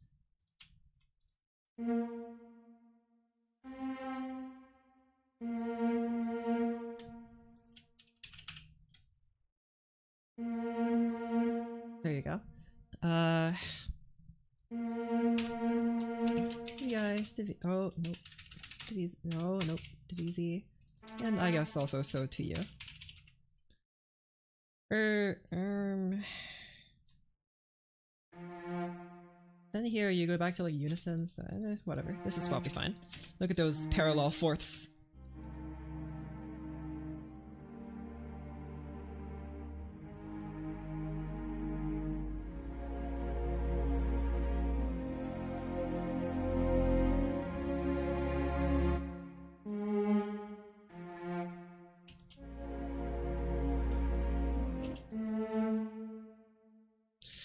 I feel like maybe... I'm not sure if I like that so much. Because I'm like, again, I feel like these notes would be more resonant on a cello, you know, they would sound rounder on a cello. These lower notes of the viola would sound better. I guess we'll just write them in. That is a... Yeah, that's A flat. Wait, there.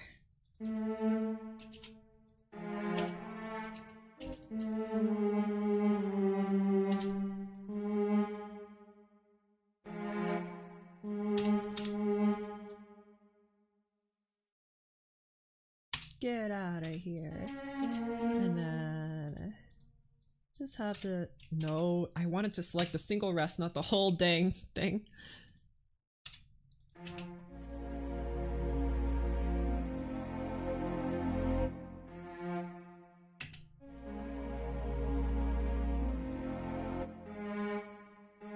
There isn't.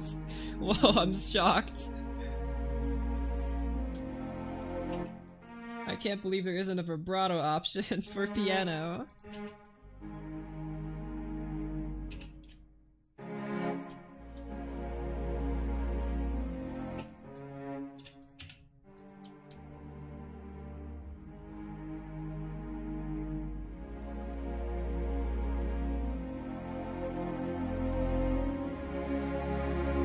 Why are the cellos like so much louder? Let me just boost the violas. They're a little quiet.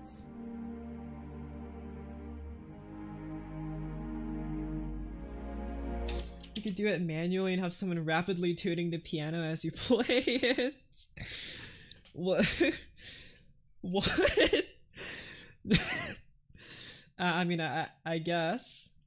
How would a vibrato piano even work? Like, if we were to actually create, like, the strings would have to like wobble. Like, they'd have to be tightened and untightened. Maybe you could maybe you could like hook up the strings to like a piston, and the piston just like constantly wiggles back and forth. Or maybe like maybe it's like a hand crank. You know how like on a vibraphone you have like the wheel that you turn in order to make it vibrate, but for like piano you have to do the same thing, but since you're vibrating so many strings, it's like a crank. Every time you use a vibrato, it's like just to get your sound. Kind of like how harp strings work. Yeah, but like better because it's a piano. Imagine like vibrating those lower strings. The fourth pedal. True. Wait, but like that means you'd have to be like rapidly pressing the or maybe the pedal could be like a pitch bend. Wait, you'd have like a pitch bend pedal, you press it down, all your strings go like a half step up. That'd be so awful. And I can imagine like on an old kind of model that piano, you press the pedal, like all the strings break simultaneously and fly out of the piano. That'd be awful. I want to see it.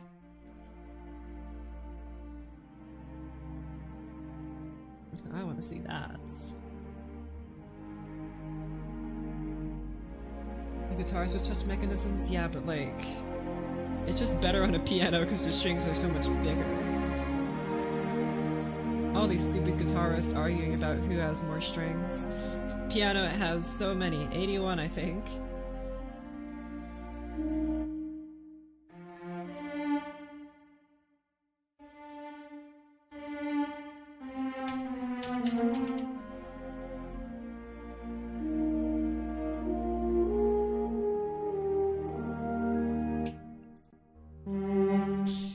Again, this would be better played on the cellos. Can't carry a piano to band practice. I beg to differ. Just open your inventory, bro. And then put it in there.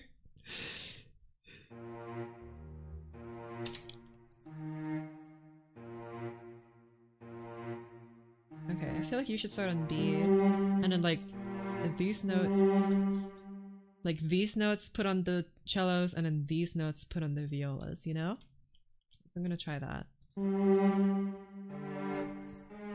Oh, whoopsies.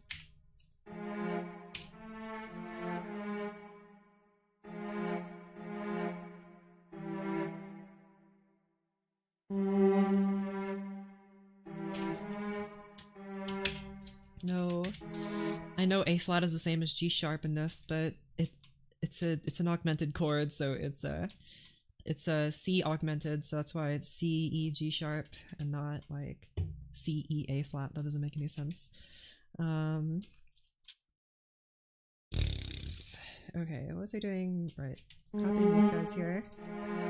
Oh, speaking of which, they're very different. I swear, you guys, they're very different notes. Very different. Trust the process. They're different. They're different. And then here. I mean, what kind of notes was I writing? Goodness. And G.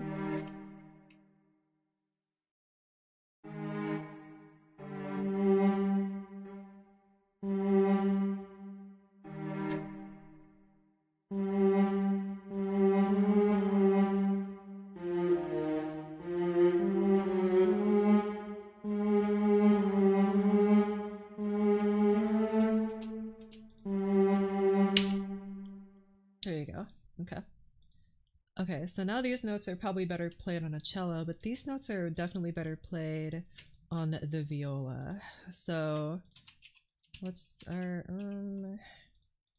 you guys all in second voice first, and then I'll take you guys and put you here for now. Okay, good. There's a few too many dynamic markings here. Let me prune some of them. There you go. Seems to be some extra notes here.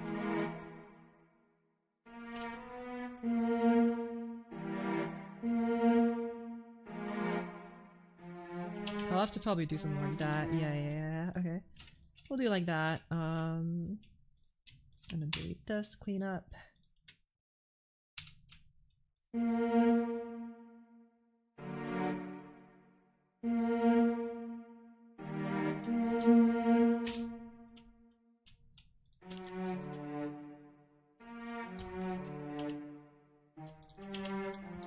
These lower notes all in the second voice. There you go, beautiful. I didn't do that here.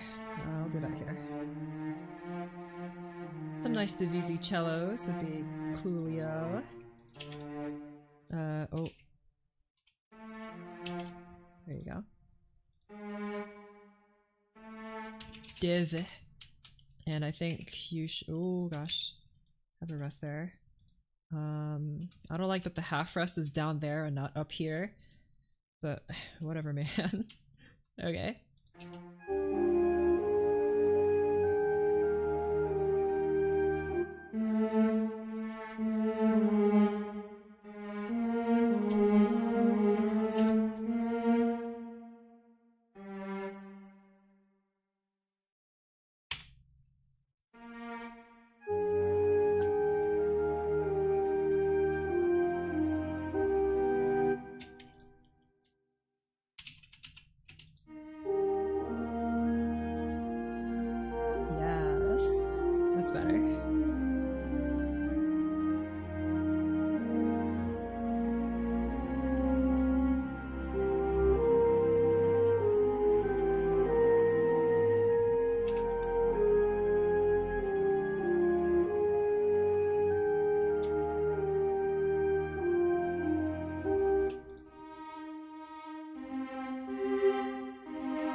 Get out of here, stinky violins.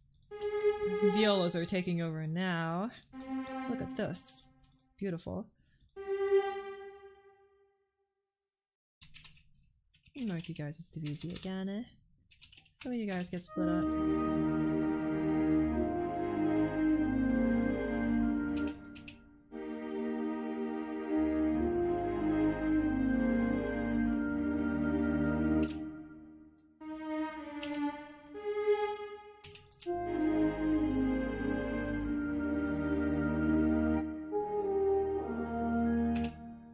Okay, try again. Now that we've kind of moved the strings around, should be a little bit more full.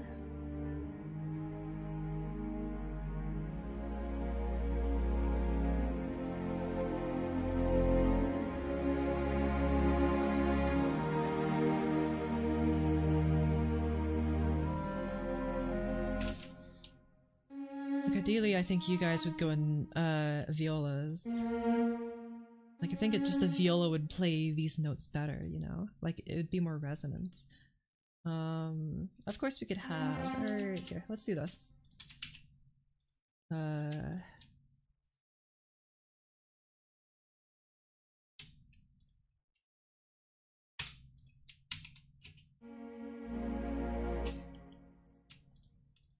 So the violins are doubling the violas, but they're not like, you know... Or not being the violas, because the violin will never be a viola. They're too haughty for that. Too arrogant. Got him. Take that, violinists.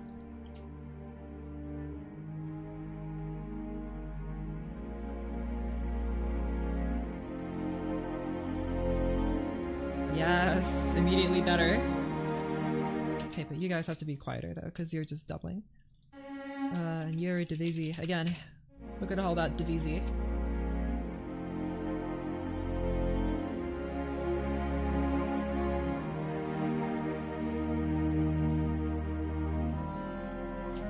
Look at those sad faces. They're like crying. Look at those fucking note stems are like the tears. They're so sad.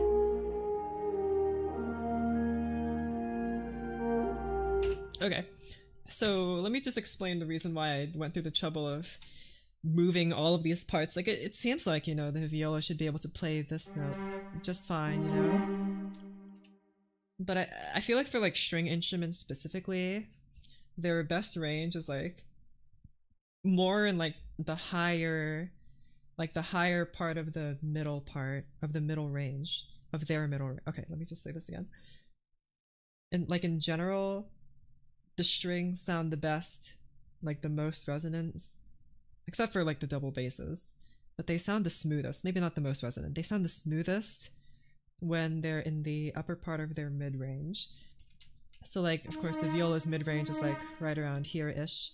So in the middle range is when, and the cellos, like, you know, they can go all the way down here. Cellos are very, very versatile, right? But cellos, like their low range is down here, and then like their mid-range starts around here. So by moving these low note, like the lower notes of the violas to the higher notes of the cellos, I feel like we get a much smoother sound instead of a darker sound. I feel like if we had those notes in the violas, it would be a darker sound. But since they're here on the not the contrabasses, the cellos, it makes them feel a little smoother. And like these notes are relatively low for the violin, right? Like the violin can go like all the way up here and stuff. This is where it's like most used, right? Because this is where it's best at. But here there's a little, they're not as resonant as a viola is.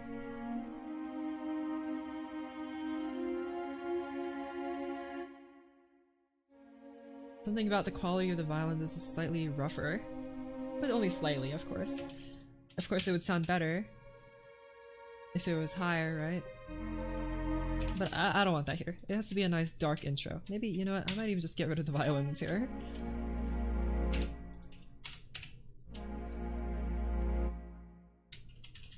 Oh, whoopsies. Not the way I want it to go.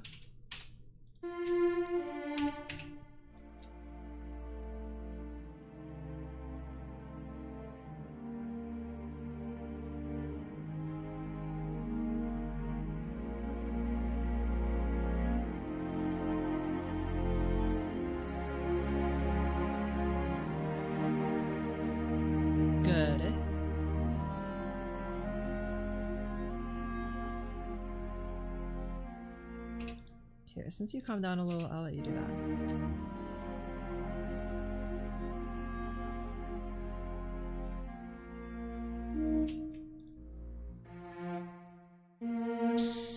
You need to be B flat major, so none of you are playing D. I think B.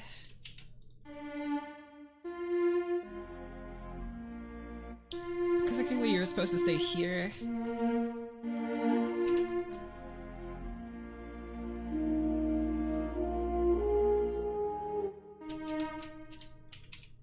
How do you play Unison again? I'll just have you move down, that's fine.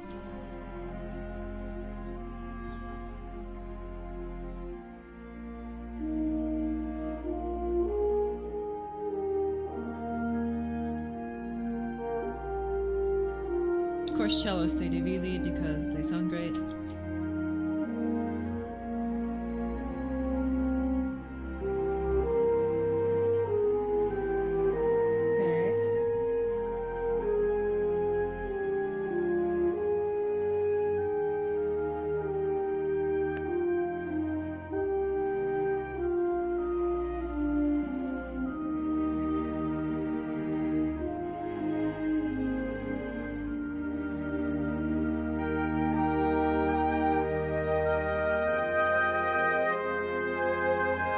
Okay, so now that I've changed that, what can I do about this?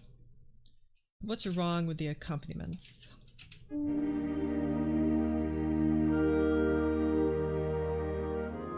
Besides that the clarinets are dominating. Let me just turn those down real quick. Clarinets, they're called that for reasons, because they're clear-net.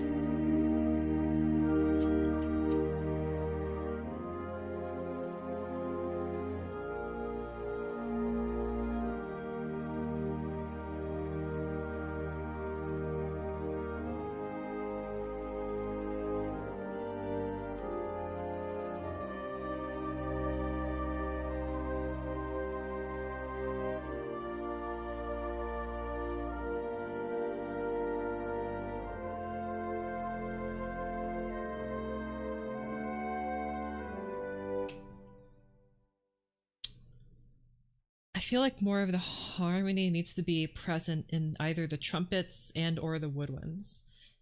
I feel like these horns and in this part and they're like their middle register, it's a little too, I don't like them that much. And same goes for, I guess, you guys. I feel like it needs to be more present in the trumpets and the whatchamacallit, the woodwinds. So we'll have that instead, I think. So, go away. Get out of here. Scram. We're gonna fix this. We're gonna make it better. Okay. So first of all, you guys are already doubling here, which is good. There should not be this, like... there should not be these close of notes here. It needs to be like F or something, like right here. And then of course these violins. I mean, they're in an okay range, but violas would play whatever notes they were playing better.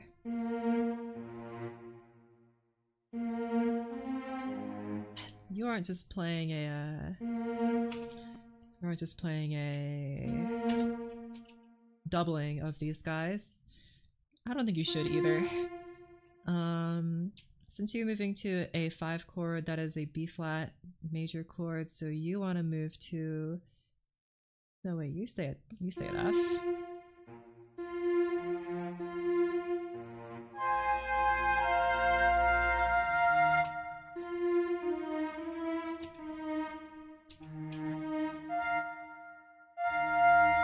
Okay. And you move to... oh, whoops. You move to 4. Which is A flat major, so... And then 5, or not 5, sorry, 3, and then 7. Hold on. I need to remember we're in E flat major. Right. So that means this is G minor. And then 7 is D diminished. Yes. So that means you'd probably want to move to like F.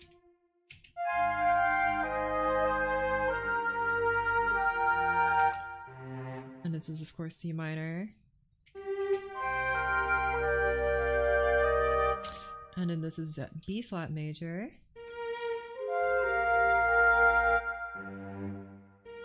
And then G minor again.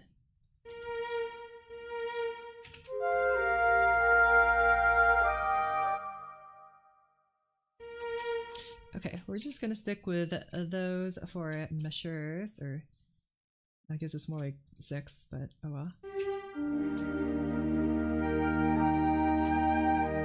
So now we have these guys down, not playing a whole lot, but playing something nice and easy.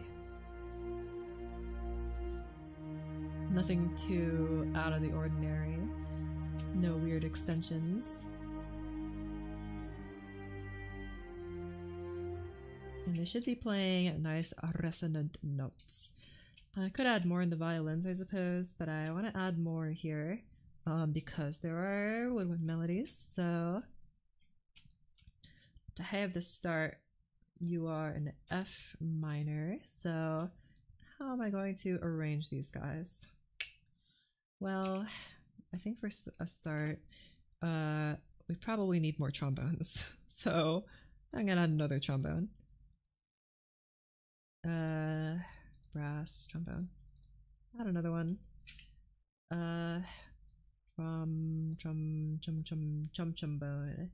Trombone. Oh my gosh, get out of my way! Trombones. Okay.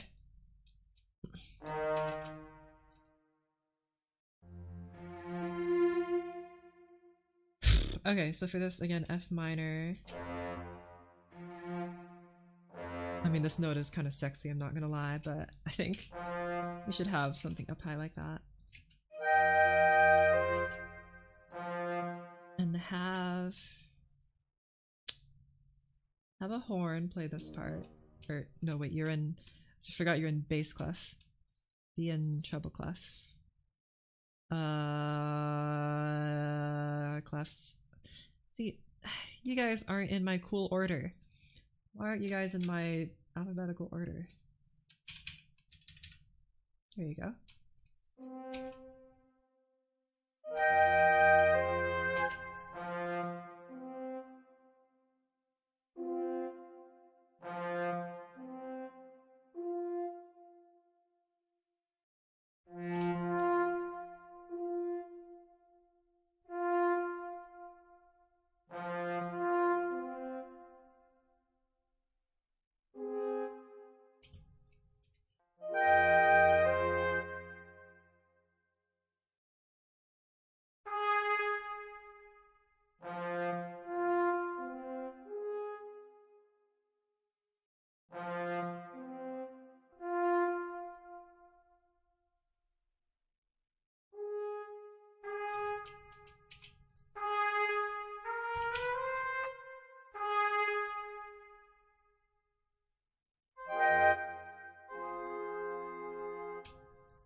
You are B flat major.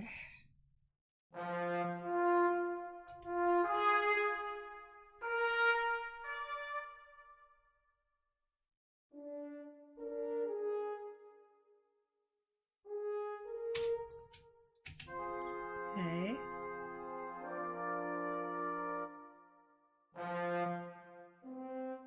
I don't like that this horn's just kind of playing all on its lonesome, but that's fine. Or maybe the euphonium can take this lower part. Trombone and horn can... Whoopsies. Trombone and horn can double on this bit here. Right, and then... this high F.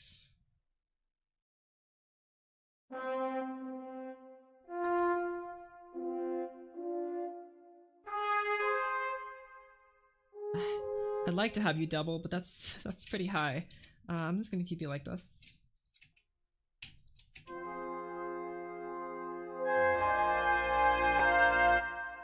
Okay, I need you guys to shush.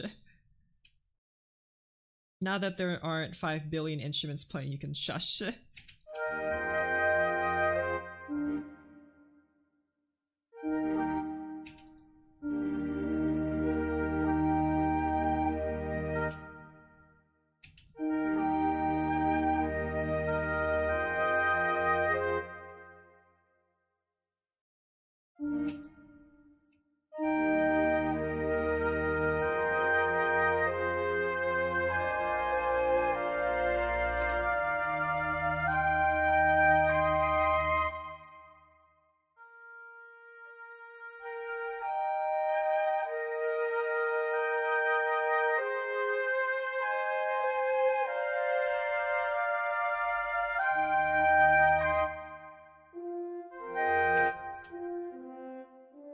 You guys go in the second voice. That workspace button on the bottom right. Oh, hey. Okay, I guess I should be doing that. Okay. Hello. Is this closer to what I want? I feel like you guys should play piano instead of pianissimo. I feel like pianissimo is a little bit too quiet.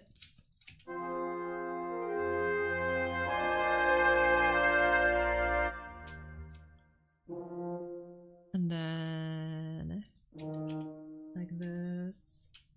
Horns 1 and 3 actually both specialize in playing high notes, while horns 2 and 4 specialize in no notes, have pretty high notes on the horn. Okay, because I wanted you guys to double up with the trumpets.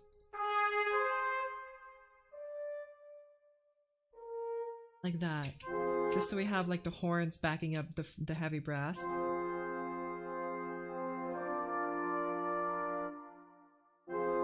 Oh wait, hold on.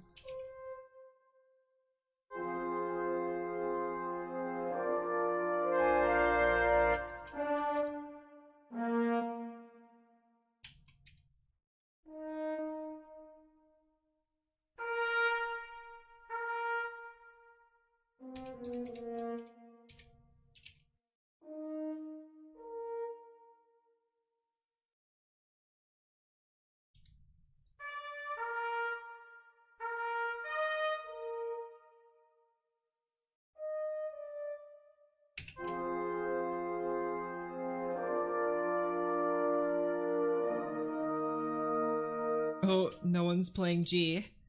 Whoopsies. Okay, let me rethink this voice leading actually. Okay, since you move up here, my inclination was to make all you guys move down, but I think it's better to have you guys move up. You move up to G. You move up to E. You move up to G. You move up. You stay at B. E. E, G, B, and E.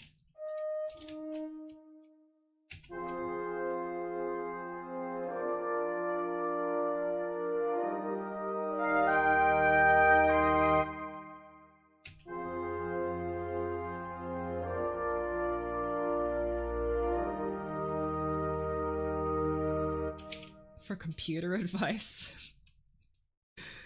I mean, I don't know that much about computers, but I guess if I know the answer, then I'll say. Okay, this is an A flat major chord, so...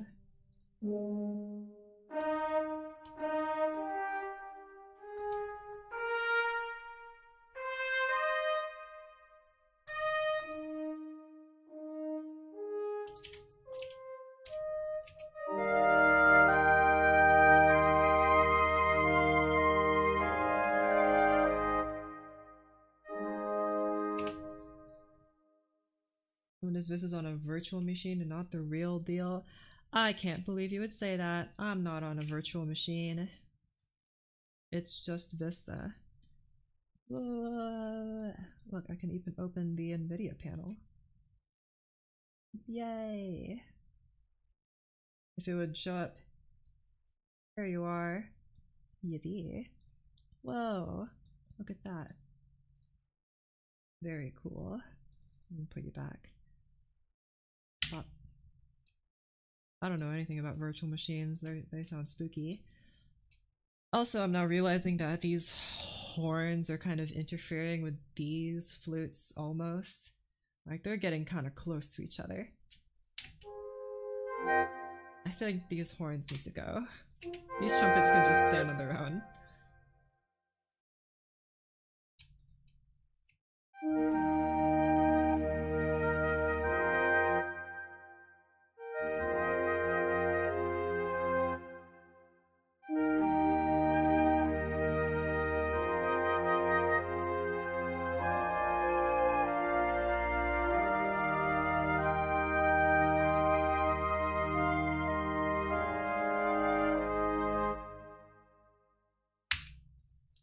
And since this is a 3 chord, that is a G minor chord.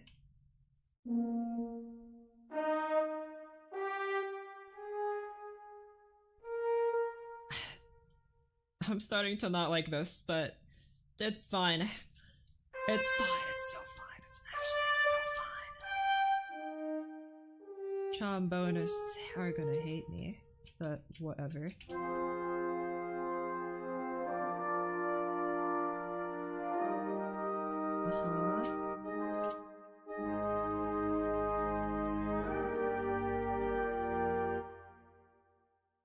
And then since this moves to a 7, this moves to a D diminished chord. So I feel like some of these guys gotta change.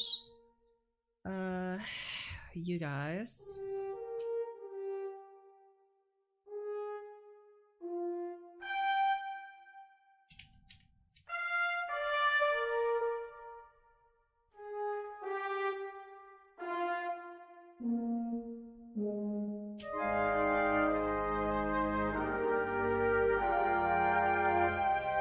And then C minor.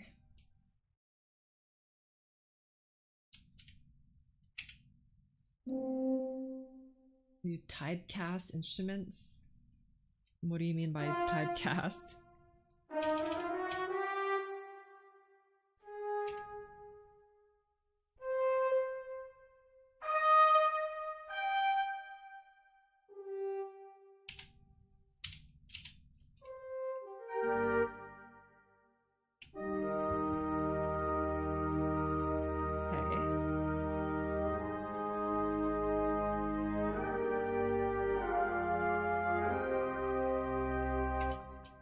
Something tells me this is too high, you know? Especially at this volume, I'm not sure. This feels too high.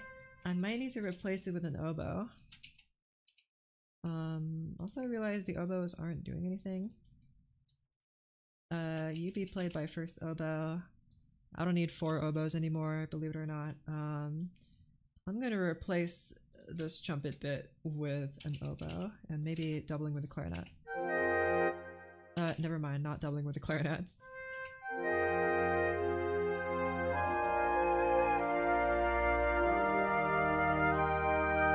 What's sad face? There's a sad face.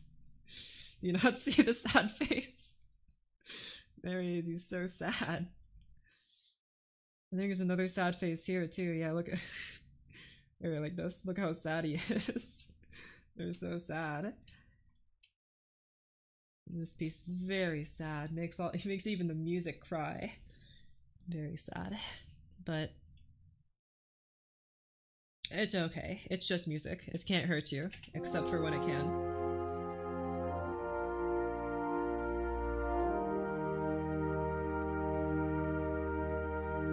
Less sad and more disgruntled, maybe.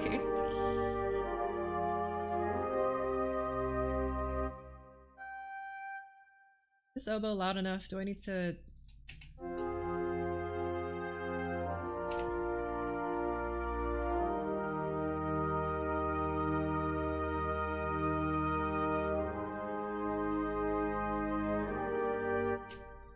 Maybe saxophone, actually?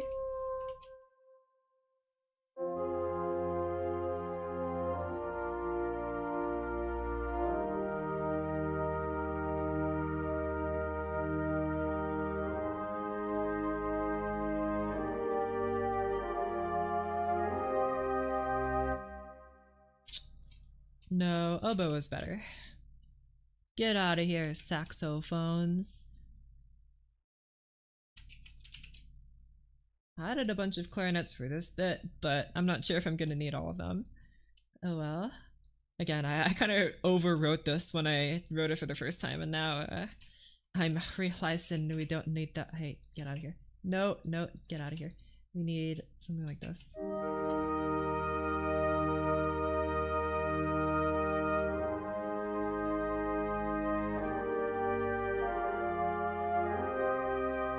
Yes, okay. Here's a tip I learned from somewhere that if you ain't got a trumpet going high enough and your music happens to be quiet, like mine is a lot, then oboe and clarinet. I mean, it's not quite a trumpet, but like, who can really tell the difference at this scale? Good enough. It's basically a trumpet. So we're gonna continue doing that.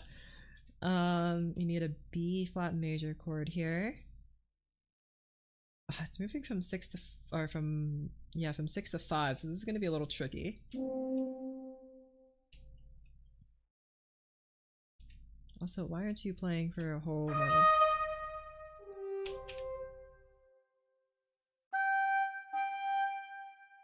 Okay. Okay, again.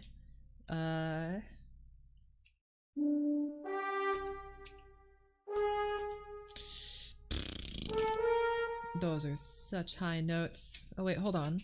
What am I complaining about? Doink. There you go. Now, you know, that makes sense.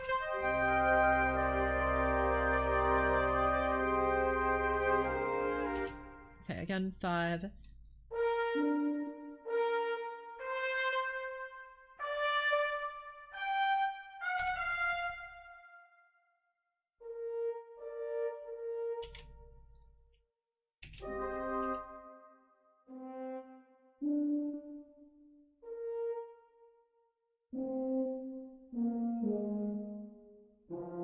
Maybe the horn should have doubled this guy instead of this guy. I mean, the horns can play these notes, but like, probably better, like they would sound better in their lower register. Like, not that they can't do it, but it would sound better if they were playing these notes. So I think I should probably just do that. You know?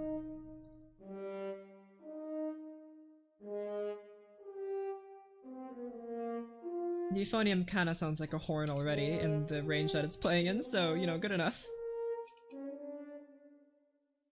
And then I guess the trombone can be doubled by you guys. Actually, no, you guys are playing that, so just, I guess you can just continue playing this part. But it feels a little suspicious to me. Not sure how much I like that. Look how high that horn's gonna play. Look at that high D flat, or not D flat, that's a normal D.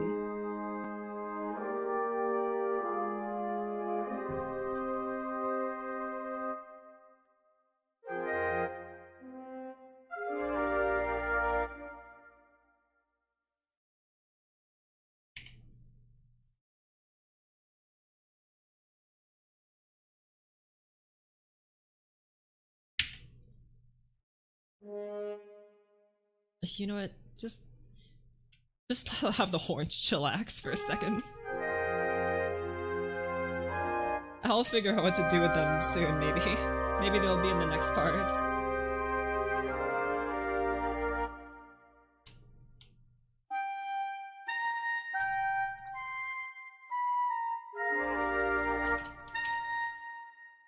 And then this is G minor.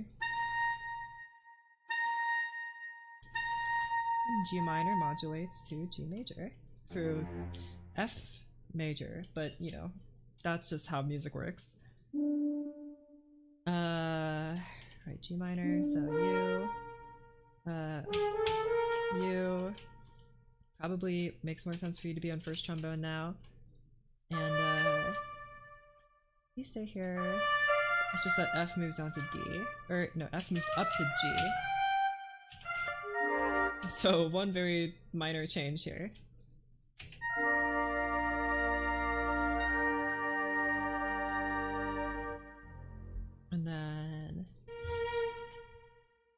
haven't written that part in. Let's just hear what it sounds like first.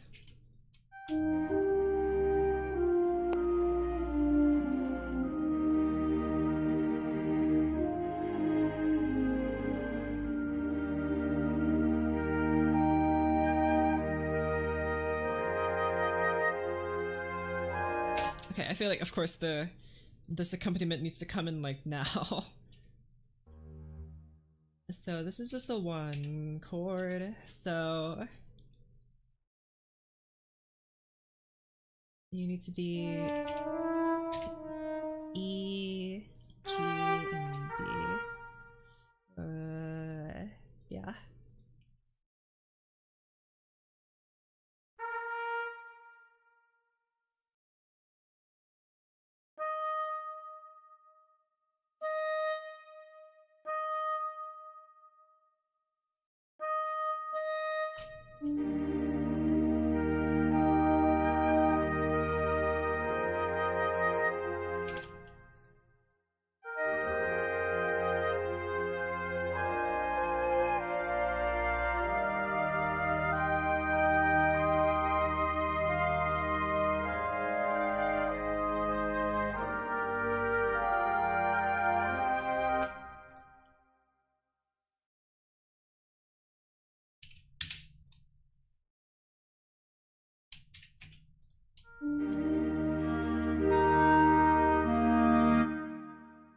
That's so loud.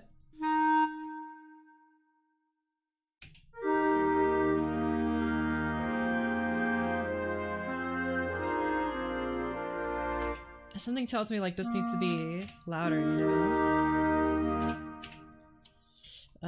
His clarinet's currently busy tagging along with the oboe. I'll move this part to a flute. We don't need that many flutes now. Let me simplify. Put you right here. We'll get rid of flute 3 here. And then clarinet 1. Here, we'll have 2 clarinets play this.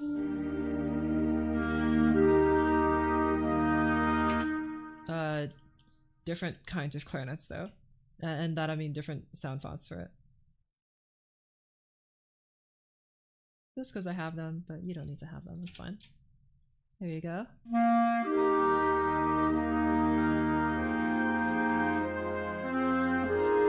Just so like the clarinets are easy, they easily cut through the orchestra and also give some space for this oboe to shine, you know? So that's good.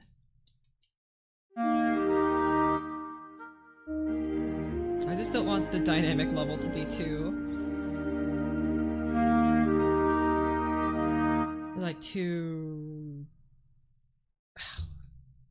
too sudden. That's the word. Why I keep blanking, goodness. I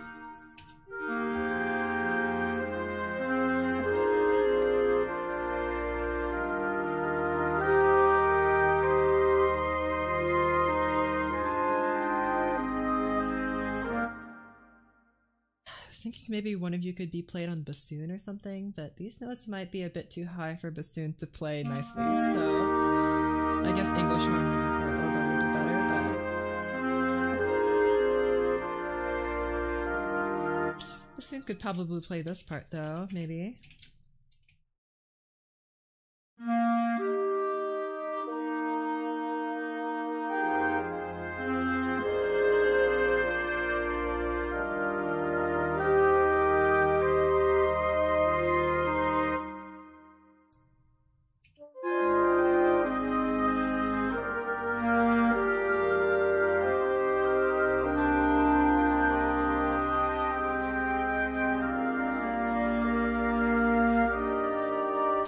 Hard to hear the bassoon, and I think it's because there's only one of them. If I have just one clarinet and then just one bassoon, I bet it'd be easier to hear, right?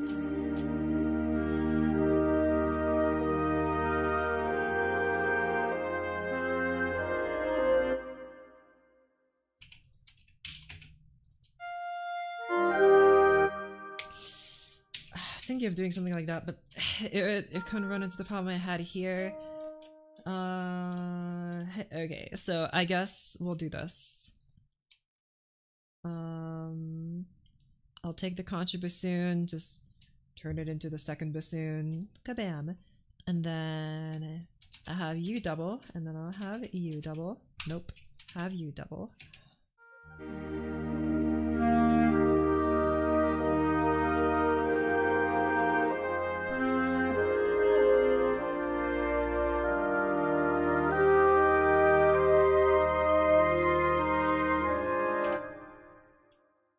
Try this. This might be kind of dumb, but I just want to hear it.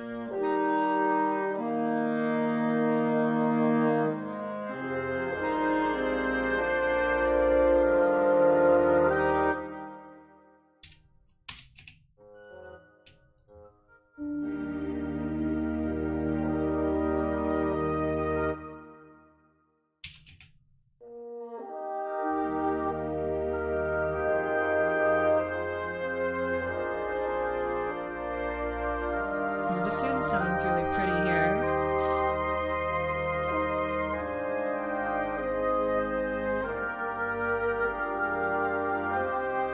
But of course the bassoon's going to be really quiet here because it's the bassoon. Okay. But I still think it sounds pretty. So maybe we just need to back it up with one of you guys.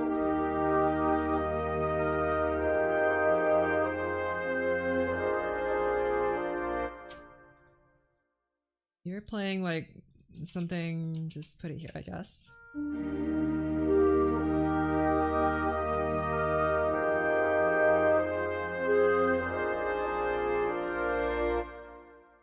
You need to shush.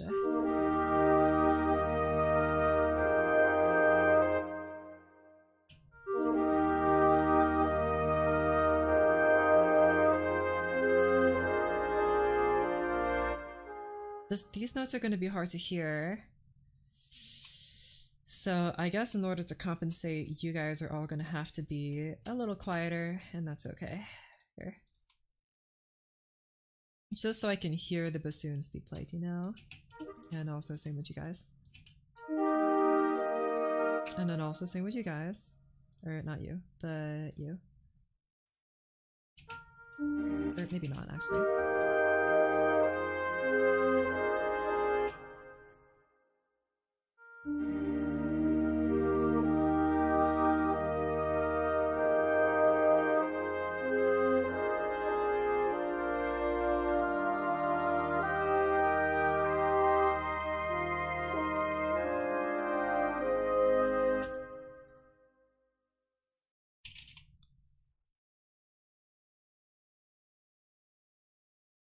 Try English horn instead.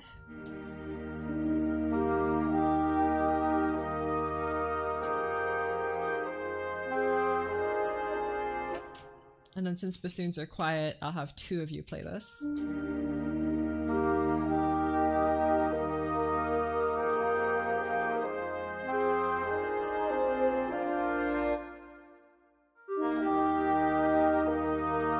Clarinet and English horn together.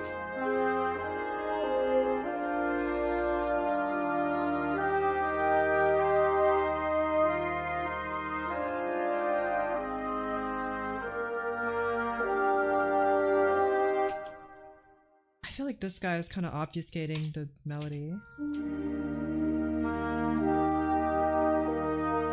Keep it simple.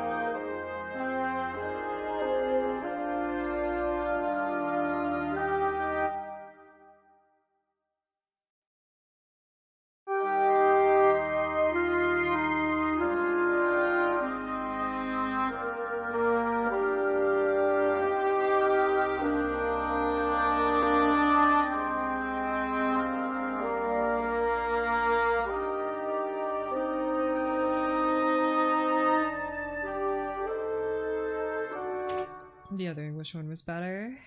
This one's a little weird.